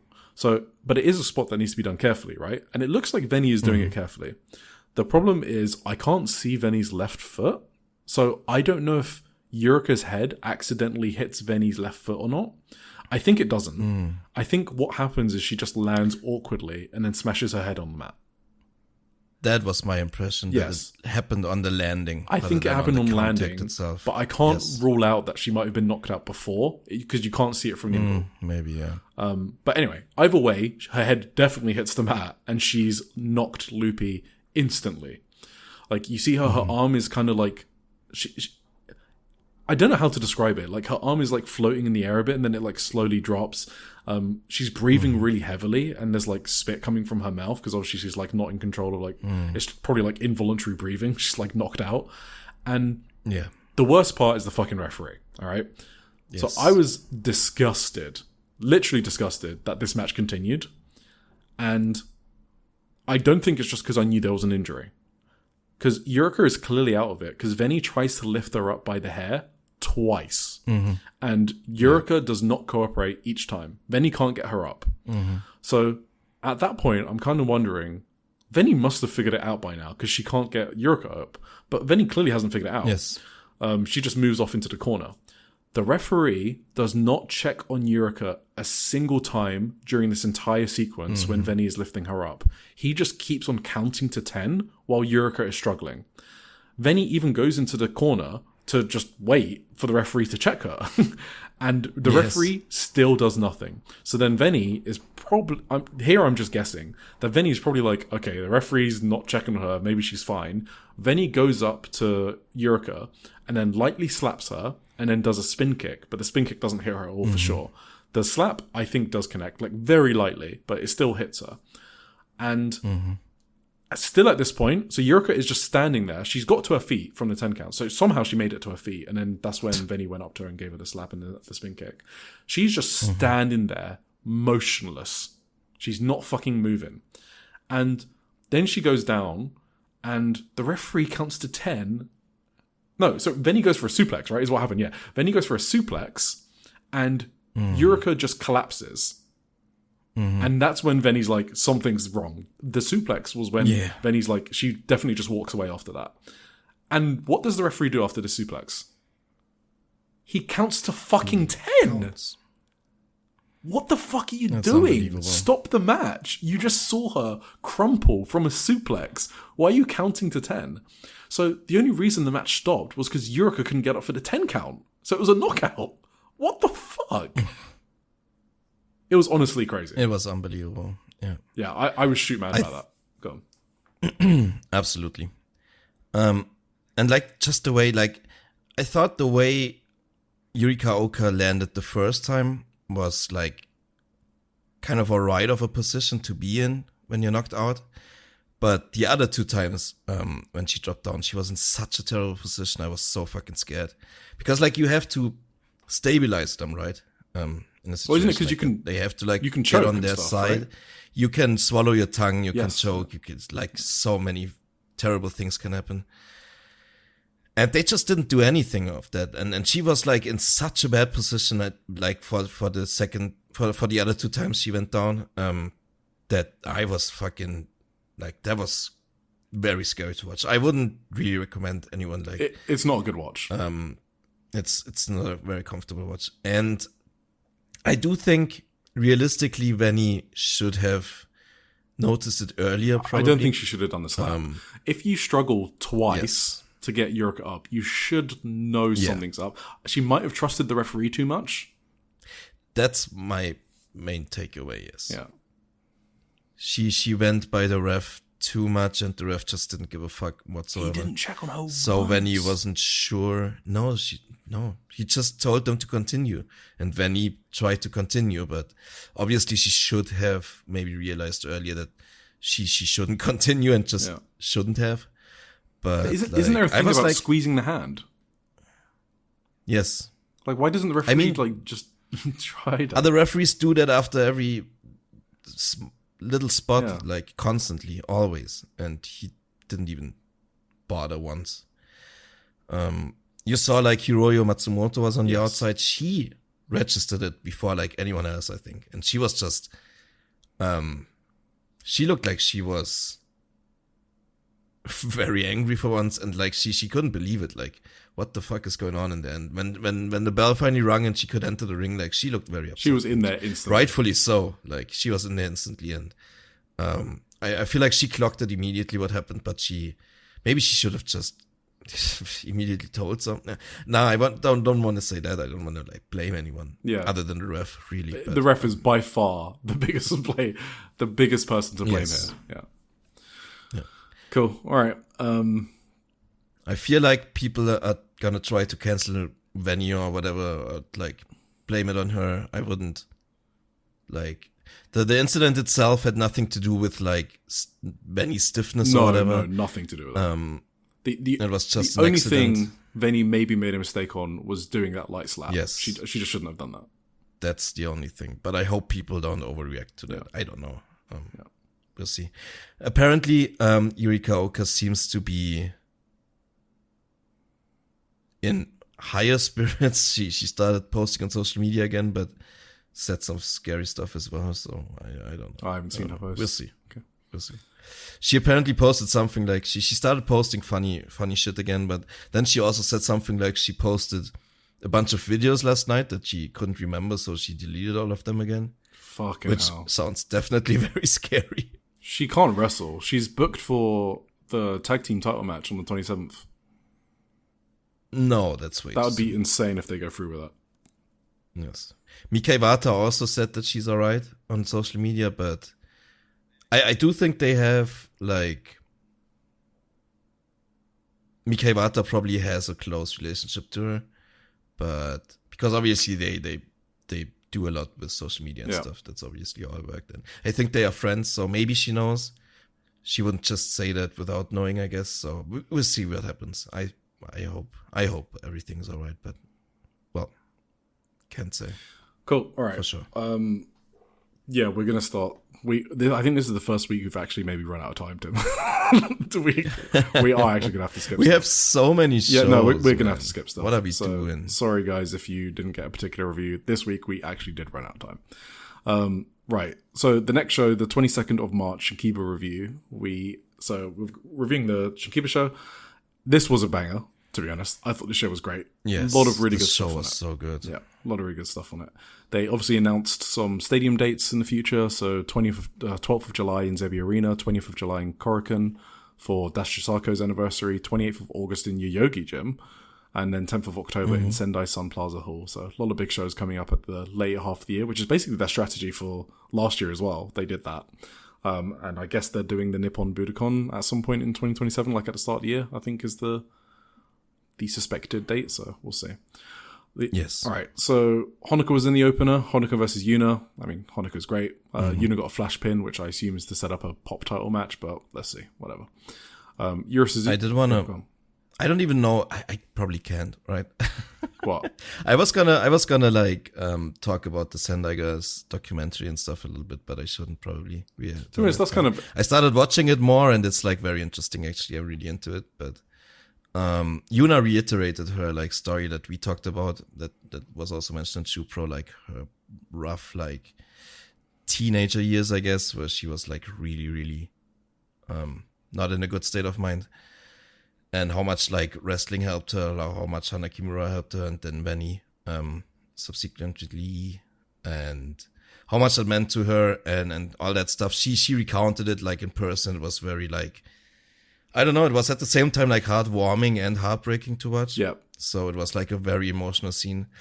But needless to say, I was like rooting for Yuna all the way after watching. Like I watched it like literally like right before I put the show on, so that helped a lot in my story with Yuna on this show, because like I thought she did great in the open as well. Like I think she's really improving, and the crowd is really into her, and that's great to see. Sometimes, even if you connect more with a character, that is another form of improvement, right? Because it is theater. It's not a sport. Yes. So if someone's able to get their character over more, that's also an improvement. Mm-hmm. It's not just about like in-ring work. Yes, and I popped so hard when she got the pin. That was awesome. So this was the first of 2 matches. The second we'll talk about later. So Yura Suzuki versus Zonez in a singles match. Just want to mention, Yura Suzuki has new gear. It looks a lot better, I feel like. Still got the blue and red theme, but it looks a lot better. I've always been high on Yura, and because I basically... She's very good. Yeah, I spoke about her Catch the Wave tournament last year. That's when she kind of floated on my radar. And I feel like she's going to have a breakout year this year. She was great in this match. Like, she's improving faster than I even expected. She looked so clean. The kicks were great. The knee strikes, the armbar transition, everything. So, yeah. Yes, I completely agree. Zonez's chops were actually quite insane as well. So I was kind of impressed with Zonez. This was a good match. This was a pretty great time limit draw, to be honest. So yeah. Then we had Marvelous versus Hiroyu Matsumoto, Miyuki Takase, and Spike Nishimura. So Marvelous is Ai Huzan, Miyu Momono, and Sora Yame. So Ai Huzan's first Sendai Girls appearance since 2023. This was basically just a preview between Takase and Mio for the tag titles, which who knows if that match will actually happen. Yeah. Do you have anything you want to say about this match? I feel good for Spike. I think the crowd was very into Spike, which was great to see, and she got the pin in the end, which was also great to see. So yeah, those were. I thought that was a lot of fun. Like obviously, all the participants. It was a good match. Various degrees of fun. It was a good match, and I love the finish. Spike getting the pin is awesome, and Spike's music is awesome. I wrote as well. Yeah, the only note I had was Matsumoto seemed to be calling the match, because there were definitely some points where Spike, so for example, Spike was meant to go to the top rope, but I think she was too busy beating up Sora Yame for kicking her shin. And Hiroyu knew she had to go to the top rope because she was like pointing to her and pointing at the rope. So Hiroyu, Matsumoto definitely looked like she was calling this match. Because then later, like Spike hits a great springboard drop kick, and then Matsumoto like comes in and whispers something to Spike, and then Spike hits Sora Yame with the Michinoku driver for the win. So I was like, why did Spike need so many spots called out? I don't know. Maybe it was nothing, but I just noticed that. Maybe they just maybe Hiroyu was supposed to finish the match, but she just said, "You take the pin." Or whatever. Maybe it was an audible. Yeah, we'll see. Then we had Dash Chisako Mika Wata versus Minami and Ryu Mizunami. So this was actually meant to be the main event, but it was moved down to the semi-main event because Chihiro Hashimoto was obviously supposed to face Yurika Oka in a singles match. That got replaced by Yuna, so Yuna works twice. But also, Chihiro Hashimoto was in the Sareee ISM main event we just spoke about. Yes. This show was going on at the same time, and that main event ended, I want to say, an hour and a half before this match. So she had to travel from Yokohama to Shinkiba, which is like 75 minutes. Yes. So this was really tight timing. So in order to give her more time, they swapped the card order and also went to intermission after this match. So... Yes. But yeah, this match went over 20 minutes because they were clearly giving Hashimoto as much time as she could have. But yeah, you could kind of tell. Yeah, but I thought after all the chop crap, like the last 10 minutes of this match were really good. Yeah. I'm reading here Mika Iwata lost. That must be a mistake. So what happened was Mika Iwata lost. Yeah. That is exactly what happened. Well, I mean, it's Dash and Mika. You know, Dash doesn't actually take a lot of pins in Sendai Girls. I can't... No. So the only other thing was... Manami, but she has a title match on the 27th. Oh. They could have just made it... They went 20 minutes 35. Yeah, why not just a time limit draw? 20-minute match. That's what I was expecting. I mean, they already had a time limit draw on the card, but just do another one. Yeah, I was expecting that because... special circumstances, whatever. Yes. Right. Main event. That's what we're here for. Chihiro Hashimoto versus Yuna. Yeah. Impromptu match. What a fucking treat we got. Oh my god. I swear, Yuna better be thanking Yurika Oka, because this was the best thing that could happen for Yuna. This match was insane. Yuna... This was a star-making performance. It was absolutely... I'm not exaggerating. Like, this is like a low-level match to your contender match for me. Like, I would have it over the Sareee ISM main. Yes. This match was crazy. Yuna was over. Huge Yuna chance. It was the most I've ever rooted for Yuna, especially how they laid out the match as well. Oh, yeah. Hashimoto, we know, is fucking great. Obviously, she's the best wrestler in the world. Yes. She made Yuna look $1,000,000. Okay. And it was also Yuna's, obviously, best ever match, and it's not close. But Yuna's performance was amazing as well. She was flawless, almost, I'd say. Do you remember? So you mentioned the Sendai Girls doc, and in part of the document, the only part that I've watched is that Hashimoto has wrestling lessons that she runs regularly, right? And she has a lot of indie talent that go there. I think maybe even some Stardom talent. No, definitely some Stardom talent. I think it's only Marigold talent and TJPW that don't show up there. And if in that document, Yuna does like some shoot wrestling with Venny, and Venny's her idol, right? And this match really reminded me of those wrestling training sessions, because I swear to God, they must have said to each other, look, we don't have time to plan this shit out, just wrestle me. And it was incredible. Okay, like Yuna trying to wrestle Hashimoto made her so much easier to root for me. Like, she went for a double leg takedown and completely missed, and it was awesome because that's realistic. And, you know, Hashimoto's one of the best wrestlers in the world. I loved it. There was like a sick armbar. It looked like a shoot, to be honest. It was insane, that armbar. And what does Yuna do? She rolls over quickly to hit the ropes. Yeah. That was so smooth from Yuna. Like, that's a wrestling thing that Yuna did that was amazing. Like, we don't consider her an in-ring worker. That was just good work. How quickly she did that. Then I'm already at caps lock, by the way, at this point. And this is like, a couple minutes into the match? So Yuna does a single leg takedown attempt, and Hashimoto turned it into like a gut-wrench suplex and just launched her across the ring. It was awesome. And Yuna comes back. She's fucking trying to forearm Hashimoto as hard as she can. These are good forearms from Yuna, like really stiff forearms. Yes. Hashimoto just clobbers Yuna around the head. And then later in the match, the whole thing about this match is the crowd is waiting for Yuna to either get that big takedown or submission hold or something. They want Yuna to get something against Hashimoto, this fucking monster, this wrestling machine. She finally gets an armbar, and the pop is massive. Oh, yeah. It's so good. She tries her special cradle for a good near fall. The crowd is losing their minds at this point. And then Hashimoto speared Yuna out of her boots for a near fall. Hashimoto fucking lariats her to death. Another near fall. The crowd is just chanting for Yuna. I'm chanting for Yuna at home through my screen.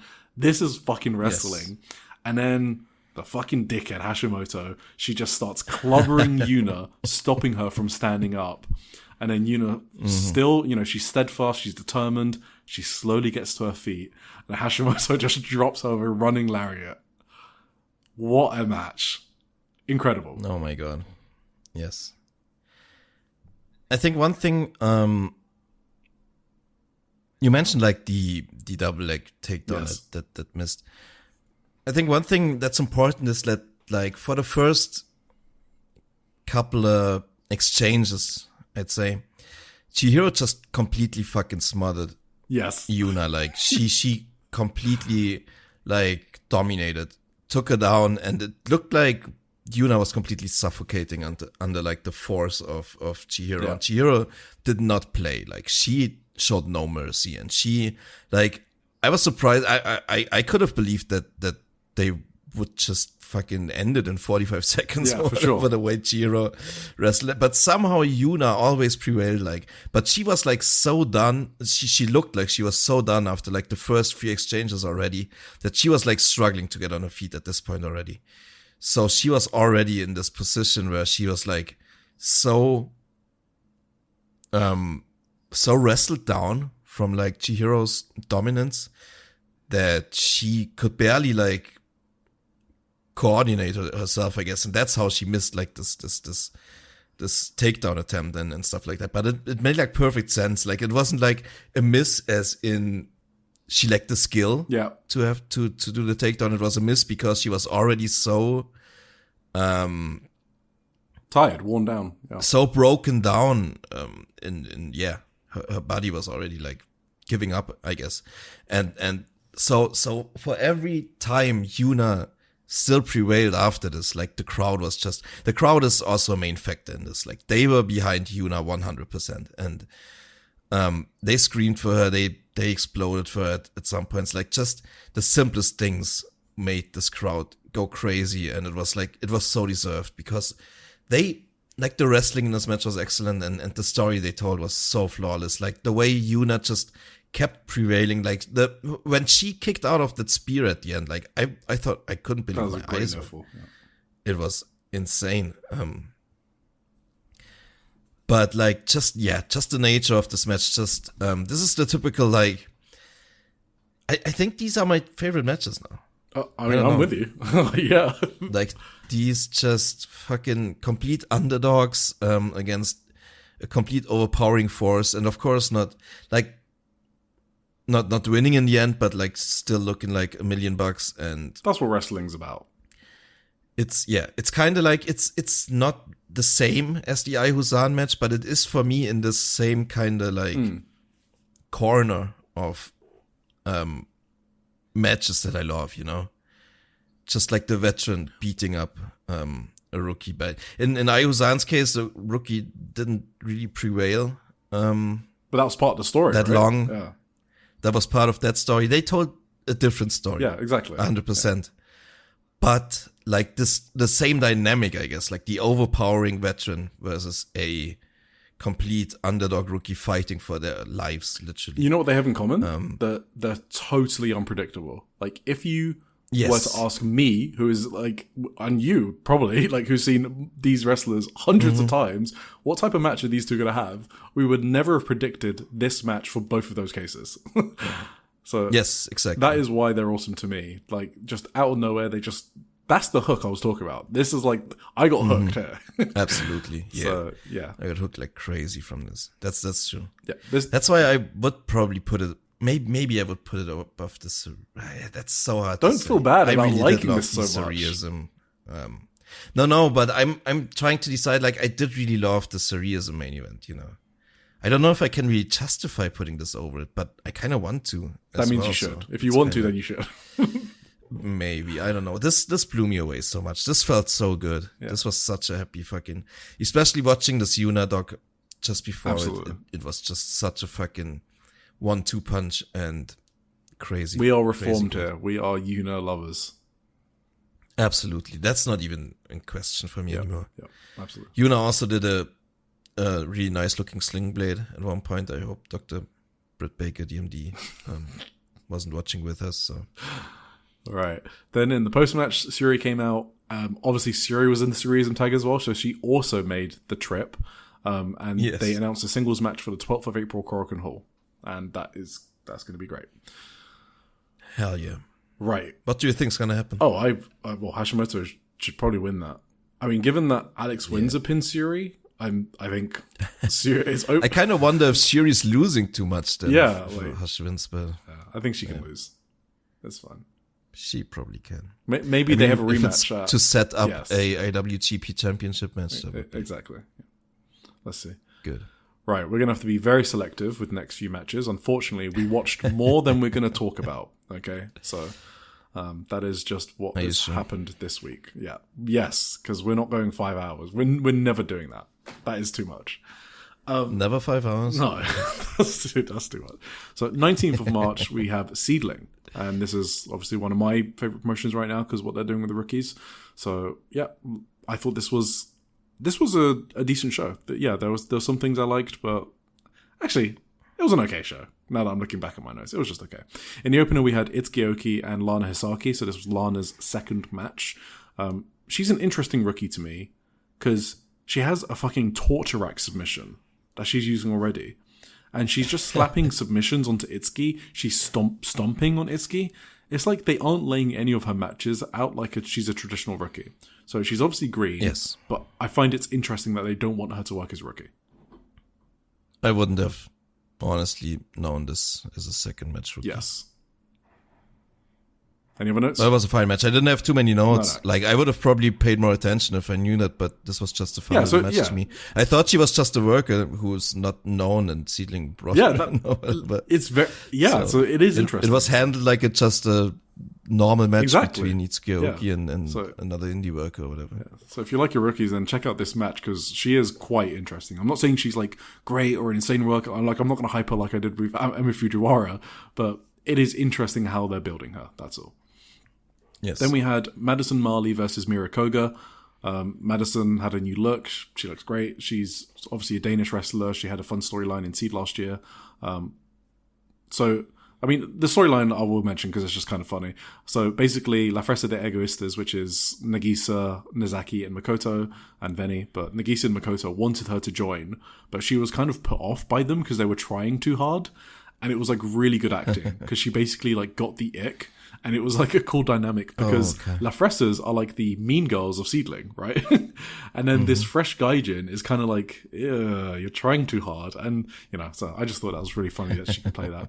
But this match was just kind of a bit weird because Madison's playing the vet and I think she's not totally there yet with it.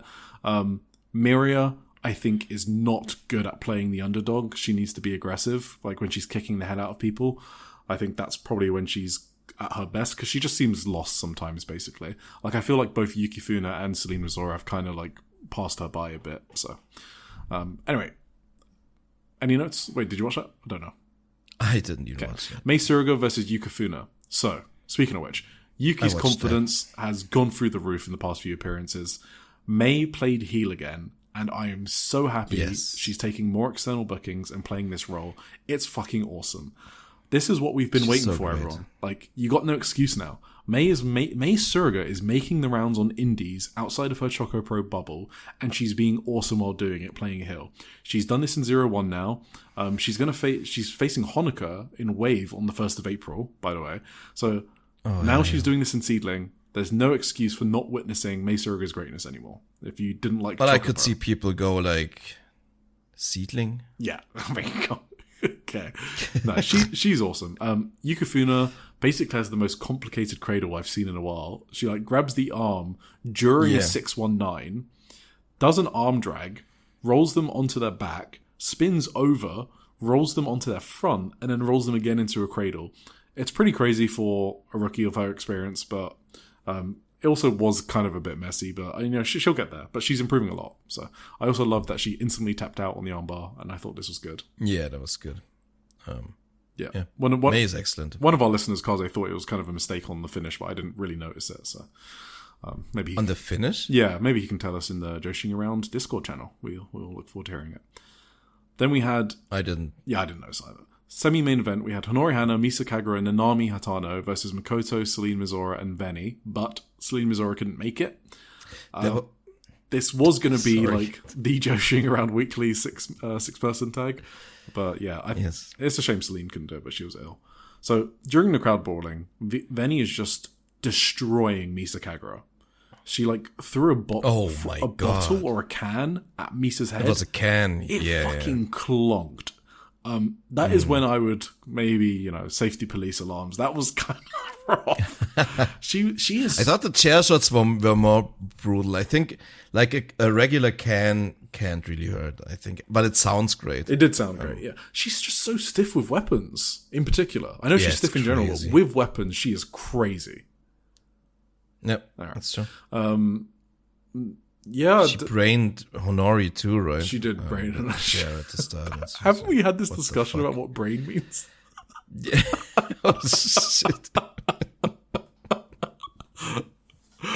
All right. Yeah, she did brain Honori. Pause. So Veni was doing like squats and bullying Honori. Honori just slaps Veni around the face. They have that dynamic. I've said it. They're one of my favorite rivalries in wrestling right now.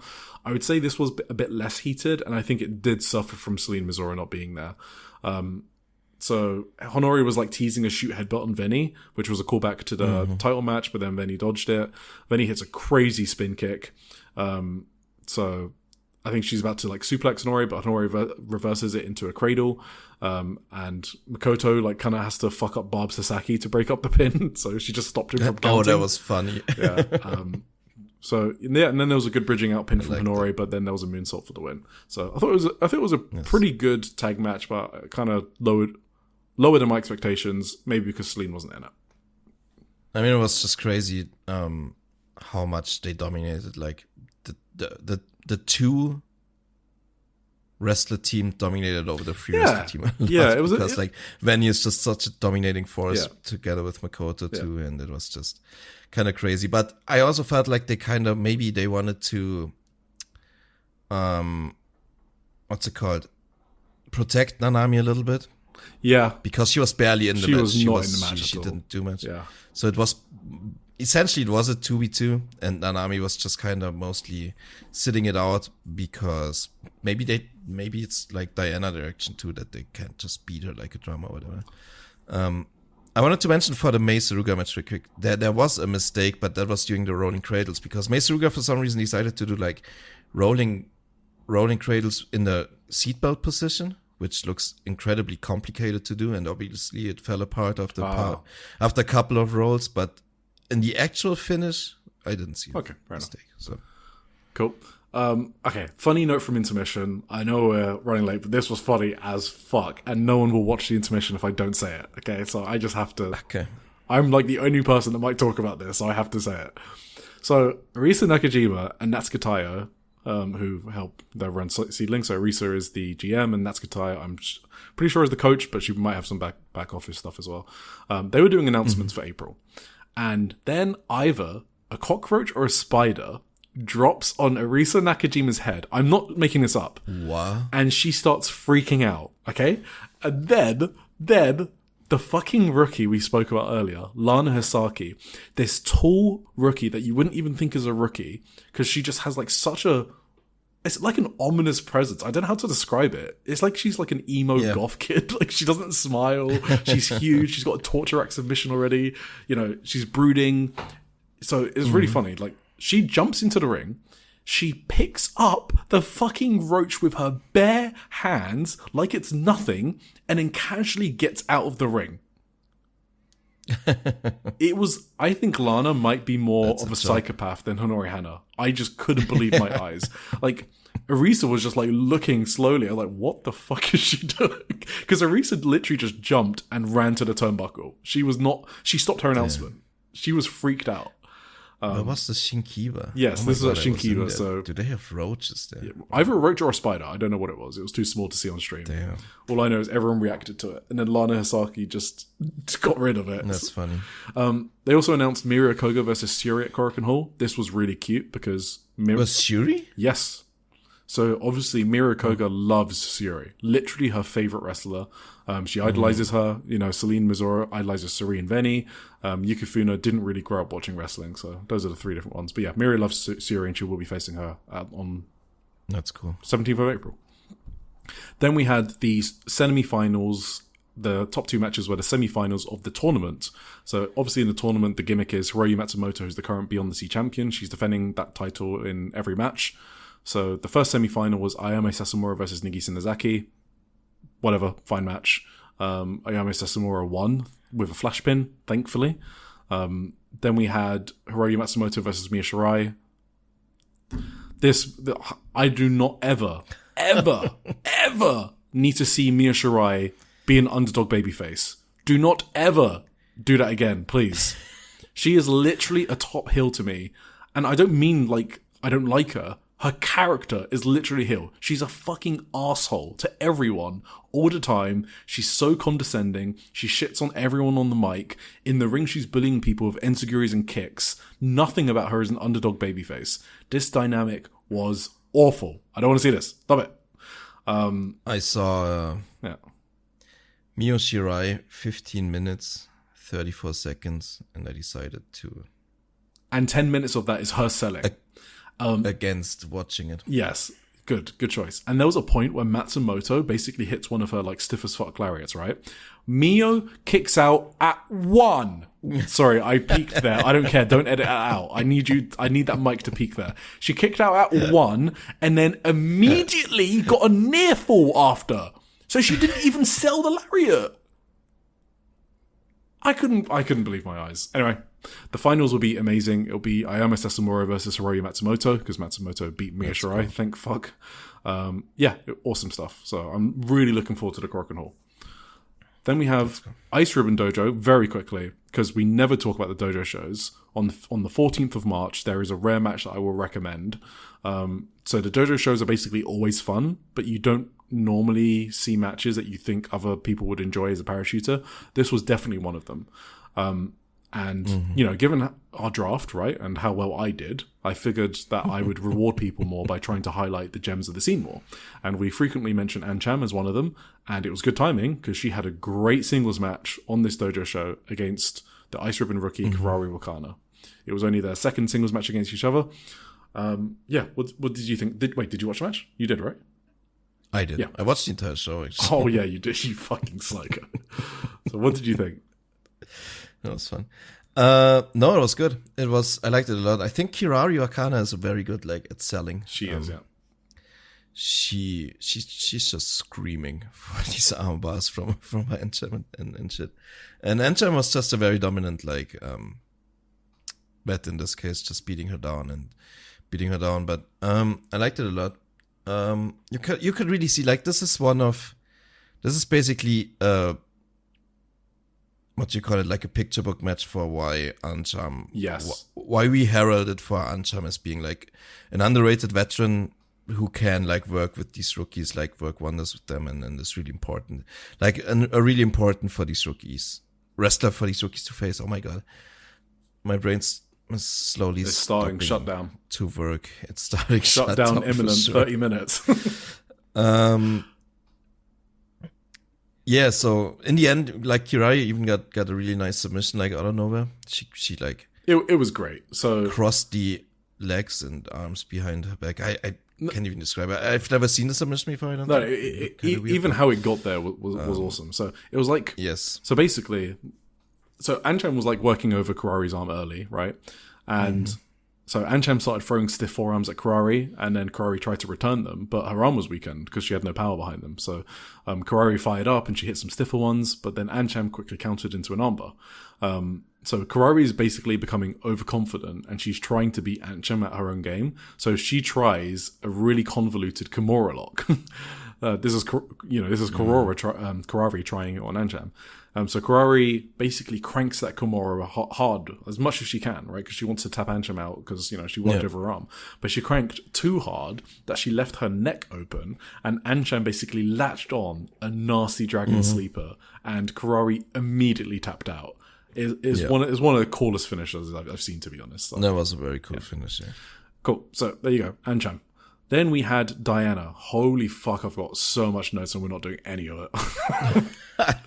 What do I want to say? I couldn't even watch this one because they took it down from their service, apparently, because something was wrong with the file or whatever. Yes. So quickly. You're on your own. They also uploaded the 22nd of February show. 23rd of February, which was in Hamamatsu. That wasn't anywhere seen before, so it's now up on the Diana service. I just quickly want to say, PPP Tokyo has a new wrestler called Non Tarago. She's 26. She beat Anna, who's the Diana rookie, very quickly. First time I've seen Non Tarago. She's basically, she was recruited by Chan Yota from the adult film industry. And it's Chan Yota's first ever student as well. So Chan Yota is 4 years into her career and she's already popping out students. So I think that's cool. And Taraga looked pretty solid for only 4 months of wrestling, to be honest. I'm not saying she's good, but she's solid. And the indie scene can always use solid talent. And her influences are Rhea Ripley. So I just wanted to say that Rhea Ripley is, again, massive in Japan. I think she's just kind of like a global star. And WWE don't even know it. I think she's probably the biggest woman star that WWE have made, except Mercedes Moné, probably. And her other influence is Takumi Iroha, so clearly she's going to be a star, non-Tarago. Right. Bigger than Becky? What? Becky? Maybe. Becky Lynch. Yeah, Becky's probably up there. Maybe those three. I would have said Becky is maybe the biggest. Oh, because really? Her peak was bigger than any other That's woman. probably, her peak is bigger than Rhea Ripley, probably. for sure. Yeah. Don't know about Mercedes Moné. No other woman was the top star in WWE ever, right? No, that's true. Other than Becky, but Becky was legit, so yeah. I would put her as the as the biggest woman star. Maybe not the best woman star, but whatever. Then I'm going to jump to the 22nd of March, which is a show I actually wanted to talk about, which is Volume 107. And I'm just going to talk about one match, which was Anna versus Haruka Umasaki. So Anna is improving. She started out from being the most green rookie in the entire industry, and now she's slowly getting there. I love seeing that growth. Okay, this is the shit I live for, Tim. Okay, this is my favorite thing about Joshi wrestling. I can watch someone from the start of the career where I think they might drop out of wrestling, and then a couple months later they're doing some crazy stuff. Like she offers a handshake to Umasaki, and then she yanks Umasaki into the corner and drop kicks her. So Umasaki was kind of playing a heel here, but Anna's forearms are so fucking crazy. They're so loud. So I talk about them every week. Yeah, I can't believe it. She can't do anything but forearms. It's insane. It's good. But she also showed a lot of babyface fire here, which I want to give her credit for because it's night and day from her first appearances a couple months ago. So I thought this match was really, really good, and obviously good job to Umasaki for getting this out of Anna. It's Anna's best match for sure so far. And it made me love wrestling. One of those matches that you just like, this is why I watch. So good shit. Then I'm not going to talk about anything else from there. So sorry if you wanted more Dino review. You'll get over it. Then we had Actress Girls in Osaka on the 14th of March. So I said this last week that they have a new debutante in April, but I found out a new note that I thought was worth talking about. So Yuri Yamane is 29 and she'll debut on the 5th of April. But her athletic background is very strong, and it kind of surprised me. It's very unlike Actress Girls recruits, who we know, recruit idols. So she is an actress, but she also has a black belt and is first dan in Shorinji Kempo while competing in national championships. So Kempo is the same martial art that Keno does, so Noah's Keno, and also DDT's Takeshi Masada. That's what they're trained in. So I just thought it was cool that she's a black belt and she did national championships, and now she's an Actress Girls. So there you go. Damn. The show itself was pretty fucking great, to be honest. Sometimes Actress Girls just put on a really great show. You can tell from the card. This was one of them where you kind of knew from the card that this was going to be a great show. The opener was Asako Miya versus Natsuki. Do you have any comments? Yeah, I talked to you about in private about that, but I'm enjoying Asako Miya for whatever reason. I think she's a very entertaining, like funny bad wrestler. I don't know. No, she is. It's definitely funny. I don't even think she's bad, but like as a worker itself, I think she can go. Like she shows it in here and there in between a couple of times. Natsuki is great, of course. So I was entertained by this. Yes. Yep. I was too. So yeah, I thought it was a good match. So then we had I don't know why am I even mentioning that. We had Marina Sahara versus Naru. I thought this match was great. You don't want to talk about the Maru match? I mean, no, it's just nothing really happened. Iona Iri and Mari versus Kyoko Iwai and Maru. Do you have anything on it?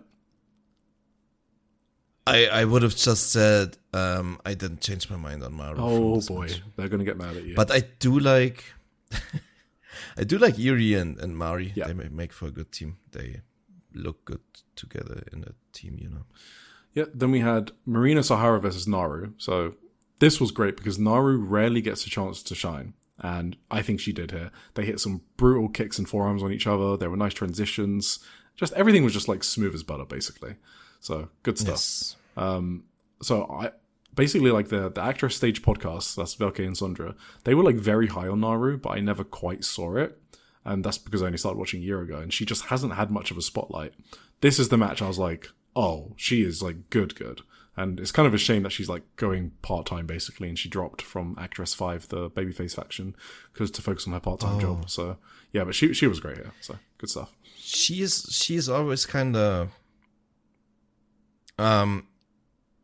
like, I think this was like my third match probably that I saw, and every time I see her, I think she looks like a new rookie to me, but then she starts going in the ring and she's like, oh no, she's like, I get what you mean. What the fuck? Yeah. She actually like, exactly. She's like thin as a twig, and she doesn't look like much, but she has some power behind her, and she's like sneaky good. Impressive. Yeah. Yes, exactly. Yeah. Sneaky good is perfect. Yeah. Kicks and elbows were insane in this match, and they did. No, you just continue. Okay. So, like the one spot was insane where like she draped over the top rope and Marina like deadlift Germaned her out of there, and yeah, there was some crazy shit in this match. It was very good. Definitely a good match. I like this a lot. I think I put it in my recommendations for my written review, but yeah, very good. Then we had Kana Ifuku and Yukina Uehara versus Marino Nishimura and Riko Fukunaga. So this was obviously the rookies Kana and Yukina, and they were taking on the champion Riko and another rookie who's Nishimura. So I was just watching this match thinking, again, what on earth happened to Yukina? How did she get so good?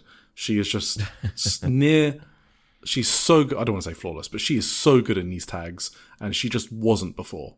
She was a mess in these tags, and now she's just good. It's just really mind-blowing to me, and part of why I like watching this promotion, I guess, because people just grow really quickly, I guess. And then I was watching Nishimura's selling in this match.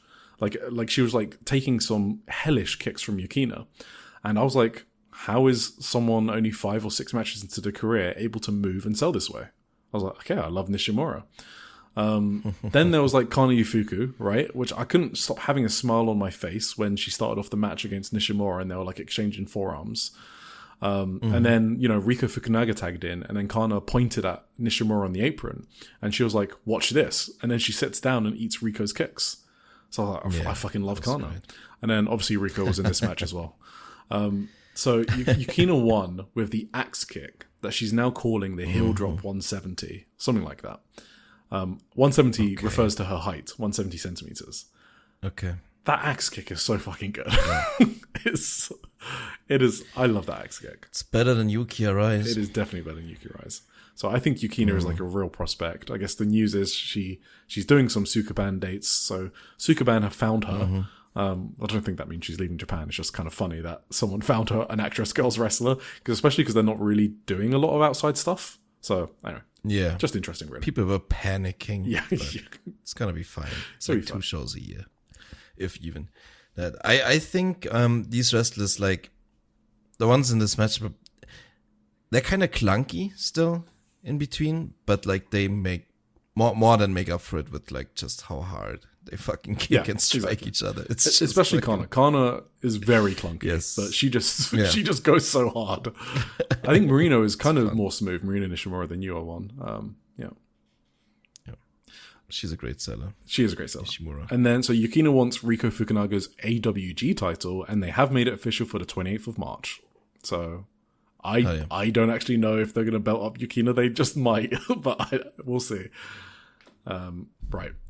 Then we had in the main event Anri and Sakura Mizushima versus Arisa Nagai and Nagisa Shiitsuki. This was like the AWG house style tag match, which means it was great. I really liked it. So Polaris is Anri and Arisa, and obviously they were on opposite teams here, so they're like mistakenly, teamed up for a double move, but they were also like hitting each other so hard because that's what teammates do to each other. So like Anri's come back from injury and she's basically hitting harder than ever. It's really, really good, cool. So she's good, yeah. Yes. Do you have anything on this? I was kind of surprised. Anri basically wrestled this entire match. They do this in Actress Girls. They just like pick someone on a team to just go 15 minutes. That's kind of what happened. I kind of like it though. That was good. I like Anri a lot. No, yeah, kind of. Cool. Are you gonna say something? I don't really remember much about this match, but I thought it was good. Yeah, Anri was good. Yes. Then after the match, Anri delivered a heartfelt promo to Nagisa Shiitsuki. I wish I knew what she said, but there's no promo translations for this. But yeah, her facial expressions were awesome, and it kind of got me good. She was basically in tears, so she's also a good promo as a rookie. Cool. Actress Girls, good. Then we had finally, I've just got 2 notes from Pure J. They had a show on the 21st of March in Itabashi. So these are basically their big shows. They're below Korakuen shows. Is Itabashi Green Hall. They do it like once every 3-4 weeks, maybe once a month. Right. First note, the new rookie Mia is pretty damn solid. Like, she reminds me a bit of Yuka Yamazaki, not just her build and look, but her confidence as well. So like Yuka Yamazaki from Marigold was a really confident rookie. Well, still is. Mia is like that as well. She's doing a 7-match trial series, and she was against Kazuki here, and she shook her hand, much like Anna and Haruka Umasaki and Diana. She yanked her in and then drop kicked her into the corner, so it was the exact same spot, and then just started throwing stiff forearms. She's 27, so I think that kind of explains her confidence a bit more. But yeah, I think she's promising. Then we had Misa Kagura is the new number 1 contender for the Pure J Openweight title. She beat Chi Izora in a pretty great match. I liked it a lot. But yeah, Misa's just becoming like the premier freelancer, I guess, in the independent scene. She never puts in half shift. In this match, she was like all, it was like all action. Go, go, go, go, go. Like, it's Pure J, Isabashi Greenhall in front of like 100 people, and she's like taking nasty German suplex bumps, and she's like sprinting for 15 minutes straight. So, good stuff. Cool. Quick previews. Just the Sendai Girl show on the 27th of March. That's just notable because it was randomly stacked, as in it had 2 title matches in Sendai Pit. So that was Chihiro Hashimoto versus Minami in the main event for the world title, and then the semi-main event was going to be Red Energy, so Mika Wata and Miyuka Takase versus Bobo Momo Banana, Miya Momono and Yurika Oka. I doubt that's happening, but as far as I've seen, they have not announced a replacement yet. So that card is still stuck there, and I don't know why they got 2 title matches on the Sendai Pit show. So that is also a VOD show, so it releases on the 30th. I don't know what's going on with that show. Do you know when they filmed that doc? Is all that pre-recorded, or is it like I've got no idea. Wait, didn't someone say it's like a few months ago? There was stuff from a few months ago. That would make sense because Spike is there. It's either like very new and they release it week by it's week before, right it's after they before. film it, Yeah. or it's okay. Okay. Then we have Marvelous on the 30th of March, which is Senka's birthday, and it's notable because they're running Shinjuku face, not their normal Shinkiba, because it's a Senka birthday, so they have to build a bigger arena. They have to book a big arena, which is kind of interesting. Because Soriyami had a birthday show, and it was just at Shinkiba, so I do find that funny. As of recording, we only have Miya Momono versus Rin Kadakura, but they always announce shows the week of. So, but Miya versus Rin will be very good as well. So, not going to talk about that. Okay, maybe I will. So, Seed Stage Volume 3. So, this is their like series focusing on younger wrestlers. It actually happened a month ago, but they don't post it anywhere until they post it to the service 1 month later. So that's why it's getting released this week. And I just want to highlight 2 matches. Haruka Misaki versus Yuki Funa will probably be good. And then Honori Hana versus Slim Mizora in a singles match. So I want to see what happened in that match. And that's cool. So wanted to mention that.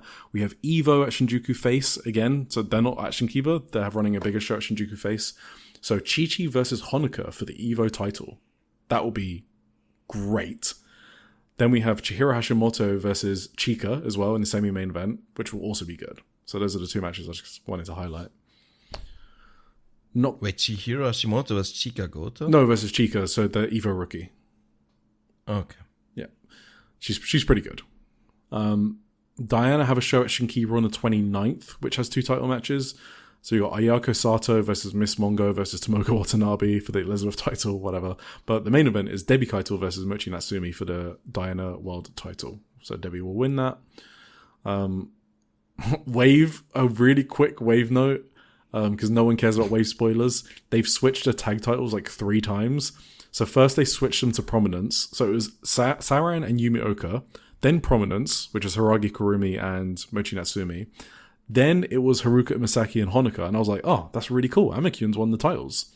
They dropped them to Kahaku and Momoko Hanazono on the 20th of March, which the VOD hasn't released yet. And then Kahaku and Momoko Hanazono dropped them to Rina Amakura and Yuko Sakurai the day after. So those are your new Wave Tag Team champions, Rina Amakura and Yuko Sakurai, which is from Colors Promotion, Saki's promotion. Awesome. What's going on there? Wave is soon going to enter the Marigold house show zone for me. Then we have... That's fair. No, that's it. And then the next show I guess to look out for is 01. They had a show on the 20th of March, but that should come out relatively soon. So that's the Rose Division episode 2. Well, it's the pre-launch show, episode 2. So you've got like Honoka versus Kao Kobayashi, which is great. You've got Coco versus Mei Suruga. I'm very excited for that. And then the main event is... Oh, that sounds... Yeah, and then the main event is Rina Amakura and Saki versus Yuka Mashiro and Yuka Satsuki, which is okay. Match of the week. We cannot watch all this, can we? What do you mean? Oh, you're looking Everything at you just previewed. how many shows there I'm are? looking Grand Princess, free Stardom shows. Yeah, I don't know. We'll find out. Huh. We're probably just going to have to select. Yeah. That's a daunting week. It is a daunting week. Ahead of us. But we know we're going to Holy watch moly. Stardom and TJPW, and then it'll just be like recommended matches from the Indie Zone, right? Yeah. So. I mean, one of the Stardom shows is just the Sendai also. We can probably mostly skip that too. But we never do, so. What match is your match of the week? Well, this is kind of the question, right? I do believe, like, officially it should be between the Sareee ISM tags and the Hyuna Chihiro Hashimoto match. Yeah. Since we like to sometimes mention things we saw from outside of this. I think Callum Newman and Shota Umino actually was my favorite one of the New Japan matches, but Oleg and Yuya, as well as Yuya and Newman, were also both very good, but I most preferred the Shota match, I have to say. I'm not as high on the finals as a lot of people are, because I had some problems just with the way they worked. I think for some reason, Newman almost worked like the underdog for a large stretch of the finals. That's not how I would have just structured the match in itself. And I still think Yuya Uemura is just, I can't get into his matches. He's too bland for me, honestly. So I do like Callum a lot. I think he's great. I do like Oleg Bolton a lot. I think he's great. And Oiwa is probably my favorite guy, but I can't really. Zack Sabre Jr. Oiwa was the previous week, right? Yeah, I can't it was really previous dominate week, it this week. So yeah, I guess like thinking about it right now, I want to say Chihiro Hashimoto and Yuna is actually my match of the week right now. I don't know. Why not? So I'm gonna, because I didn't pre-prepare this like I normally do, my match for the week is, based on how excited I was to talk about it, is Chi-Chi and Miku Kanai versus Ami Fujiwara and Rina. Yeah, that's fair. I think I'm higher on it now after talking about it. It's probably going to go into my favorites list, actually, that special list. That's how it went for the Yuna match for me. Yes. I'm higher now. Yeah, exactly, yeah. So the runners up, obviously, Chihiro Hashimoto and Yuna. And then I think the only other one on that level was Kazuki Hirata versus Konosuke Takeshita from DDT. Those three I have around the same level. Okay. So yeah, that was fun. I watched it. You did watch it. What did you think? I saw like a couple of tweets on, like a couple of clips on Twitter. So I thought I'm just gonna check this whole match out. It looks fun. Yeah, it was fun. I thought it was very fun. It is fun. More matches should have 20 counts. So yeah, exactly. I just it was very funny. I laughed a couple of times. I think Kazuki Hirata is so fucking good. You're not a Hirata enjoyer. He's one of my favorites. I'm not a Hirata hater. No, but I'm just you're an Anton Honda I enjoy guy. Honda more when it comes to DDT comedy. Yeah. But Hirata is probably like second place when it comes to DDT comedy. And I just want to say, Takeshita in DDT is a special attraction. And it feels awesome. It feels amazing. It feels epic. The crowd love him. His entrance is awesome. That is how he should be booked. He looks like a killer. Even New Japan fucked it up. I don't know how DDT, the comedy promotion, is booking an alpha top dog better than New Japan and AEW. It is mind-blowing. Right. Thank you, everyone. I heard he lost to Jon Moxley. Is that true? It's just fucking ridiculous. Why even book the match? Like, why are we still waiting for a Takeshita push? We've been waiting since 2022. Well, keep waiting, I guess. I don't know. I can tell. Tony has too much money. I'll tell you that. He's got too much money. Yeah. Well, yeah. I think we have arrived at the end. We have arrived. This is our longest episode, by the way. It is? Oh my god. How did this even happen? It's crazy. What? It was the fucking start. We did have a lot. The Stardom thing ate a lot. Yeah. 0 fucking I'm shows. Sorry. 1 hour. I'm sorry. I insisted on talking about it again. It's my fault. I'm sorry, everyone. Tim was basically like, he linked the interview, and what you were like, It was something. Okay, it was like, hey Eric, like, do you think we can add this Sayaka Kurara interview to the agenda, pretty please? I asked you, should we talk about it? And you had like cover this puppy dog interview? eyes, and I was like, fine. Yeah, so that is how this happened. But I hope you guys enjoyed the episode. Well, I think it was good. Yes, give us a like, maybe, Yes. wherever you listen to us, and join us on the Discord channel, which Tim has linked in the description.